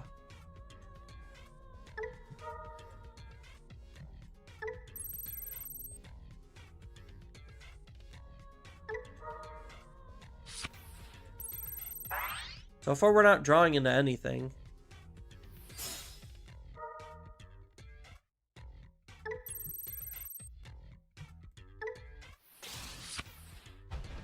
Okay.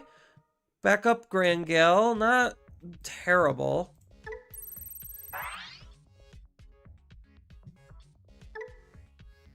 So do I just punch 15 into security? Because, like, I really don't have any, like... I punch for 15, I Digivolve into Medieval, and then out as Digimon. It's probably the play.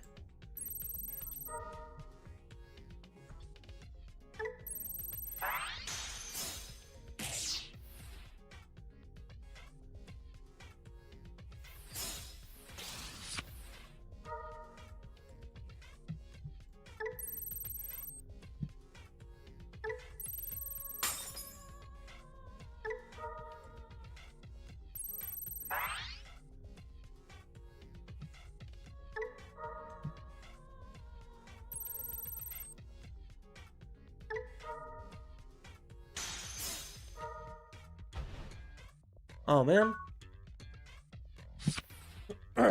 Not crazy, but not terrible. Oh, just a pass? Oh, they're so bricked. They are so bricked if that's the case. Yeah. If they are bricked, then the game they're done.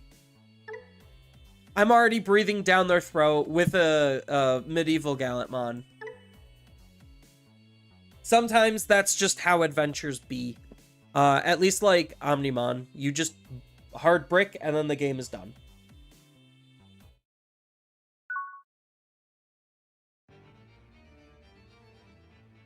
And they're not even playing X Antibody Protoform in that purple deck.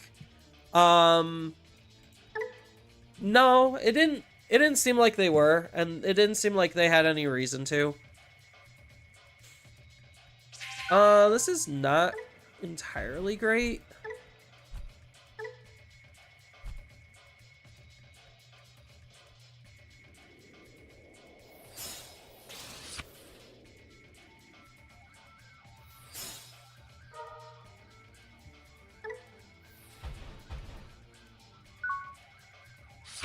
Yeah, I'm not... Like, the more I'm playing with these emblems, the less impressed I am.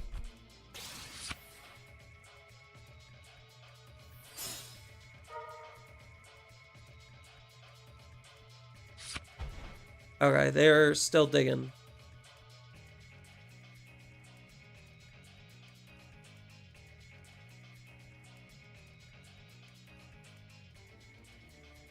Maybe I should have done it the other way.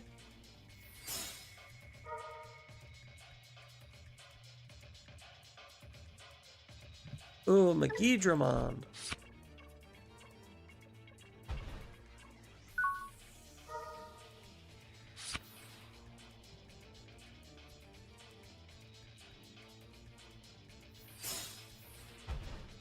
Yeah, unfortunately, I don't really have anything to do. I'm only running 2 emblems. I just cut one. I'm only running 1 emblem in this build. But, like, right now, I literally don't have any searching tools at all. And that's, like, part of the problem. Like, I kind of need him to have a Digimon so I could, like, start suspending shit and drawing cards. And even then, like, I just need to... Oh, they're on the Trinity Burst build. Okay. So, we got some time.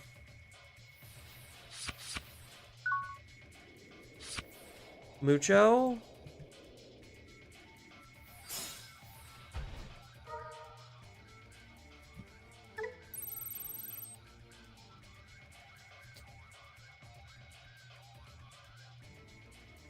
I think for this matchup, I have to take the Medieval Gallant.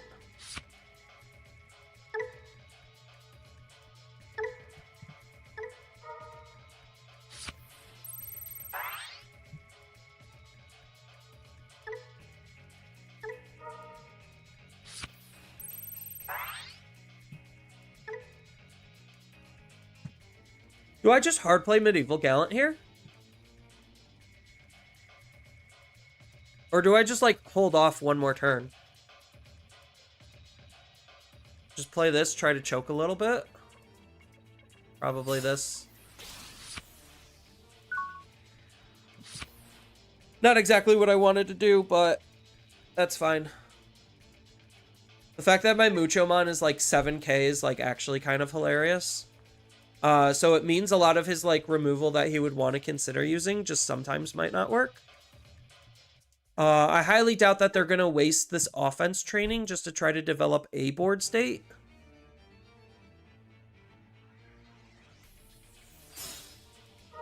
Yeah. I think they're just going to try to search for all of their pieces. So it's probably in their best interest to chip me here.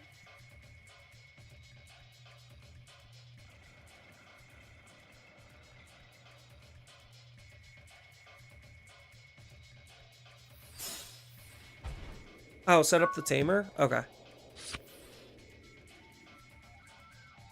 I literally don't have a level 5 Digimon to use to try to bridge things together.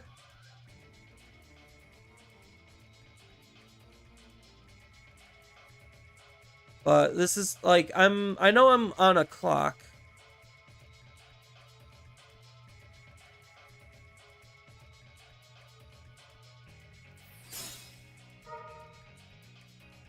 Okay, there's a level 5.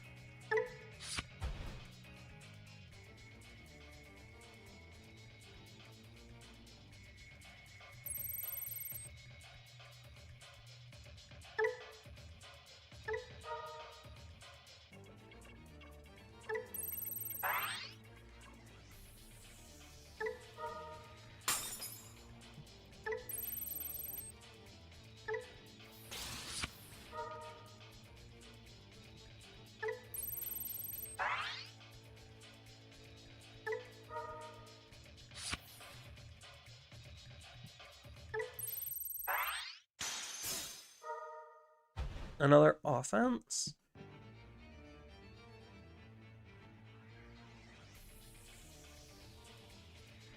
So now I scramble into Vortex.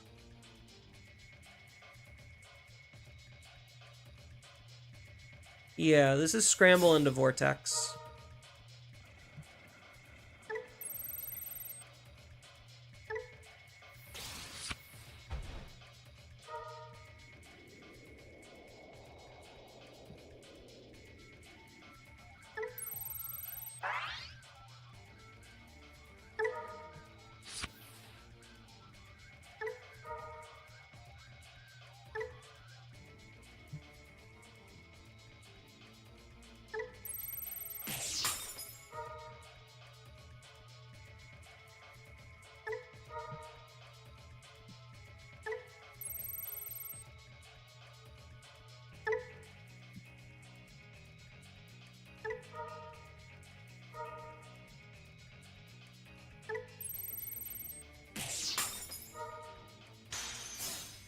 Oh my god.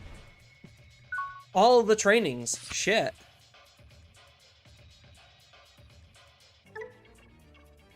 Maybe I should have given more pluses to Vortex.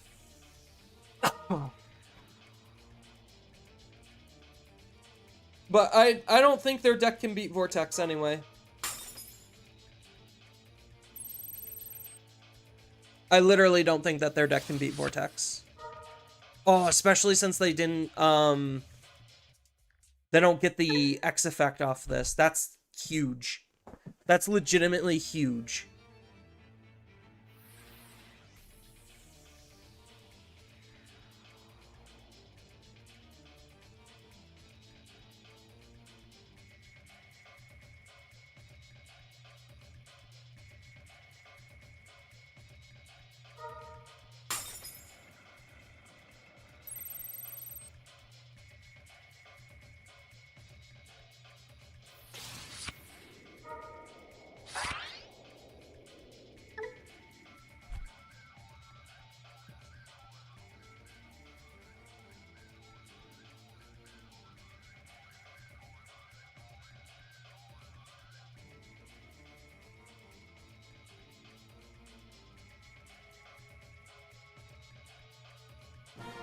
Yeah, they are not going to be able to combo off. So, like, they could, I think, like, my Vortex would be able to interrupt their alliance, and that would fuck up their combo.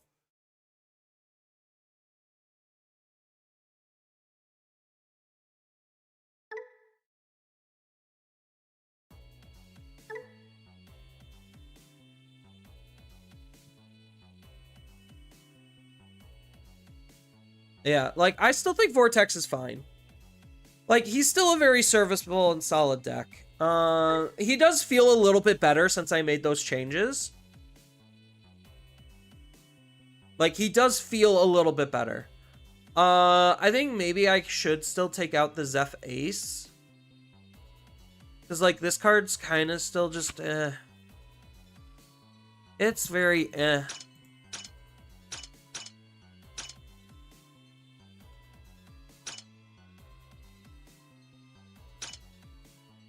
Maybe I should take out the unique emblem for, like, another scramble. I do think I should be on 3 and, I do think, like, 3 medieval gallants is 100% the play. 100% the play. Yeah, the ace just, it doesn't seem good at all.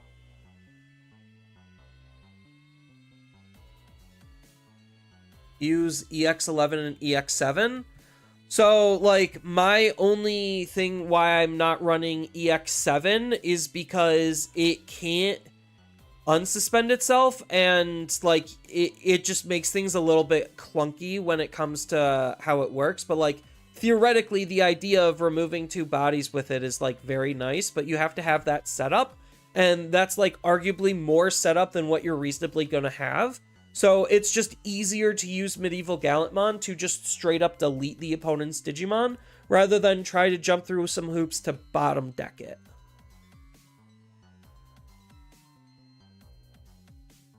The new training? Yeah. That's Sprint Dash, right? Yeah, Sprint Dash is the one that we currently have access to.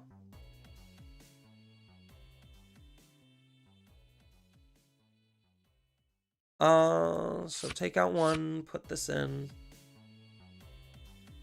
I could go down, like, one of these Grand Gales or one of these Grand Gales. Like, I could honestly, like, lose 1 Grand Gale. And then put that for a training.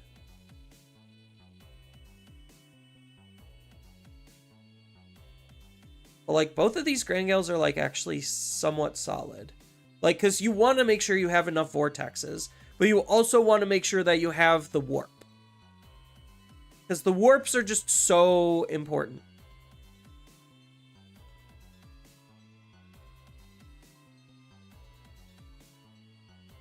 So, I think, like, this is probably okay for right now. Like, obviously removing this for one of these is, like, I really fucking hate these cards. I think these are an absolute abomination to the game. Like, these cards are just so fucking disgusting.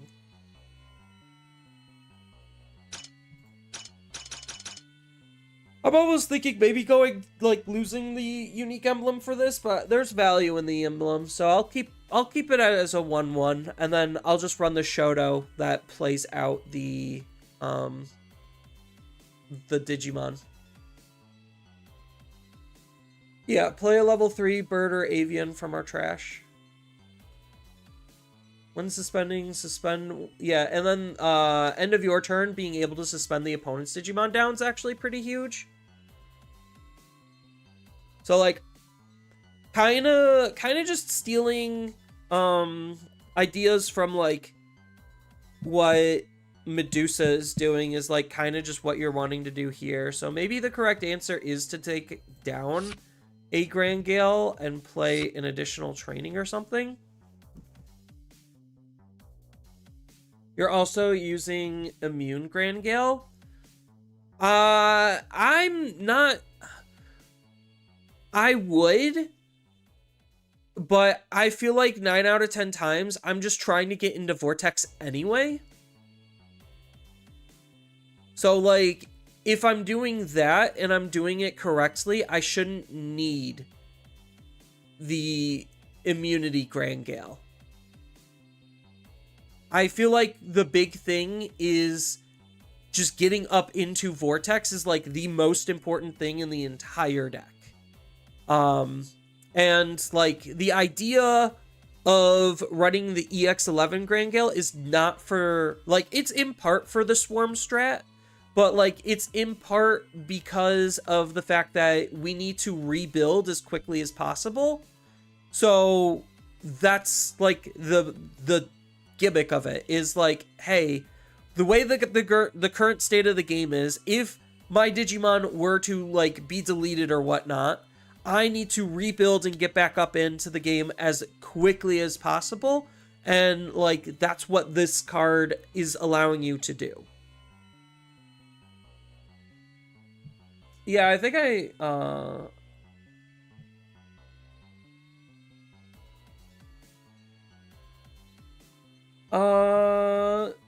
I like four vortexes, to be honest. That's me personally.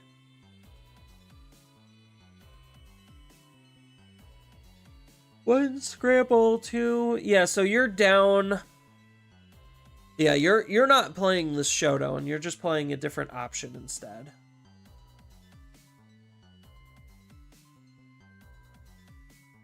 But so like the reason, my logic behind this Shoto is in my brain, it is basically like a pseudo scramble. So like, this is where I could like, if I didn't want to run two scrambles, then like having this Shoto tamer set up is like also really good. So that's where my brain goes to. But, I mean, yeah, it's for the most part almost the same type of stuff. Like, I do value the warp a lot. Like, a lot. I'm probably overvaluing the warp, but for where the current state of the game is, the warp is, like, insanely important. You're one rookie higher than me, and you're also one level 4 higher than me, but one of those rookies is a Zeph in my brain. And then I think you're just running more searching options, it looks like. Yeah. Because you're running one scramble and two emblems.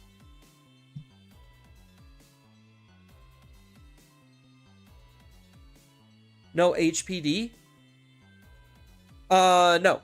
So this deck doesn't need HPD because it already has a hard enough time having the extra bodies to suspend for your Vortex to be 100% immune all the time already. And I think like that's part of the big crux is like, yeah, there's literally no space for a card like HPD. Like if you were to play more into the Swarm strat with the EX11 Zephica, then like, okay, maybe you could squeeze out an extra body to use your one of HPD. But I'm valuing just trying to get into Vortex in the first place, and then if they are able to deal with Vortex, try to rebuild so I could use whatever high-end Digimon I want as quickly as possible.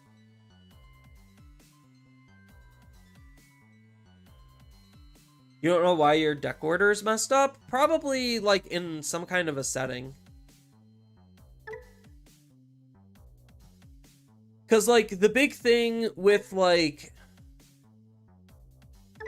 the shitty thing with Aqua and why, like, I'm not super high on it is because this is just an OTK deck because of how Aerial works. Aerial has borderline no real protection. She's got, like, her decode and whatnot, but, like, the opponent could just choose not to trigger it, in a sense.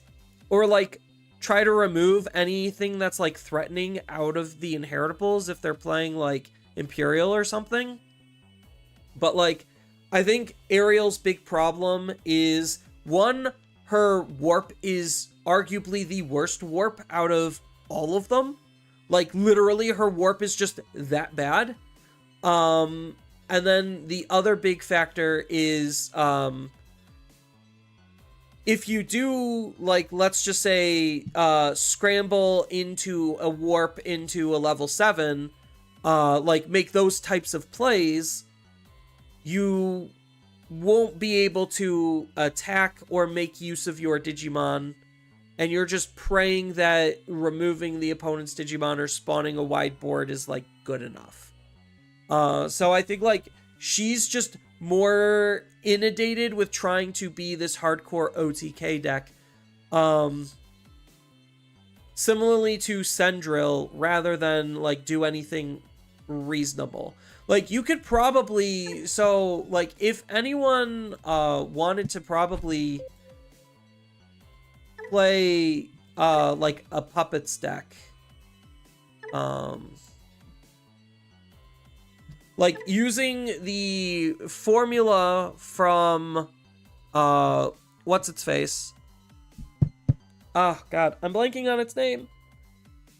Like, the other big problem is, like, these don't do, or not this. Nyan Boot isn't...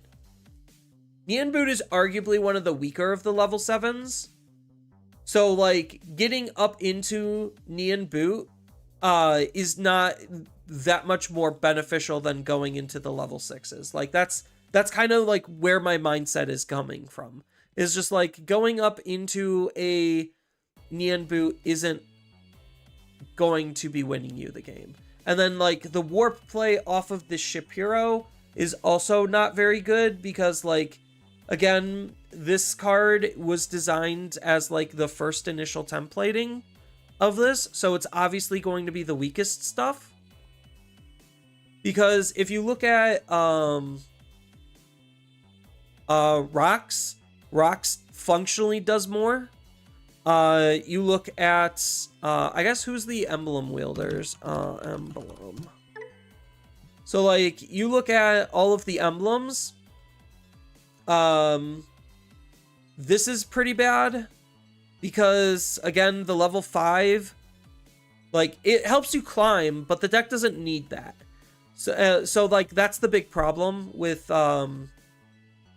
this is, like, the level 5 climb is not that much more... It's not that important. Like, it's important, but it's not that important. Then... Like, it's more important for your unique emblem, or for Rocks, it's more important for Vortex, it's more important for, Owen. So, like, these three are probably the worst of them in terms of, like, actually utilizing the warp mechanic, because these three, their level 5s are functionally weaker than these three. Like, and you could very much clearly tell in that overall power difference. Is like, yes, these three are stronger than these three. But, like, obviously that's why Puppets is using this emblem versus this one, is because, oh, I just have better tools that can make better use of this emblem. And, like, the rest of these emblems, like, are just ungodly unplayable. It's like the only other one that's, like, remotely playable is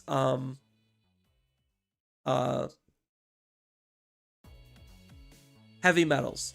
And that's just because Heavy Metal got, like, some pretty decent support to actually use this a little bit better than the others.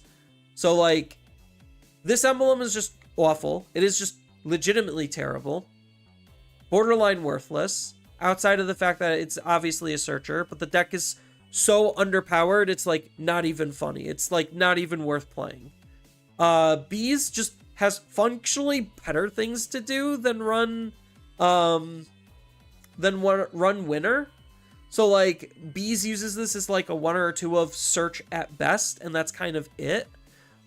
Same thing with, like, Invisimon. It's just, like, yeah, no, the deck is similar to Ice and Snow, where it's just, like, it's so below the power level that, like, this card's just not worth anything.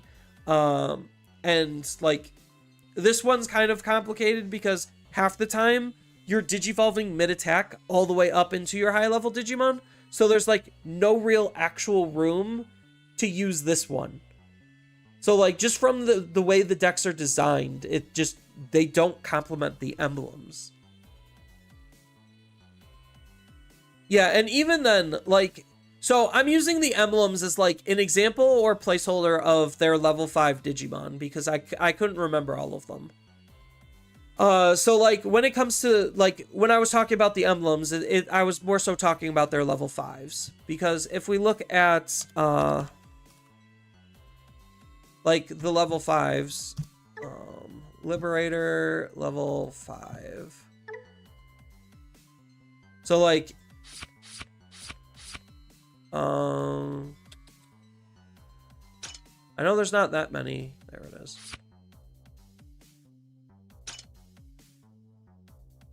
I'm missing one. Oh, there you go. Okay. So, like, if you look at all of these and their overarching design, it's just like, obviously these two are the worst because they literally just have a keyword. They have warp and keyword. So they basically don't do anything outside of their basic inheritable for what the deck is already doing. So it's just like, these are just ungodly bad, which is why, like, a lot of decks don't tend to run these. Then this is where things start to get a little bit better, because this is at least getting the same on delete effect as the OG 5. Yeah, you're just like trading execute.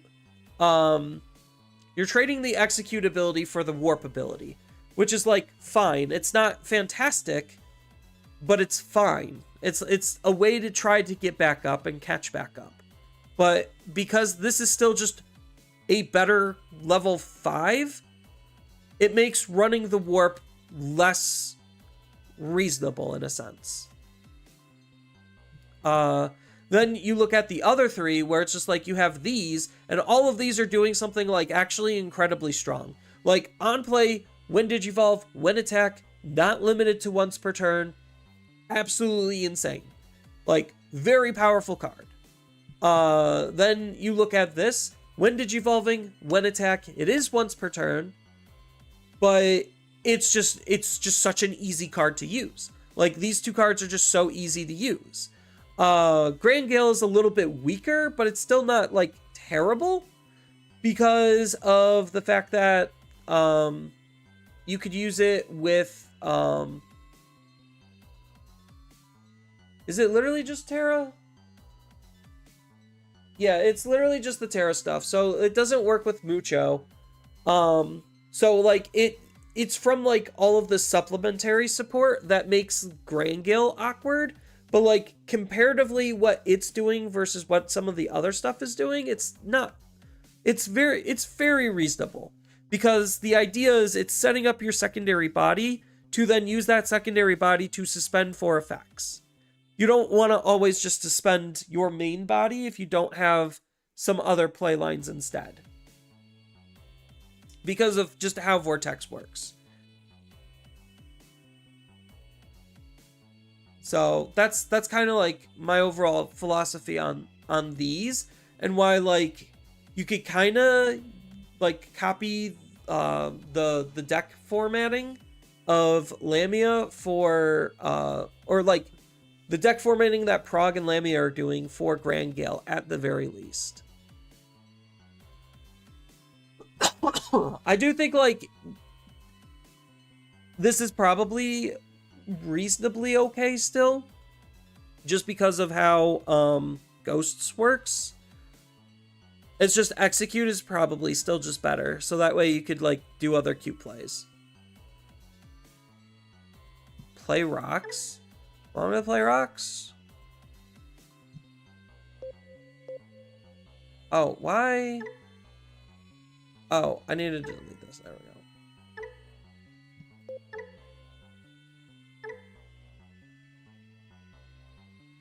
I haven't played rocks in a while.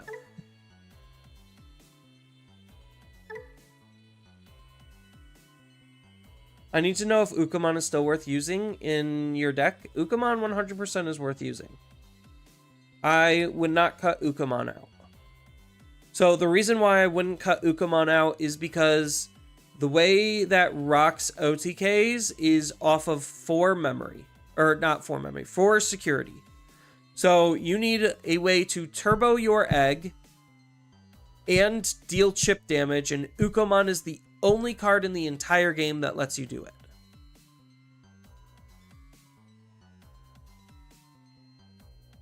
So I would not cut Ukamon.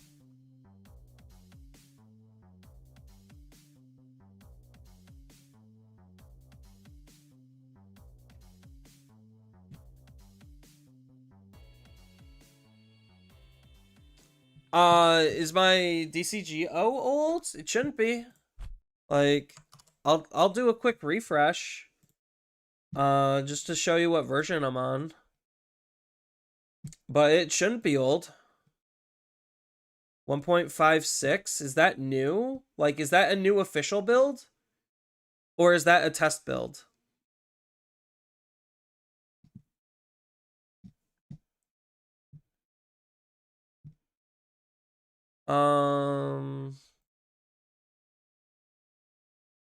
Patches? No, they're still on 1.5.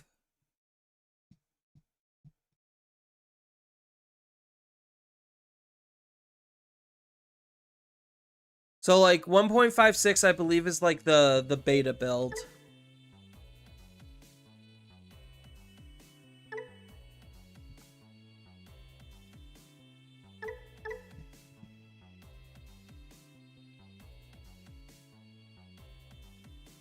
Because the website, if you were to download from the website, it should be on 1.5.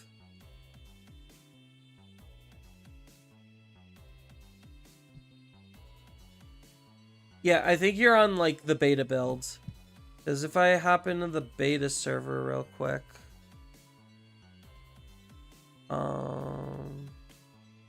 Where's the beta server? Here we go. Server announcements. 1.57 is up on the beta. Starter Deck 24 is back in, and Starter Deck 23 is ready for testing. We keep this. This is a good hand. At 1.5, what were they trying to do? Checking Starter Deck 24 and BT25 is no longer in the sim.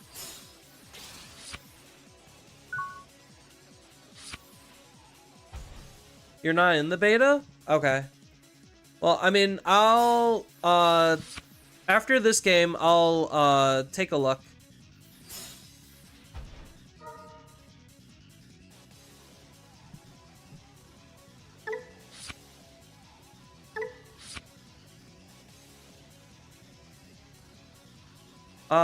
Do I set up a tamer or do I defense?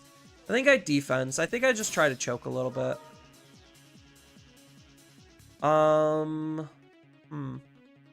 think I do take this tamer or this rookie. Yeah.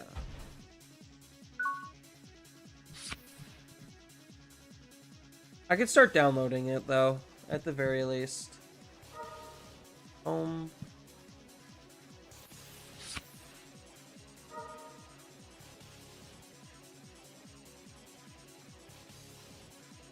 I almost wish they would say in the folder what version it's on.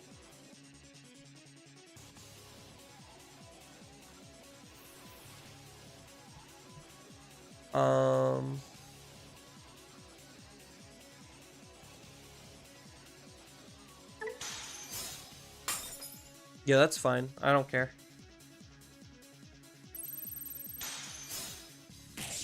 Oh no.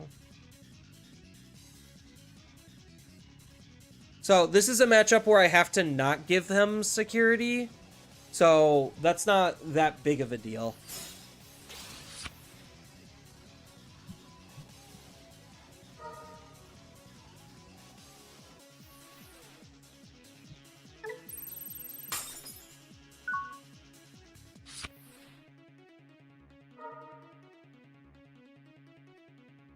I think I do just take a close.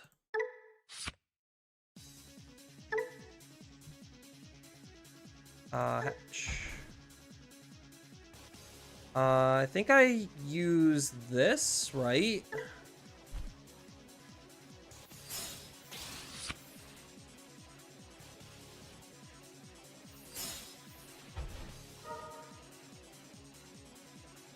Take the Pyramidi and probably take the backup magnetic, I guess.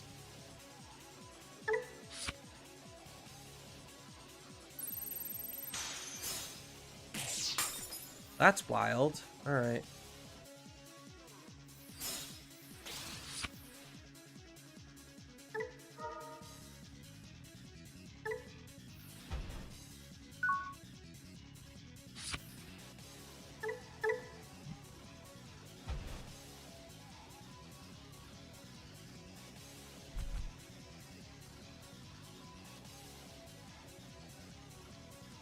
Yeah, I could have tried to out this, but I don't feel like I needed to right this moment.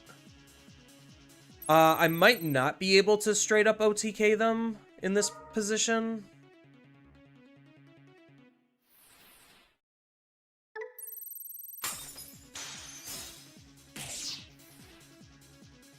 Oof, that was rough. Yeah, I might not have enough memory to do it. Well, so maybe if I use the Pyramidi, I might be okay. That's kind of obnoxious.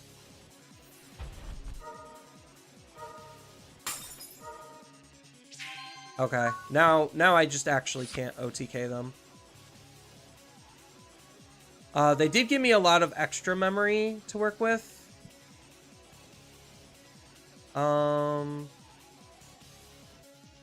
Trash a card from my hand. We will trash probably the extra magnetic, I guess. Doesn't really matter. We'll get rid of the bad prog. So now I could warp or I can digivolve. So I think maybe I just digivolve here.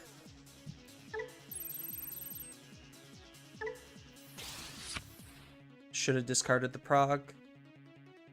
Or no, I did discard the prog. We'll trash. So we need to get our stuff big and full.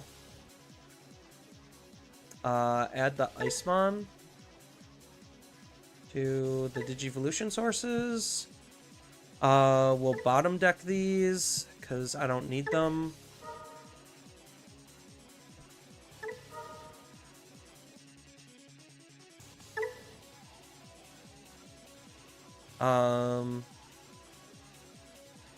Maybe I do go with a bad prog here and save the good progs for later. Because, like, is this... I guess the piercing kind of matters. Well, no, it doesn't, because I just delete his Digimon anyway, right? I just used Pyramidi to delete his Digimon. What does this do on delete? You get to play it face up. What does this do when it's played? If you on play, return one suspended. Okay. So that's not really going to be mattering a whole lot right now. So I'm just debating which one do I actually do. Maybe I do just use the bad prog just to use it. So I use the bad prog to save a source. Yeah. And then this...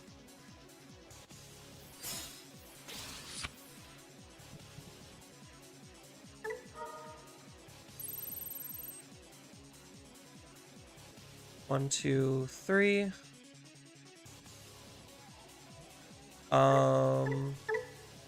When this Digimon, your opponent may delete one of their tamers. If they didn't, it doesn't leave. So I guess I do have to de-digivolve.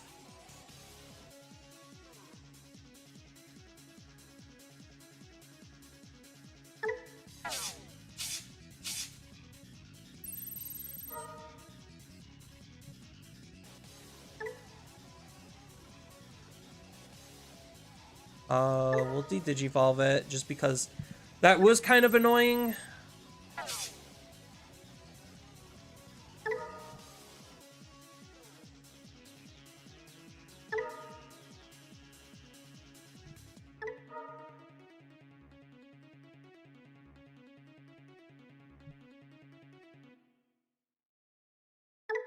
Put it all back in.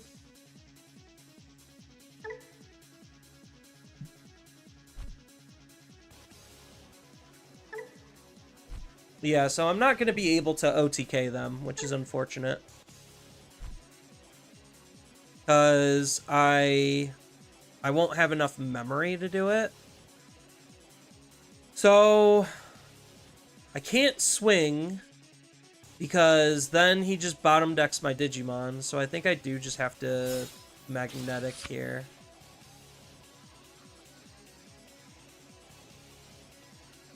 And then we trash 3 to delete and burn. The 3 we are going to be trashing is 2 memory gains and the draw.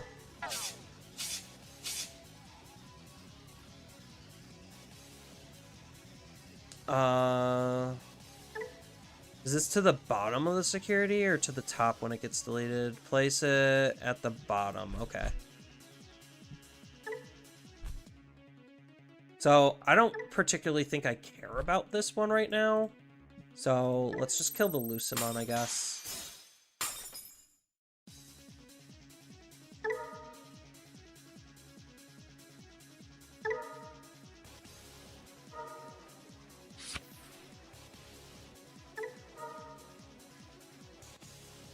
And then, obviously, we just put everything back in.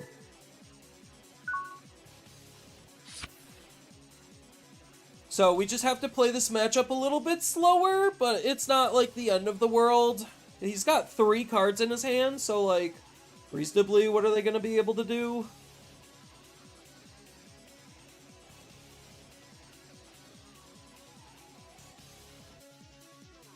I'm not going to block if they're thinking about blocking.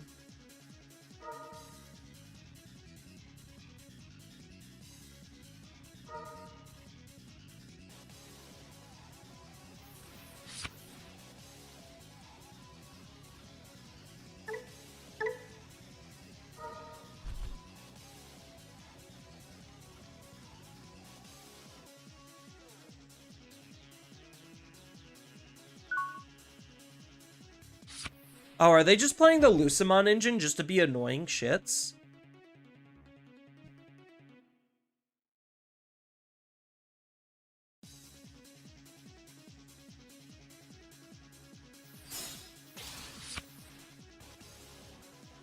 Yeah, so now I do the Rocky thing.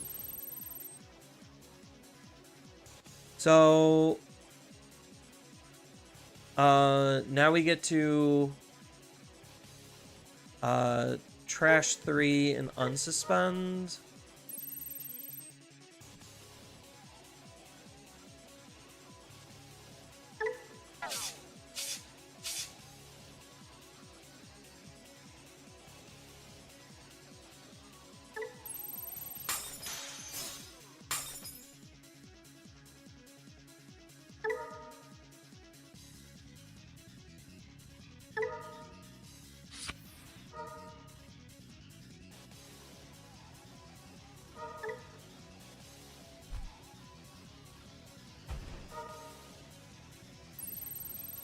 Oh, that is interruptive. Okay.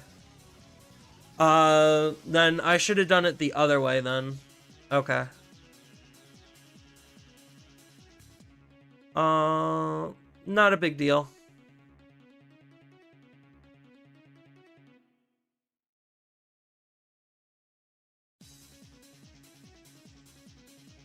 I'm just trying to think of like what are some of my other play lines that I do here then.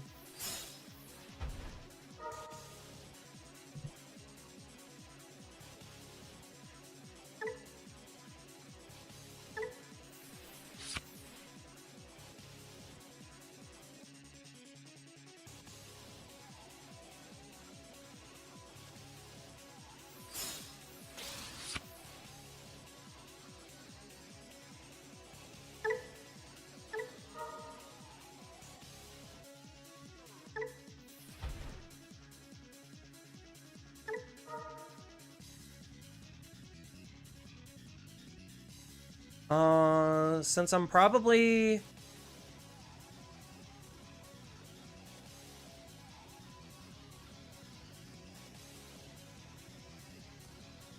not going to be able to go up this turn, probably just set up for next turn or something.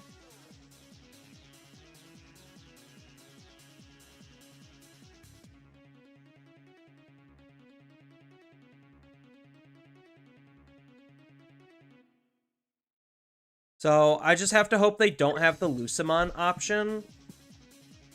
Because this is what? On attack? Yeah. Ba-ba-ba-bum.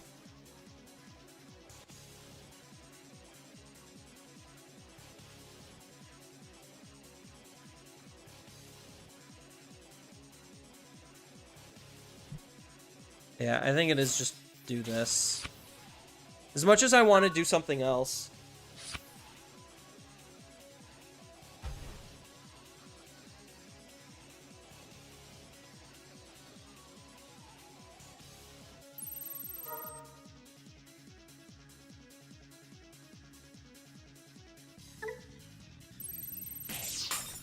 Yeah, so I'm going to be taking the block where I can.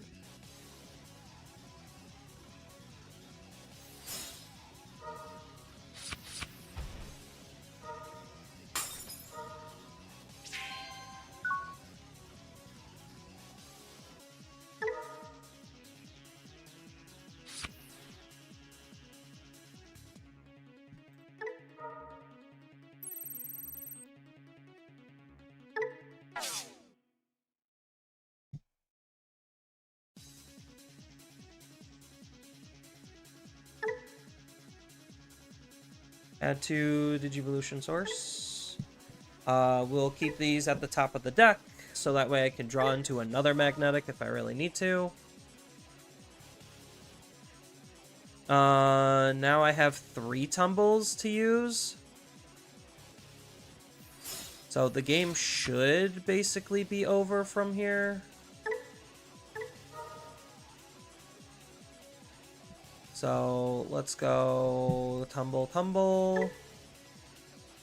Then we will use this effect to get rid of a tumble, and then use the close to add more tumbles.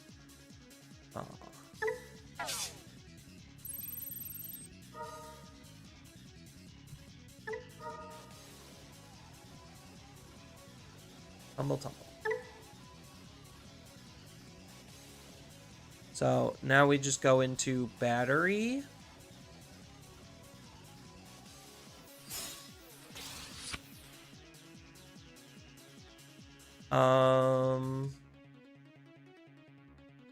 We will trash.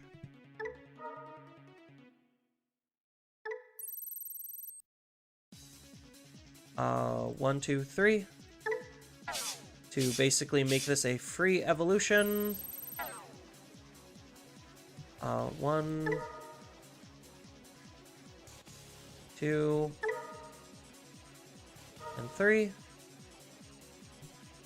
And then place them back in, because cycling all this memory is not broken, as we've clearly seen earlier in the stream.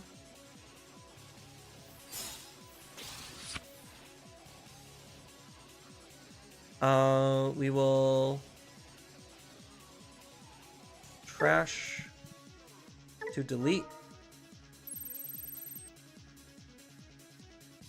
1, 2, 3.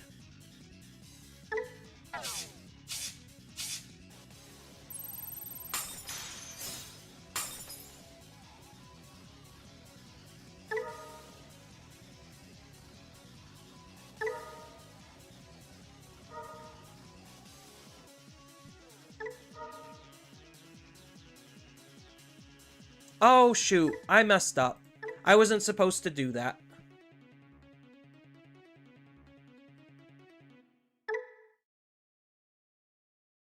Because I would have been able to... I think I might have been able to win if I didn't do that.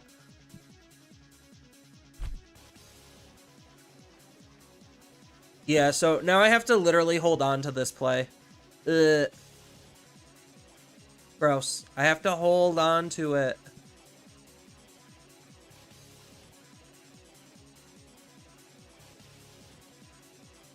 So I think we just choke my opponent at 1 and then watch as they probably can't do anything. Or no, I think we do this.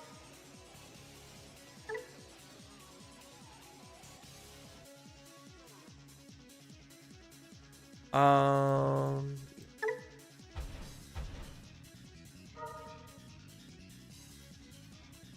then we throw you under here.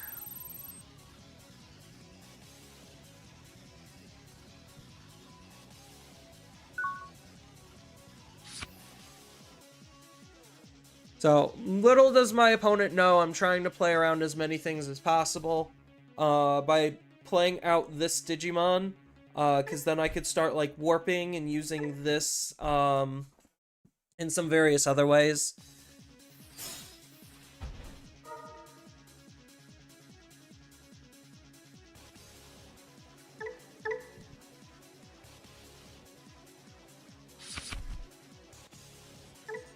Shadow Serafi. Aces don't matter in this format. Aces are dead cards. Like, his Digimon is not living, and neither is he.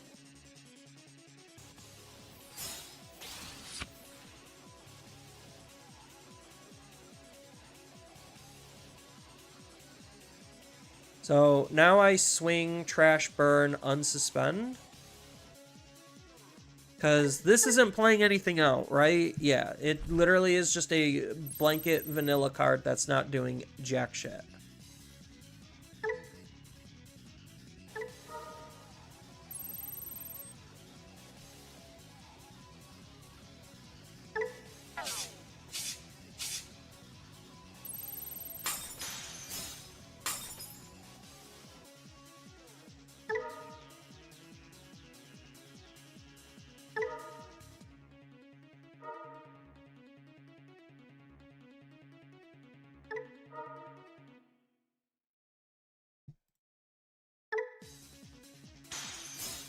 And then his Puppetmon gets to trigger.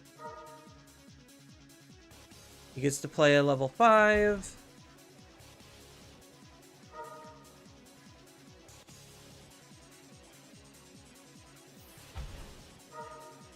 He gets to delete my little one.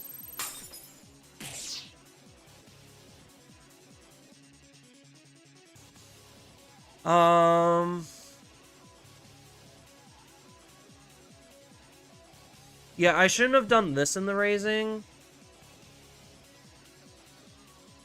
But that's fine. We'll go from trash. This is why the emblems are still kind of useful.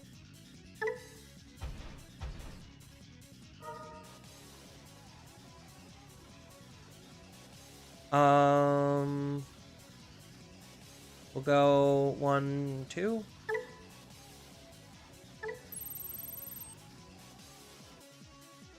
So I could swing, delete his Warumanze. Then his Warumanze has nothing to play out, and then this doesn't do anything.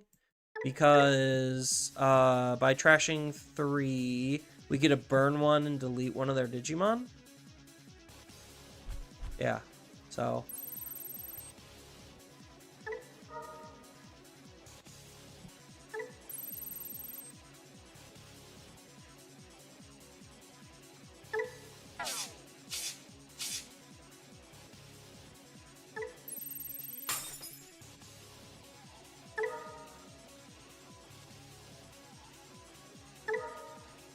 I mean, this was a terrible showcase to, like, win games. Alright, I'll show you the deck real quick.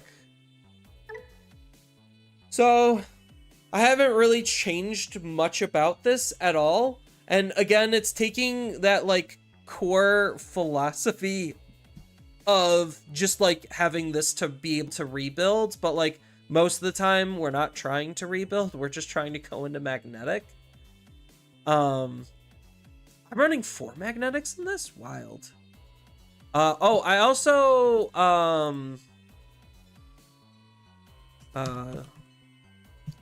training. Yeah, so we could run a treadmill and take out a gravel.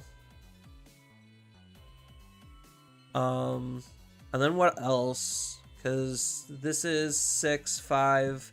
Like right now we're only able to use the ones that are in block 5. So that's literally just treadmill, image, and sprint dash. So these are the only 3 that are currently legal. So this is probably what I would run for rocks. Not anything like crazy.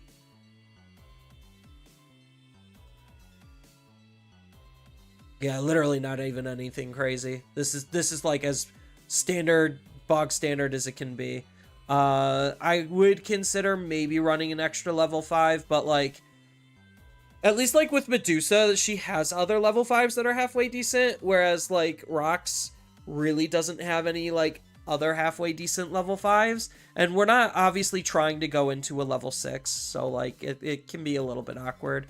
But arguably, I would consider running one more additional level 5. I just don't know what it would be.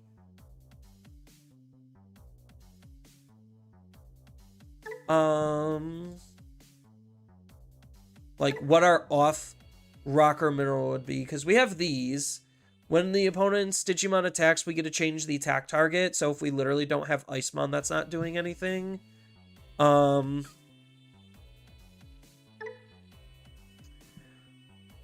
1,000 DP, pretty irrelevant. Yeah, so like all of our rocks are not good, so like it's just not really super worthwhile to run anything else but this.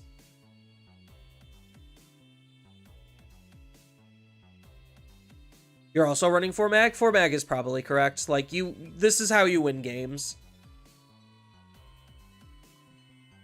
Alright, let's go ahead. We'll Alt F4 out of this, and then we'll update the game. And then run the update. So, where is... Here we go.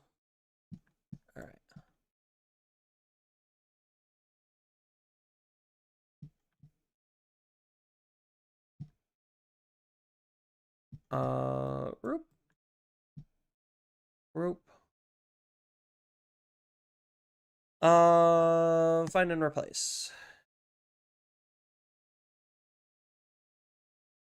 All right, cool. Let's see if this worked.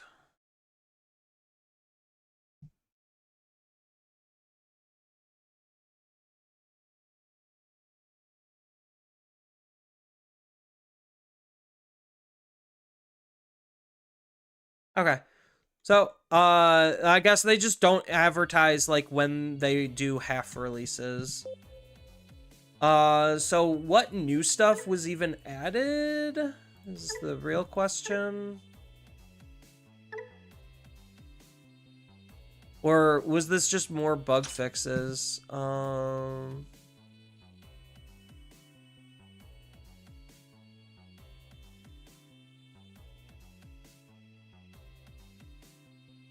Yeah, because here's all the starter decks. So, I don't exactly know what... Oh, it just changed legality of certain cards. Okay. So, like, certain cards are in, their legality is different. And then probably just some more bug fixes. Okay.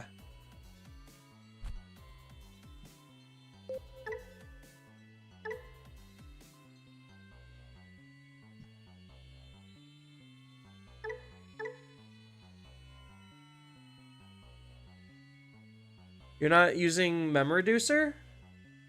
No. The best, the best close is this close. Like, this close is very clearly the best close. This is another pretty decent hand. It's not fantastic, but it's, like, good enough. An Uko start? How dare they?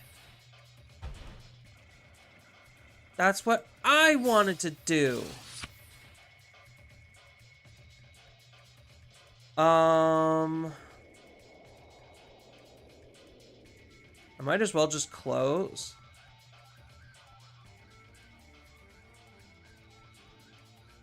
Oh, there's an argument to Sunariza to try to draw a card.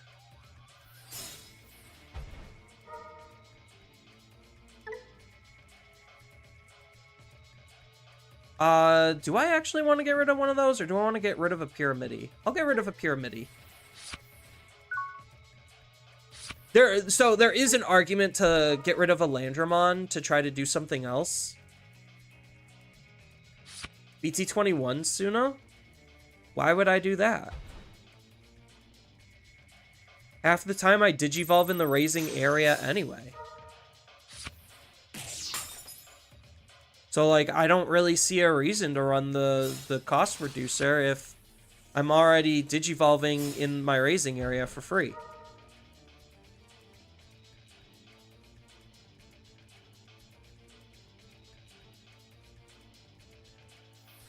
So, this was incredibly risky of me. So far the risk is not paying off. I think I have to take the prog here. Like, literally, I think I have to take the prog. I want to take the Sunariza, like, incredibly badly. Very badly. But I know the prog is technically the correct answer, but whatever. I'm going to Sunariza. We're going to put the prog up.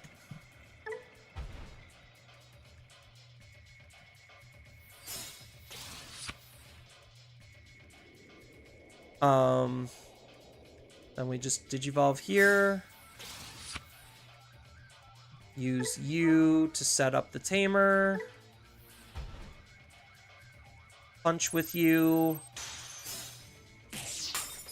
That's fine. And then Digivolve in the back. So now they have to deal with my Ukomon. They get to go to 5 memory here. That's kind of nuts. So obviously they're going to do the Aguni from their trash and then just any card from their hand.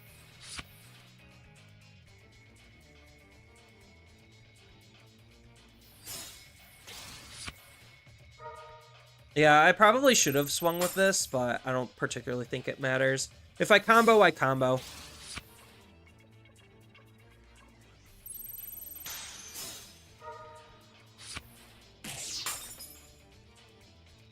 Yeah, their Uko rushing is, like, incredibly obnoxious. This puts a lot of pressure on me. So I need them to hit another close out of security, and this is where I definitely knew I should have progged. Nope. It's like, without prog, I'm not doing anything.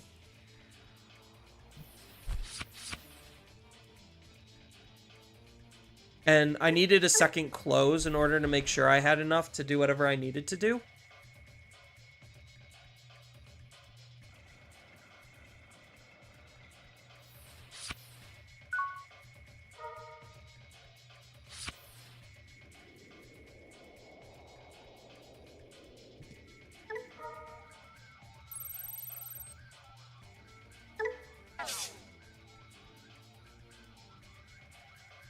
We're gonna have to add the prog to hand.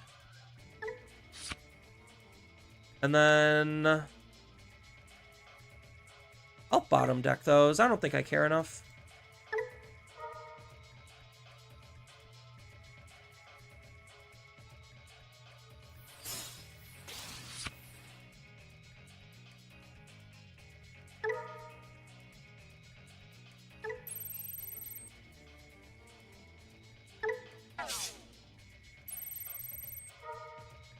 So I'm doing this to de-digivolve their Digimon, because I'm going to be using Pyramid.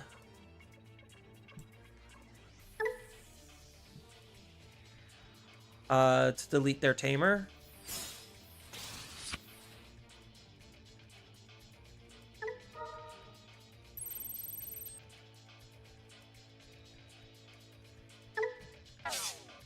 I don't think I have an ice set up here, so that's kind of a problem.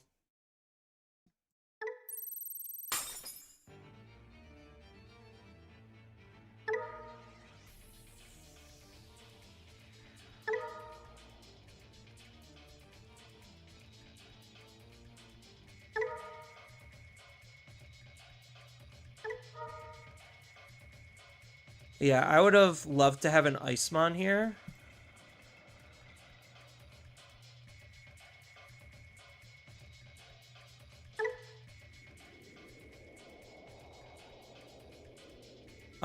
Do I just literally... Am I forced to hard play Icemon? That kind of sucks.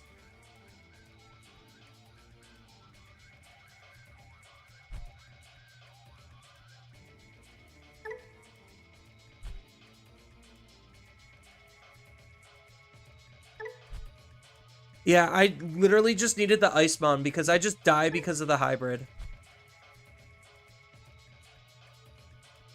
Like, because they Uko rushed me too efficiently, I literally just die because of the hybrid. And I don't have any additional ways to gain blocker.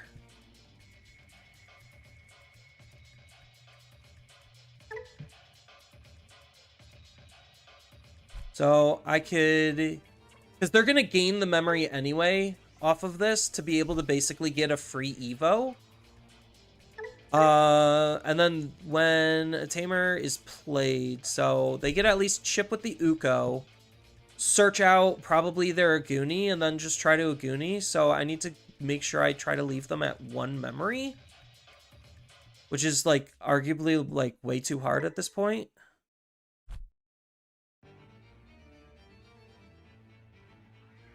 Like the cheapest thing I can do is literally magnetic.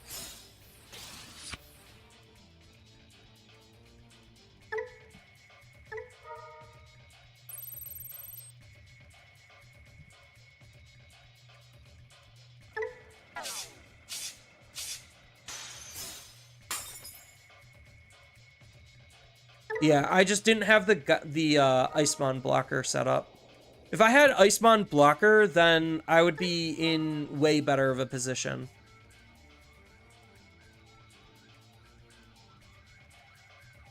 I guess it really doesn't matter. Because I just automatically lose the game here. Like, all they have to do... Well, so, depending on... No, they could just Digivolve into any fucking hybrid. And then, just not do anything that would trigger this. Like, that's all they have to do, is just not trigger it. Do you play Gigamon for attack redirects? No. I might include one. Like, find space to include one. I don't think that card's good enough, ordinarily. Because you're an OTK deck. So why are you thinking about defensive plays when you just OTK?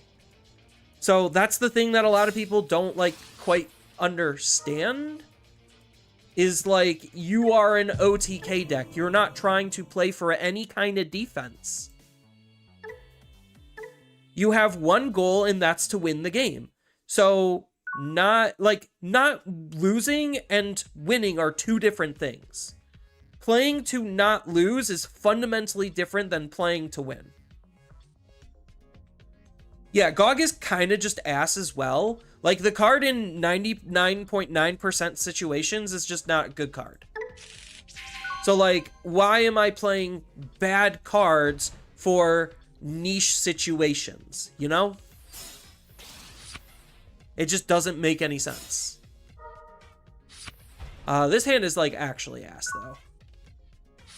Okay, that's a tiny bit better, depending on what my card draw is.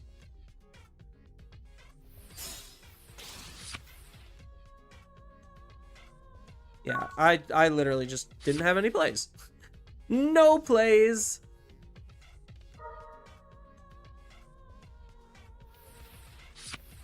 Yeah, GOG is also not prog, and, like, you could get stuck on a GOG, because... if you don't see a level 6 Digimon, you can't warp into magnetic.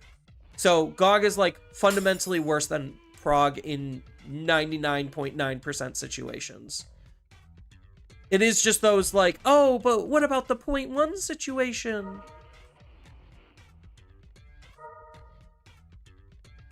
And it's just like, yeah, but how often does the 0.1 situation happen? 0.1% of the time.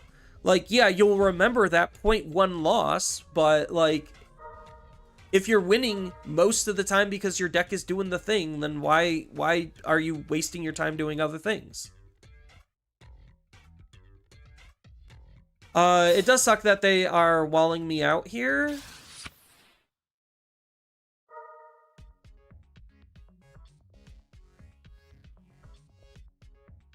Yeah, my hand is just, like, ungodly bad, so, like, that's why I'm losing in this situation right now. Not because, like, their deck is, like, functionally better. They might be able to give me something. Like, I could still play out of this. If they hit the proper tamers and maybe a rookie or something, I could technically still play out of this.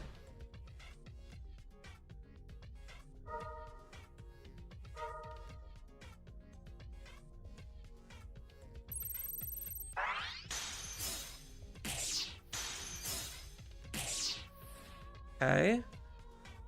So if they give me a tamer, I could gravel the Sunariza out, and then Ukomon search for the prog that can warp, and then I might be able to get back into the game.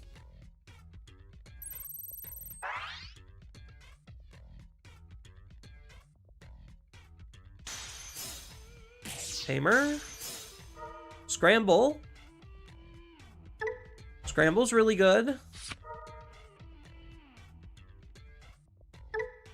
Okay. Okay, we're doing it.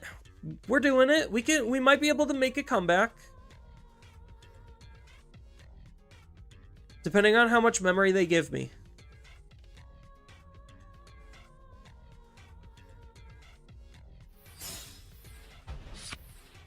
Oh, nope, that kills this. Alright, never mind. The dream is dead.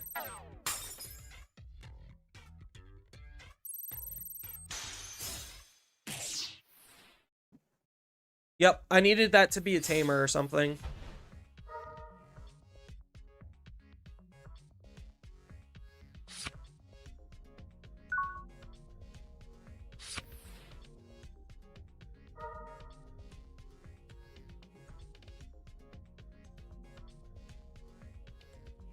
I think we just have to take the Sunariza.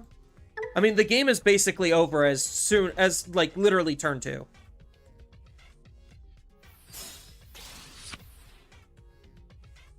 Because there's, like, 0 outs to this in the situation. Yeah. The game was literally over as early as turn 2. And, like, I've done that shit before. Where it's just like, yeah, I put my opponent in such a huge deficit that the game is functionally over. Can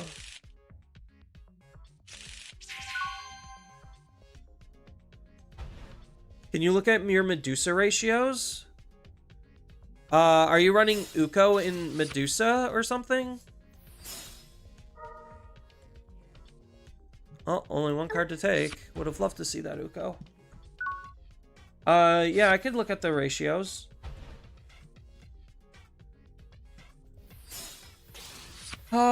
So you are running Ukos.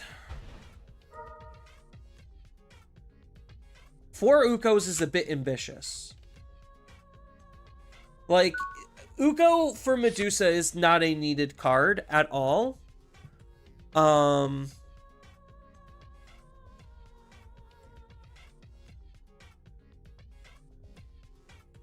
I think I just hold, and I set up a mem setter. Or, no, I guess it technically at this point doesn't matter. So, I think I just set up this one. I probably should have moved this out. That was my bad. I 100% should have moved out and attacked. I should have done one chip shot into their security. This matchup is kind of obnoxious. It's not unwinnable, but it's actually kind of just obnoxious, though. Yep, there goes my window of opportunity to try to cycle an egg. So now I'm stuck with 1 tumble for the rest of the game. Unless I just actively choose to throw this away.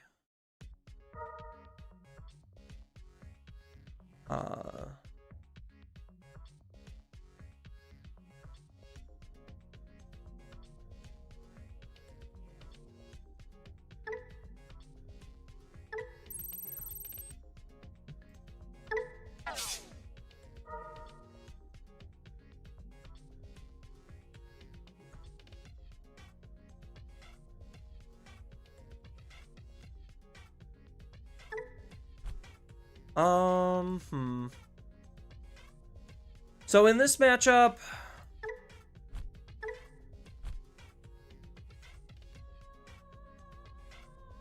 I'm trying to debate, like, what do I even use in this matchup?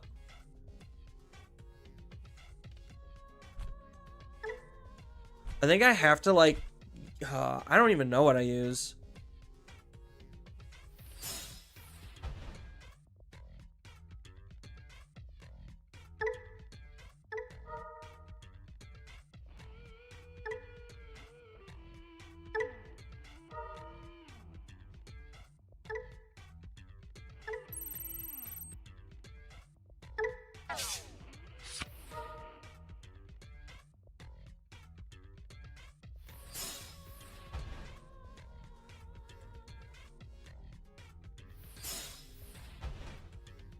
Yeah, I'm also just not, like, searching very well right now. My search power's not very high.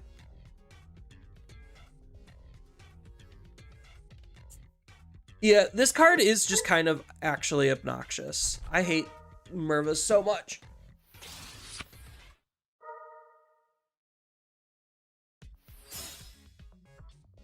Agiocuse.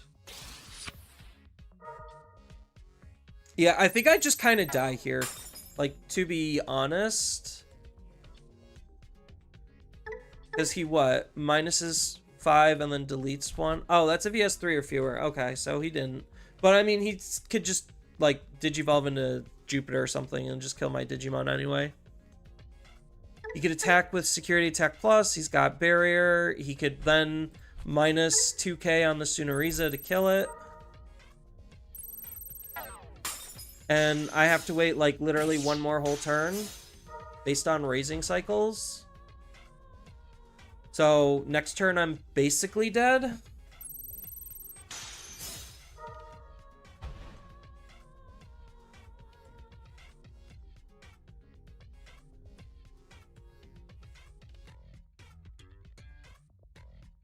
No level 4s out of my security either, which is pretty unfortunate. So I don't even have, like, a warp play I could potentially make.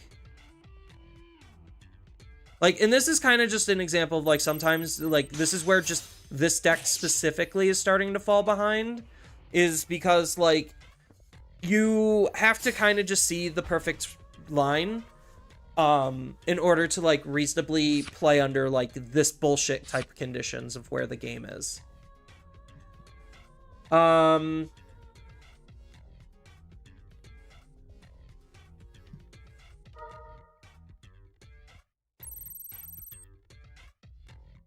Yeah, and now they just get to play something else out for free, and yeah. Like, reasonably, what... Most decks, like, what are they actually supposed to fucking do under these conditions? Like, they just can't. They literally just can't.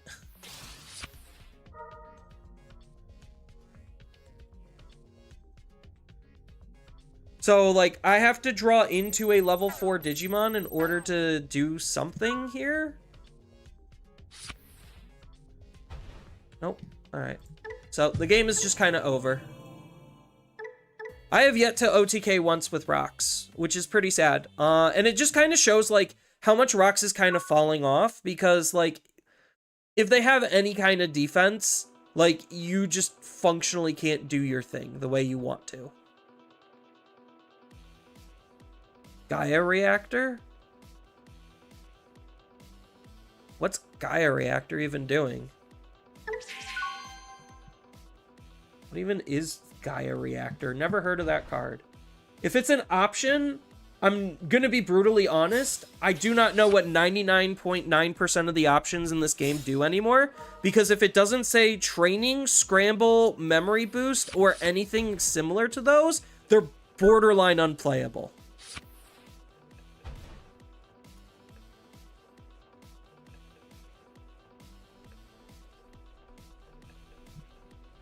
An EX4 fucking card? No.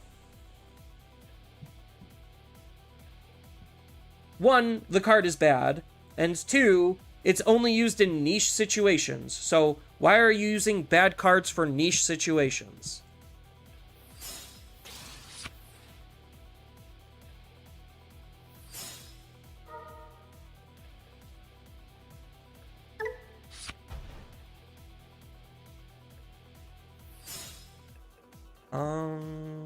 we'll do 2. Okay, not terrible. So next turn, depending on how much memory they give, we're going to gravel out a close. And then we should be able to technically get up into a magnetic. And even though we're not killing the opponent outright, it's still like a very strong position to be in.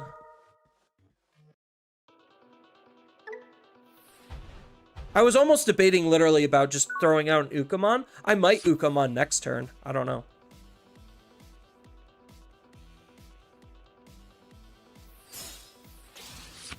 I understand it was a joke. Like, I am very fully aware that it was intended to be a funny.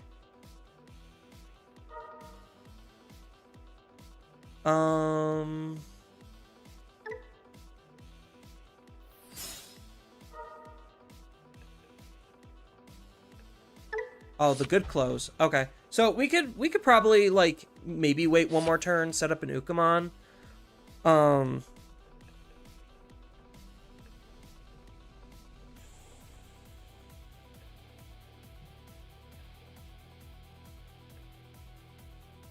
mean, they're doing something here, so let's see what they're doing. We probably have enough set up already with our back row to just, like, kind of punish them for whatever they decide they want to do. And I never said that you're using Gaia Reactor. It's just the suggestion of it was, like, I don't particularly find, like, oh, just in that situation, just use Death Exmon. Death Exmon's great. Or, like, nonsensical answers. I don't find those to be very funny jokes.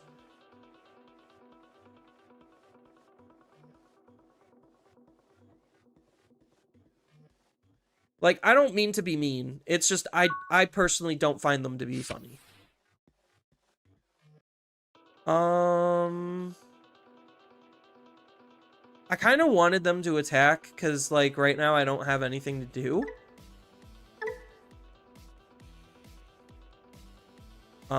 By placing...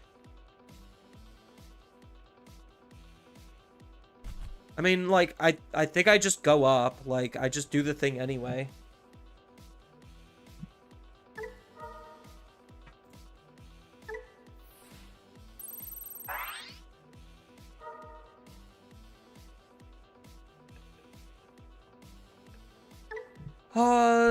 Do I trash for my Digivolution source? Probably.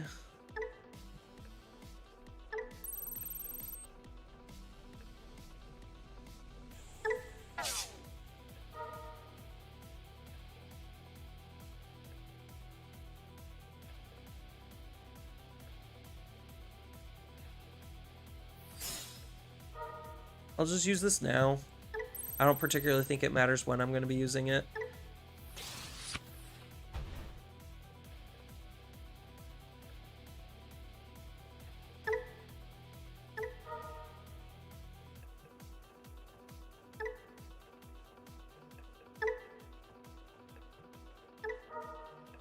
And then I'm not going to use his ability because I'm versing Atmons and I don't need to.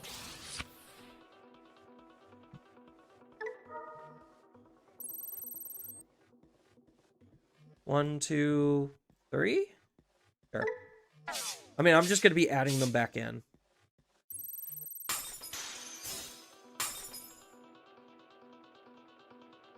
Yeah, the power scaling of decks now is, like, really all over the place and kind of slightly fucked up.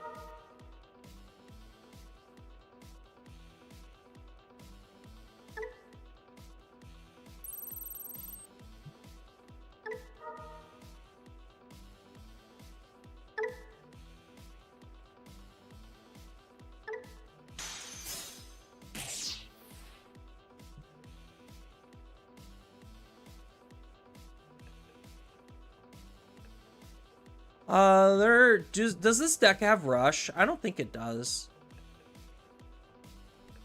I think it's just Overclock. So I think I do just make this swing.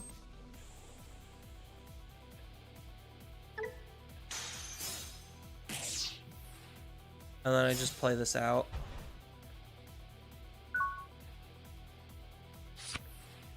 And then I should just be able to win next turn.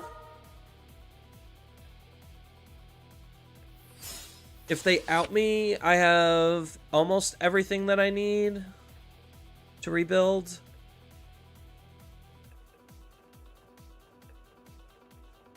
A Ragnarok cannon? What is that? Is that a usable card? Question mark?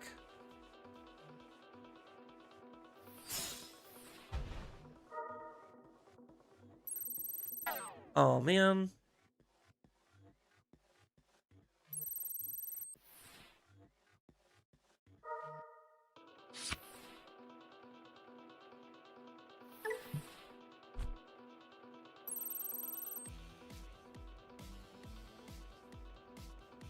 Does this minus 14 total?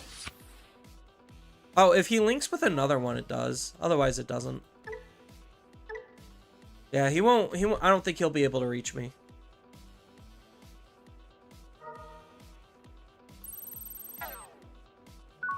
Yeah.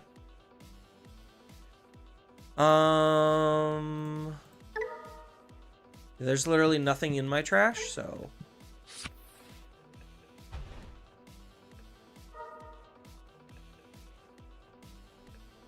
We'll go from Digivolution sources.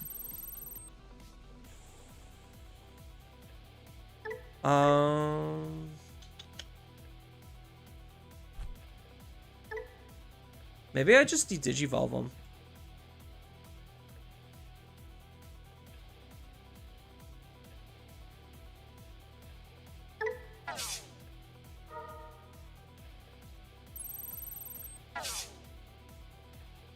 Because this kind of fucks things up a bit for him.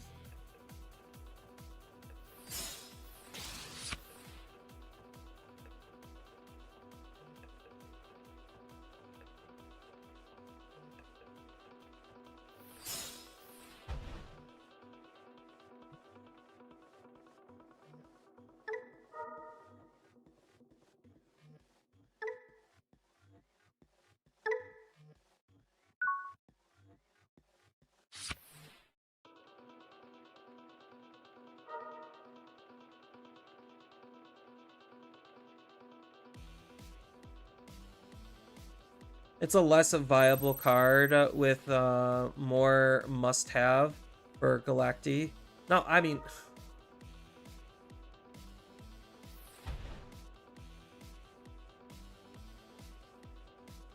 Okay. Options with delay are some of the more playable options in the game, okay? Like, if they have a delay effect, they're already something barely considerable worth playing. If they don't have a delay effect that's not gaining a memory, it's pretty bad. Like,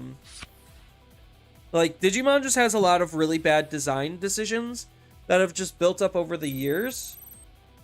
And the way that they used option cards and power crept them immediately with delay effects was, while still pretending like they're going to be designing normal options and think that they're still playable, is like the most wildest thing that they've ever done, design-wise.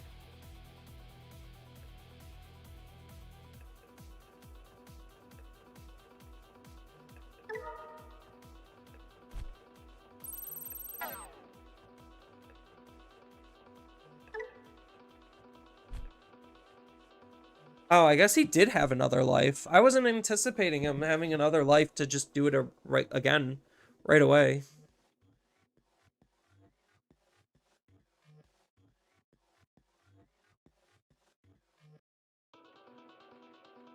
I don't know in this situation if they're really able to do a whole lot. They might be able to.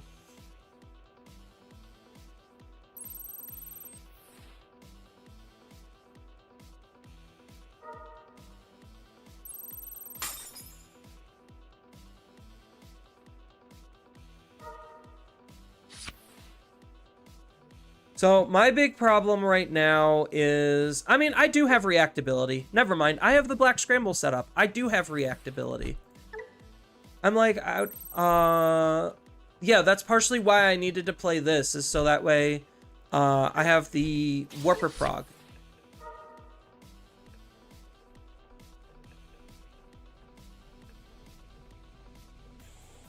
The only problem is I don't have that great of a follow-up per se. Because I don't have the D-Digivolve under here, which kind of sucks. So they probably can delete my Digimon, right?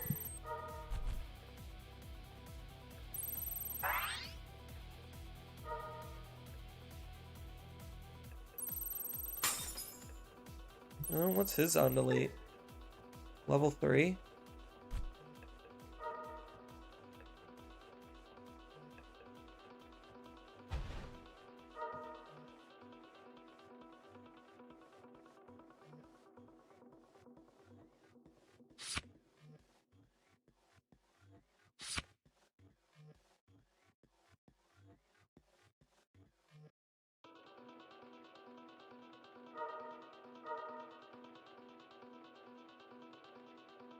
Probably gonna stun lock my Digimon again by playing out the Docmon.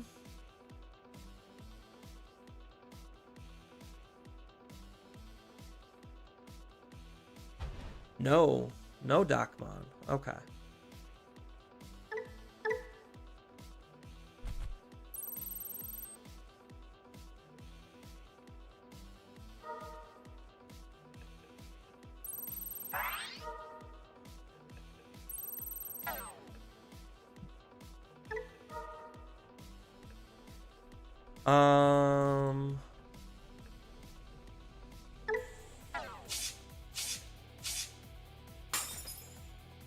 Oh, wait, they don't stay? I can't actually use the effects? Oh, no, okay.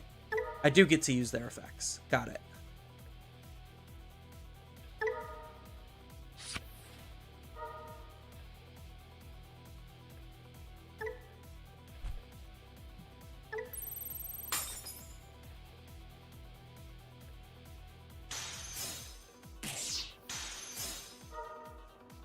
Okay, that's good for me.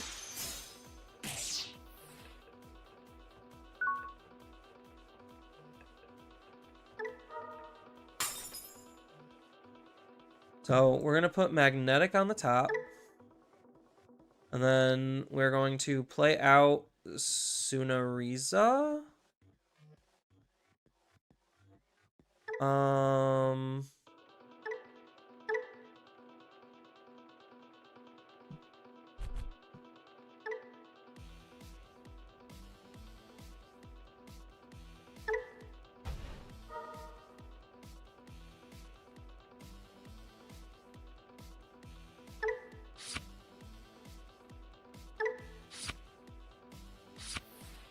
Oh, that's a good card to draw into.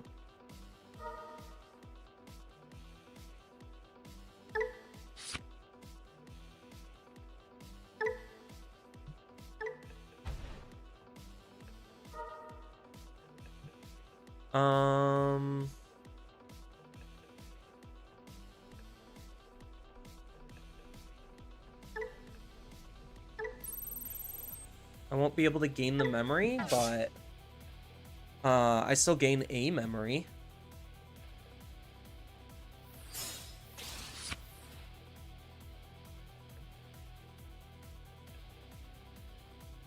So do I even bother doing this? I guess I do. So I guess we'll crack this. I won't be able to make an attack, but I should be able to clean out the field. And then once I do that, I think the game is basically over.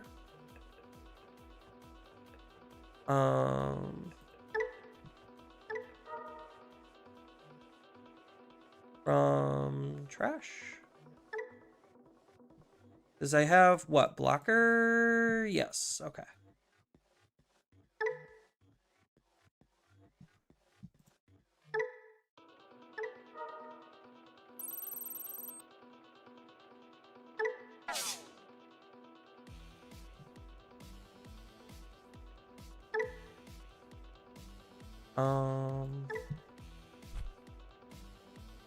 Add to Digivolution source.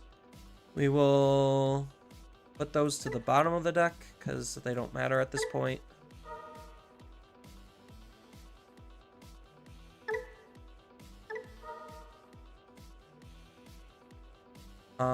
Then we will do the tumbles.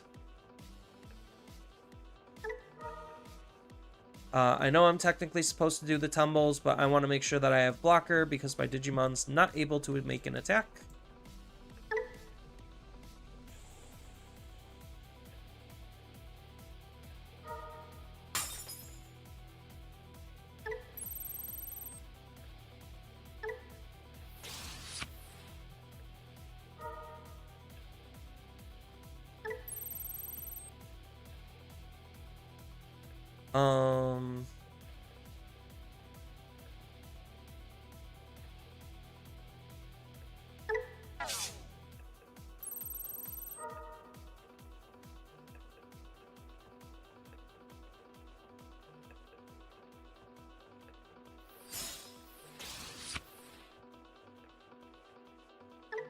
What's his on delete effect for the link?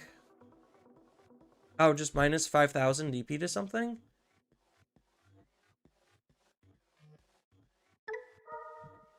Yeah, I don't particularly care if Uko dies. Uko already did its job. So, we're gonna get rid of you, and I guess draw a card?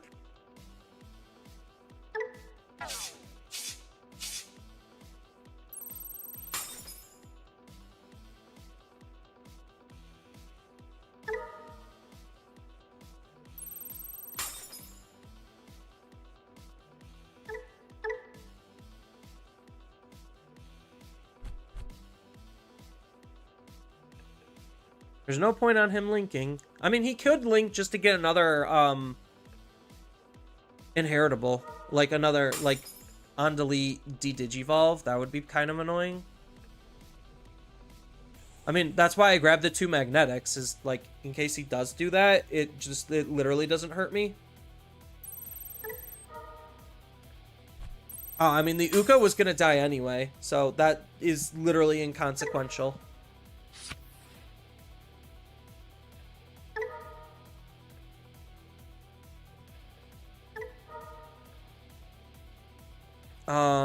One, two, three. Three.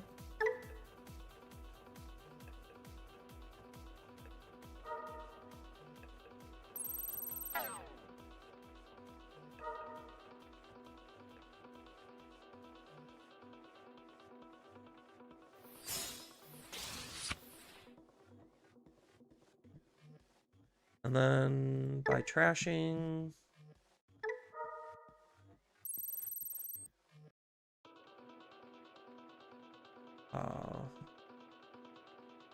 Oh, I should have done a deletion. Damn it.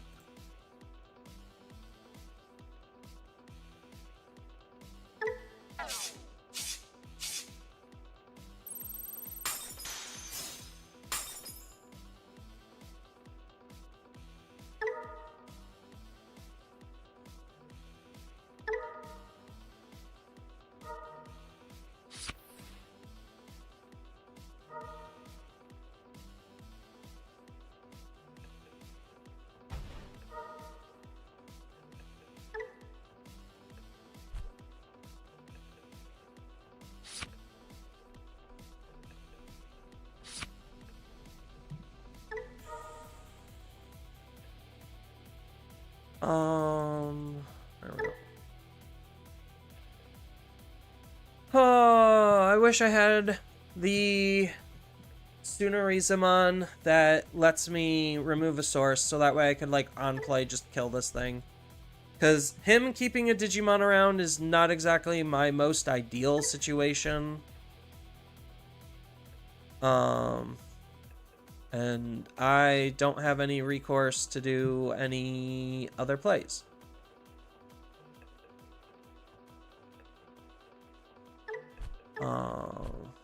Yeah, I don't have the ability to do anything else. So we'll just choke him to 1 and suffer the consequences later. if there is any. So he gets to go to 3.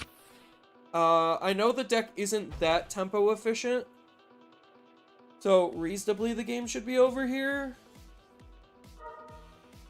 Reasonably.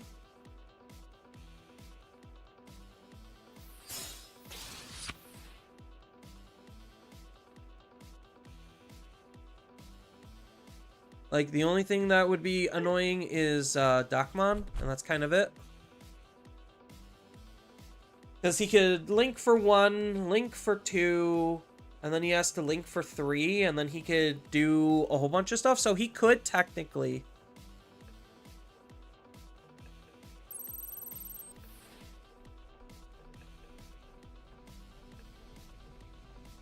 Yeah, if he has his perfect links, then he technically could make a play here. Oh, hold on, chat. Hey.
Sorry about that, chat. I had to take the phone call.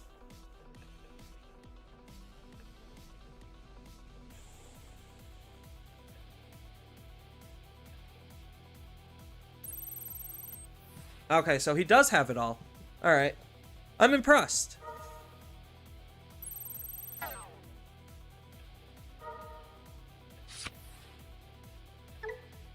But I do have D-Digivolve. So...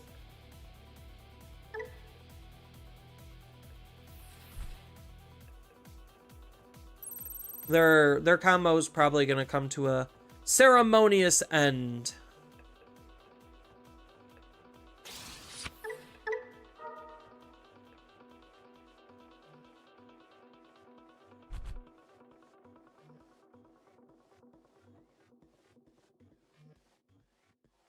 Yeah, they have to be really smart on what they link here with.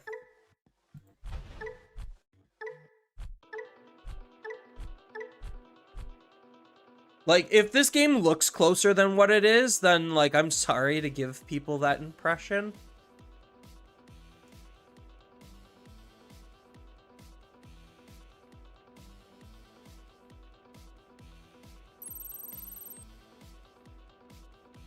What's this on play?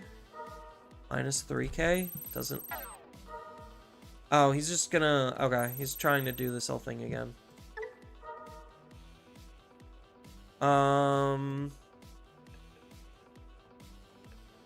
So this is a play cost 4. So we are going to de-digivolve. What's this on delete? So we de-digivolve twice. And then we just delete his Digimon. It's probably fine.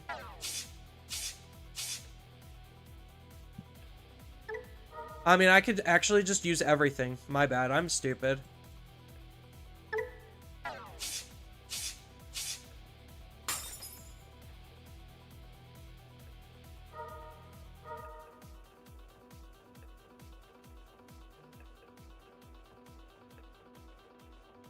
I'm just not surprised he's not dead. Yeah, I've been having a hard time OTKing with this deck recently. And I think, like, that's the big problem is, like, maybe we have to, like, shift the deck and mindset away from OTK. Because the deck is, like... So the problem is the game is moving faster and faster to where more pressure is being put on decks. So what this deck was doing was already in the high pressure zone where, like... the opponent's decks weren't moving fast enough to where the deck can enact on its OTK pretty easily. So now we're at a point where, because I'm the one, or like this, like games are literally ending on turn, like so much pressure is being exerted on the second turn of the game that you reasonably can't even OTK anymore because of just how much pressure is being put on it.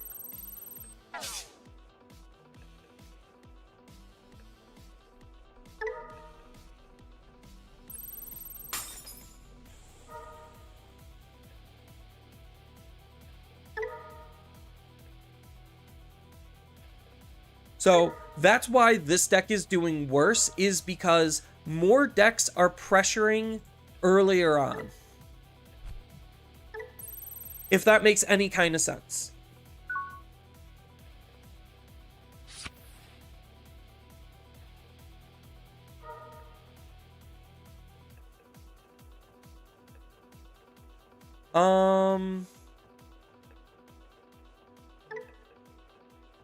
I guess I just trashed something from my hand. Probably... by placing... Okay, it's just return from the hand or deck and can't de-digivolve. So DP minus is exactly what he's been doing to remove my shit. So I think we do just get rid of... Maybe we just get rid of this one. Because it shouldn't really matter at this point. No, we'll just get rid of the Gatsu.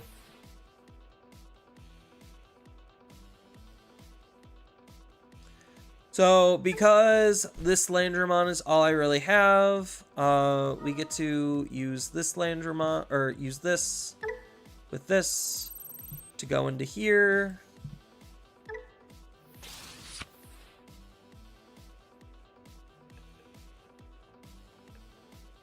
Strip 1, add 2.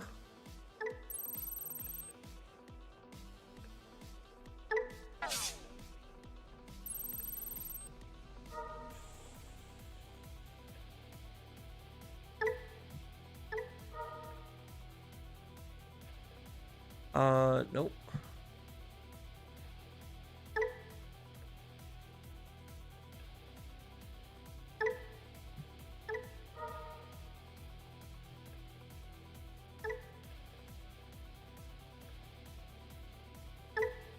We will hold on this.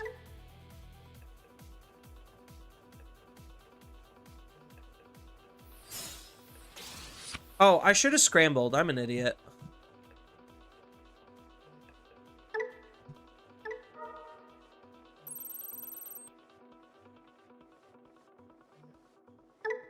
So now we get to do the whole memory shenanigans thing. Obviously, we're going to delete this.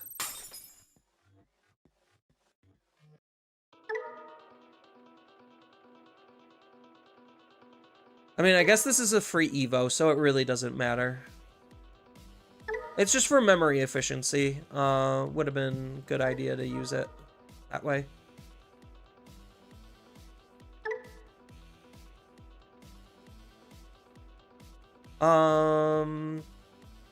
Do I use it? Probably not. Then we will scramble.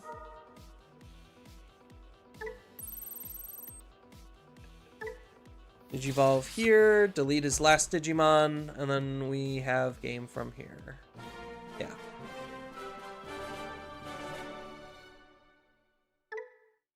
Yep, so we have game from there. Alright.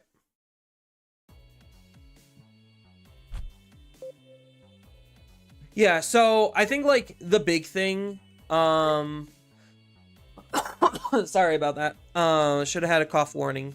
So the big thing that like is what's really making rocks and minerals worse isn't necessarily because it is a worse deck. It is because of the pressure that's being exerted onto the game. So what do I mean by this? Well, as you've seen probably throughout the stream or just in general, there's a lot of crazy bullshit that you could do as early as turn 2. So if the opponent is forcing you, the Rocks and Minerals player, to act on turn 2, you're not reasonably going to be able to OTK by your second or third turn. So, and if you're not OTKing, you're just trying to dismantle the opponent's field. But if the opponent has any kind of recovery play, then they could try to counteract what you tried to do to counteract them. And that's kind of like the ebb and flow that Digimon wants to be in, is literally that turn 2 explosion followed by the opponent's either going to respond or die. And then if they respond, cool. Like, it's almost like a decision tree in a sense. Like, let me see if I could pull up MS Paint real quick. So, like, it seems like the way that Bandai wants things to go. Do I have text? I do. All right.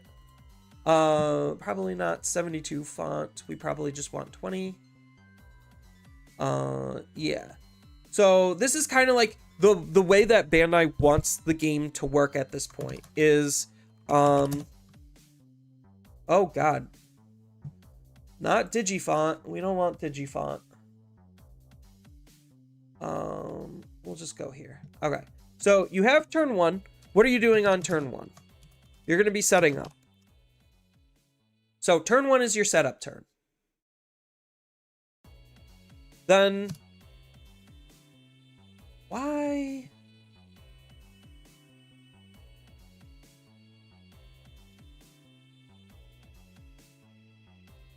Why did it? Oh, whatever. This was 26 font. Yeah.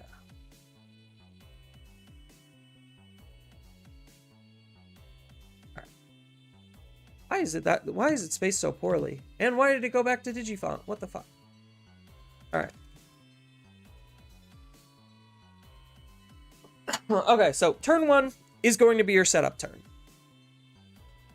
Usually this involves pretty much Tamer,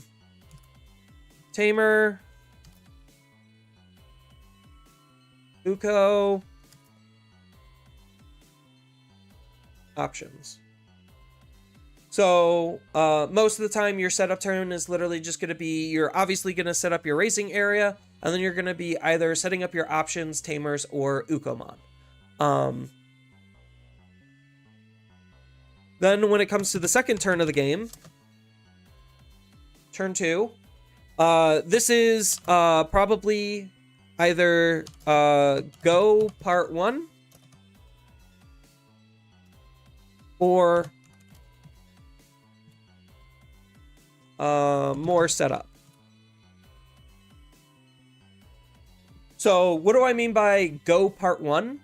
Go Part 1 is basically if you have enough cards in your hand to be able to do some crazy bullshit combo, then you're going to do some crazy bullshit combo.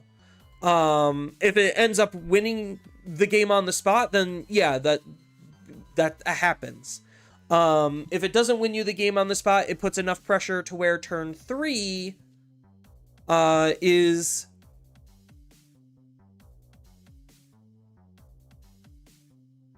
So by the time we get into turn 3, this is Go Part 2. With the binary statement of either I win the game or force the opponent to respond. So like if Go Part 1... Oops. Then Go Part 2. Or if, I guess if went. If went, something like that. But like the crux of the thing is like the power of the game is literally on the second or third turn of the game, because like obviously some decks need a little bit more setup than others, but ideally you're either going to be doing some crazy bullshit combo, putting enough pressure onto the opponent, and then winning the game from there, or you're going to be setting up more so that way by your third turn, that's when you're going to enact your go part 1. If that makes like any kind of sense. And that's where the back and forth comes from. So it's just like, okay, as you just saw with Jesmon, second turn of the game, off of 3 memory. Here's a level 6 Digimon hitting for all 5 of your security. Okay, cool. What am I reasonably supposed to do? Well, I have to out their entire field of Digimon to not automatically lose the game on the spot. But if they're able to come back and their setup enables them to kind of catch back up into the game, or like I don't kill them and then they build back up the following turn and then kill me.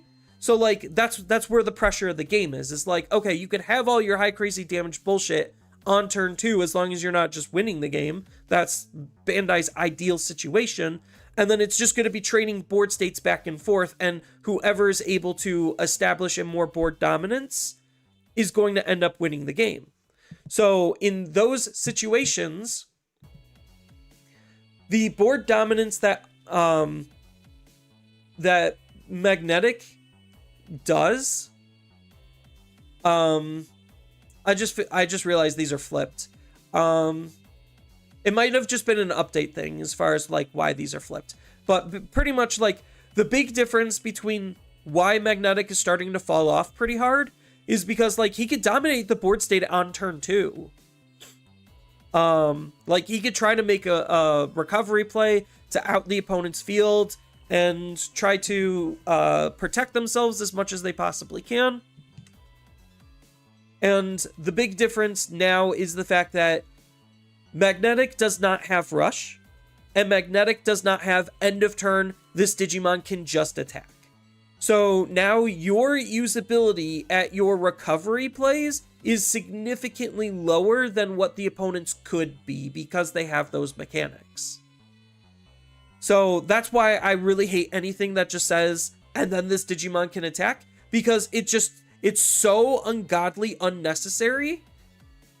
And it's very game warping because of this type of flow state, where it's just like, yeah, any deck that can do good, like Magnetic, is doing significantly worse because they don't have access to a rush or end of turn attack.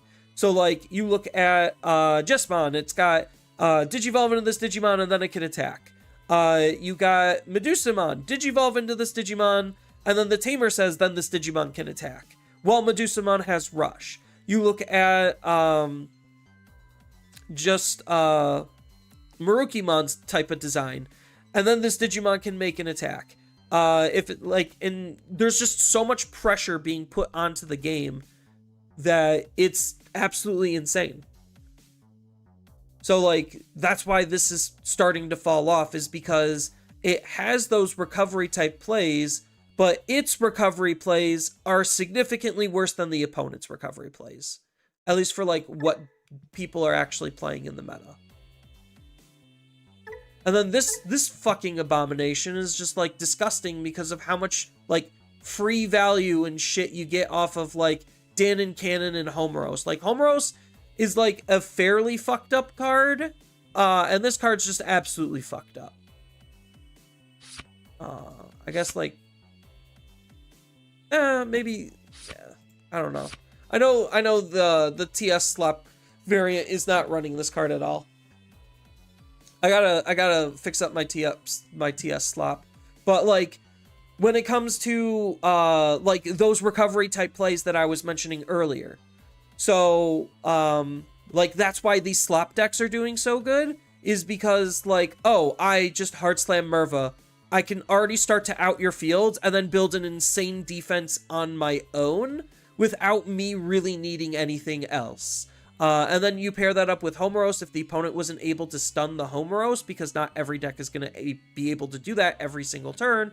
Then you just start building and snowballing bigger and more powerful board presence. And that's kind of like where these cards fall as well, where it's just like, okay, they single-handedly do so much, it's worth the entirety of a Digimon stack for the most part, based on how much these cards are doing or slowing the opponent down. And like, that's where a lot of like slot-based design is leaning towards, is like, okay, we could just do this type of a play. So give me 1 second. I think that's really fast with my brother.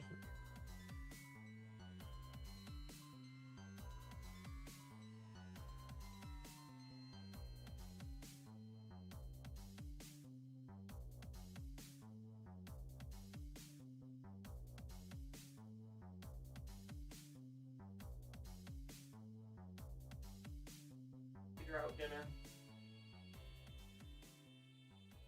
And like, this type of design is only getting better, I guess more specifically with TS, because of the fact that like we just get more of the same different type of shit where the cards are just dramatically overtuned. But like, they have that recovery style gameplay. That's what Bandai is leaning in towards. So it's like, you have some incredibly oppressive early game pressure. You could do a lot for free, especially if the opponent's not able to like reasonably counteract you, and then you just like start hard slamming stuff, and then your one card is outvaluing and out resourcing the opponent's entire stack, which creates that like lopsided type gameplay. Like, sure, you could give the opponent a lot of memory, but obviously if the opponent can't do anything with said memory, then it doesn't really mean anything. So like, you really have to pay attention to like how you're raising your Digimon, what your like what hard plays are present, and all that other type of shit. Like, it's a lot to keep track of. But that's like the design space that it feels like Bandai wants Digimon to be in, and I don't know if it's the healthiest gameplay. People are using the new Koji, Beowulf, and Ancient Garou now these days. It seems pretty good. It's okay. It's not fantastic, but it's not like butt awful. And it's because like do I have a hybrids example here? That's purple hybrids. That's not what I want. Like, it's taking pages. Fuck it. Like, Koji is just fundamentally worse than Aldemon, because Aldemon has the rush keyword, and then Aldemon also has, and then this Digimon can attack. Aldemon also has, then this Digimon just gets ungodly high amounts of DP for like no reason, because everything that he plays pretty much gives him plus 2000 DP, so he is a level 5 that's usually going to be hitting way above his weight class. So like, that's why red hybrids is like being played, and yellow hybrids is not. Yellow hybrids using the Koji.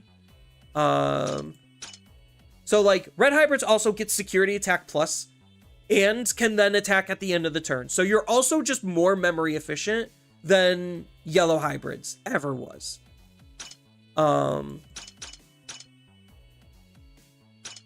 But what yellow hybrids is doing with the Koji stuff is like, okay, this is decent removal, you got decent protection off of these cards, and then you're just trying to leverage whatever little bit of aggro that you have, which is why they're leaning towards Ancient Garou, is because he could just like burn a security, and that's like the only real damage the deck can actually do outside of just trying to do some chip damage, which red hybrids is already doing, but better. So it's just like, I'm not saying like these are bad cards, it's just red hybrids is doing the exact same thing, just fundamentally significantly stronger.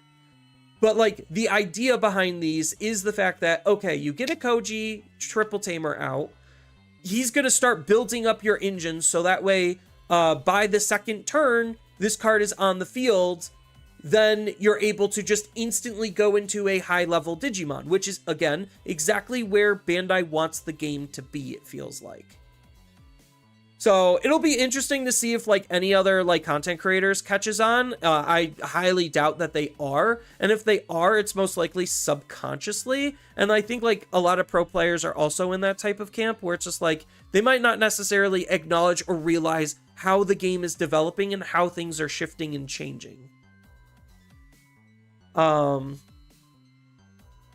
But yeah, so like I'm very turned off from yellow hybrids. It's just not good. Not good enough. At least in my perspective, like red hybrids is just actually better. So like I was running like this type of bullshit. Probably needs to change out the floodgates, but like you literally just like Uko Rush, set up Tamer, Digivolve into Beowulf, and then just start swinging as crazy as you can. But like again, the damage potential is lower, like by a lot, compared to red. So like even then it's not very good. It's like fine. But it's like saying like, oh yeah, Rocks and Minerals is fine. Right now it's not very good because it doesn't have as strong of rebuild and reactability, where it's just like Medusamon, the second it rebuilds, it's doing stuff. The second you're rebuilding with Rocks, you could do stuff, but you're not doing as much. You're not winning the game when you rebuild, which is exactly what Medusa is doing, which is why Medusa is fundamentally stronger than Rocks and Minerals. Even though Medusa doesn't OTK, Rocks now loses its OTK because of how much more pressure is put onto the game in order for them to instantaneously try to respond to the opponent.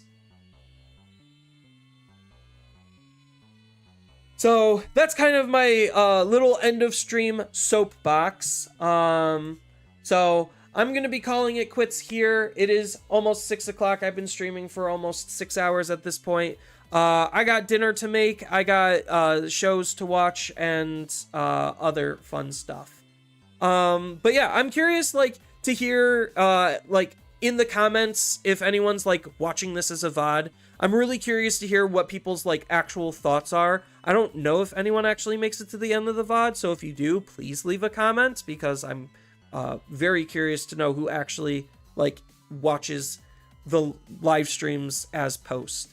But I do like talk a lot, and I do have very like nuanced takes in terms of overall game design that you're probably not going to be getting anywhere else. So at least like that's kind of the value that I can add, even though I'm not like the happiest with the direction of the game, and I'm not like super thrilled with how much more expensive the game is getting. I still find it to be fun nonetheless, and it's definitely very interesting to see where the game is going and how they're developing around some of the situations that they themselves are causing, that they themselves didn't need to put themselves in. So, all right, with that, I hope everyone has a wonderful rest of their morning, noon, or night, depending on where you are and when you're watching this. Thank you everyone for coming out, and I hope to see you all in the next stream or video. Stream-wise, I'm trying to be more consistent on Saturday streams, so just stay tuned for that. I know tournaments kind of just ruin and tank viewership, but what can you do? So, have a good night, everyone, and I will hope to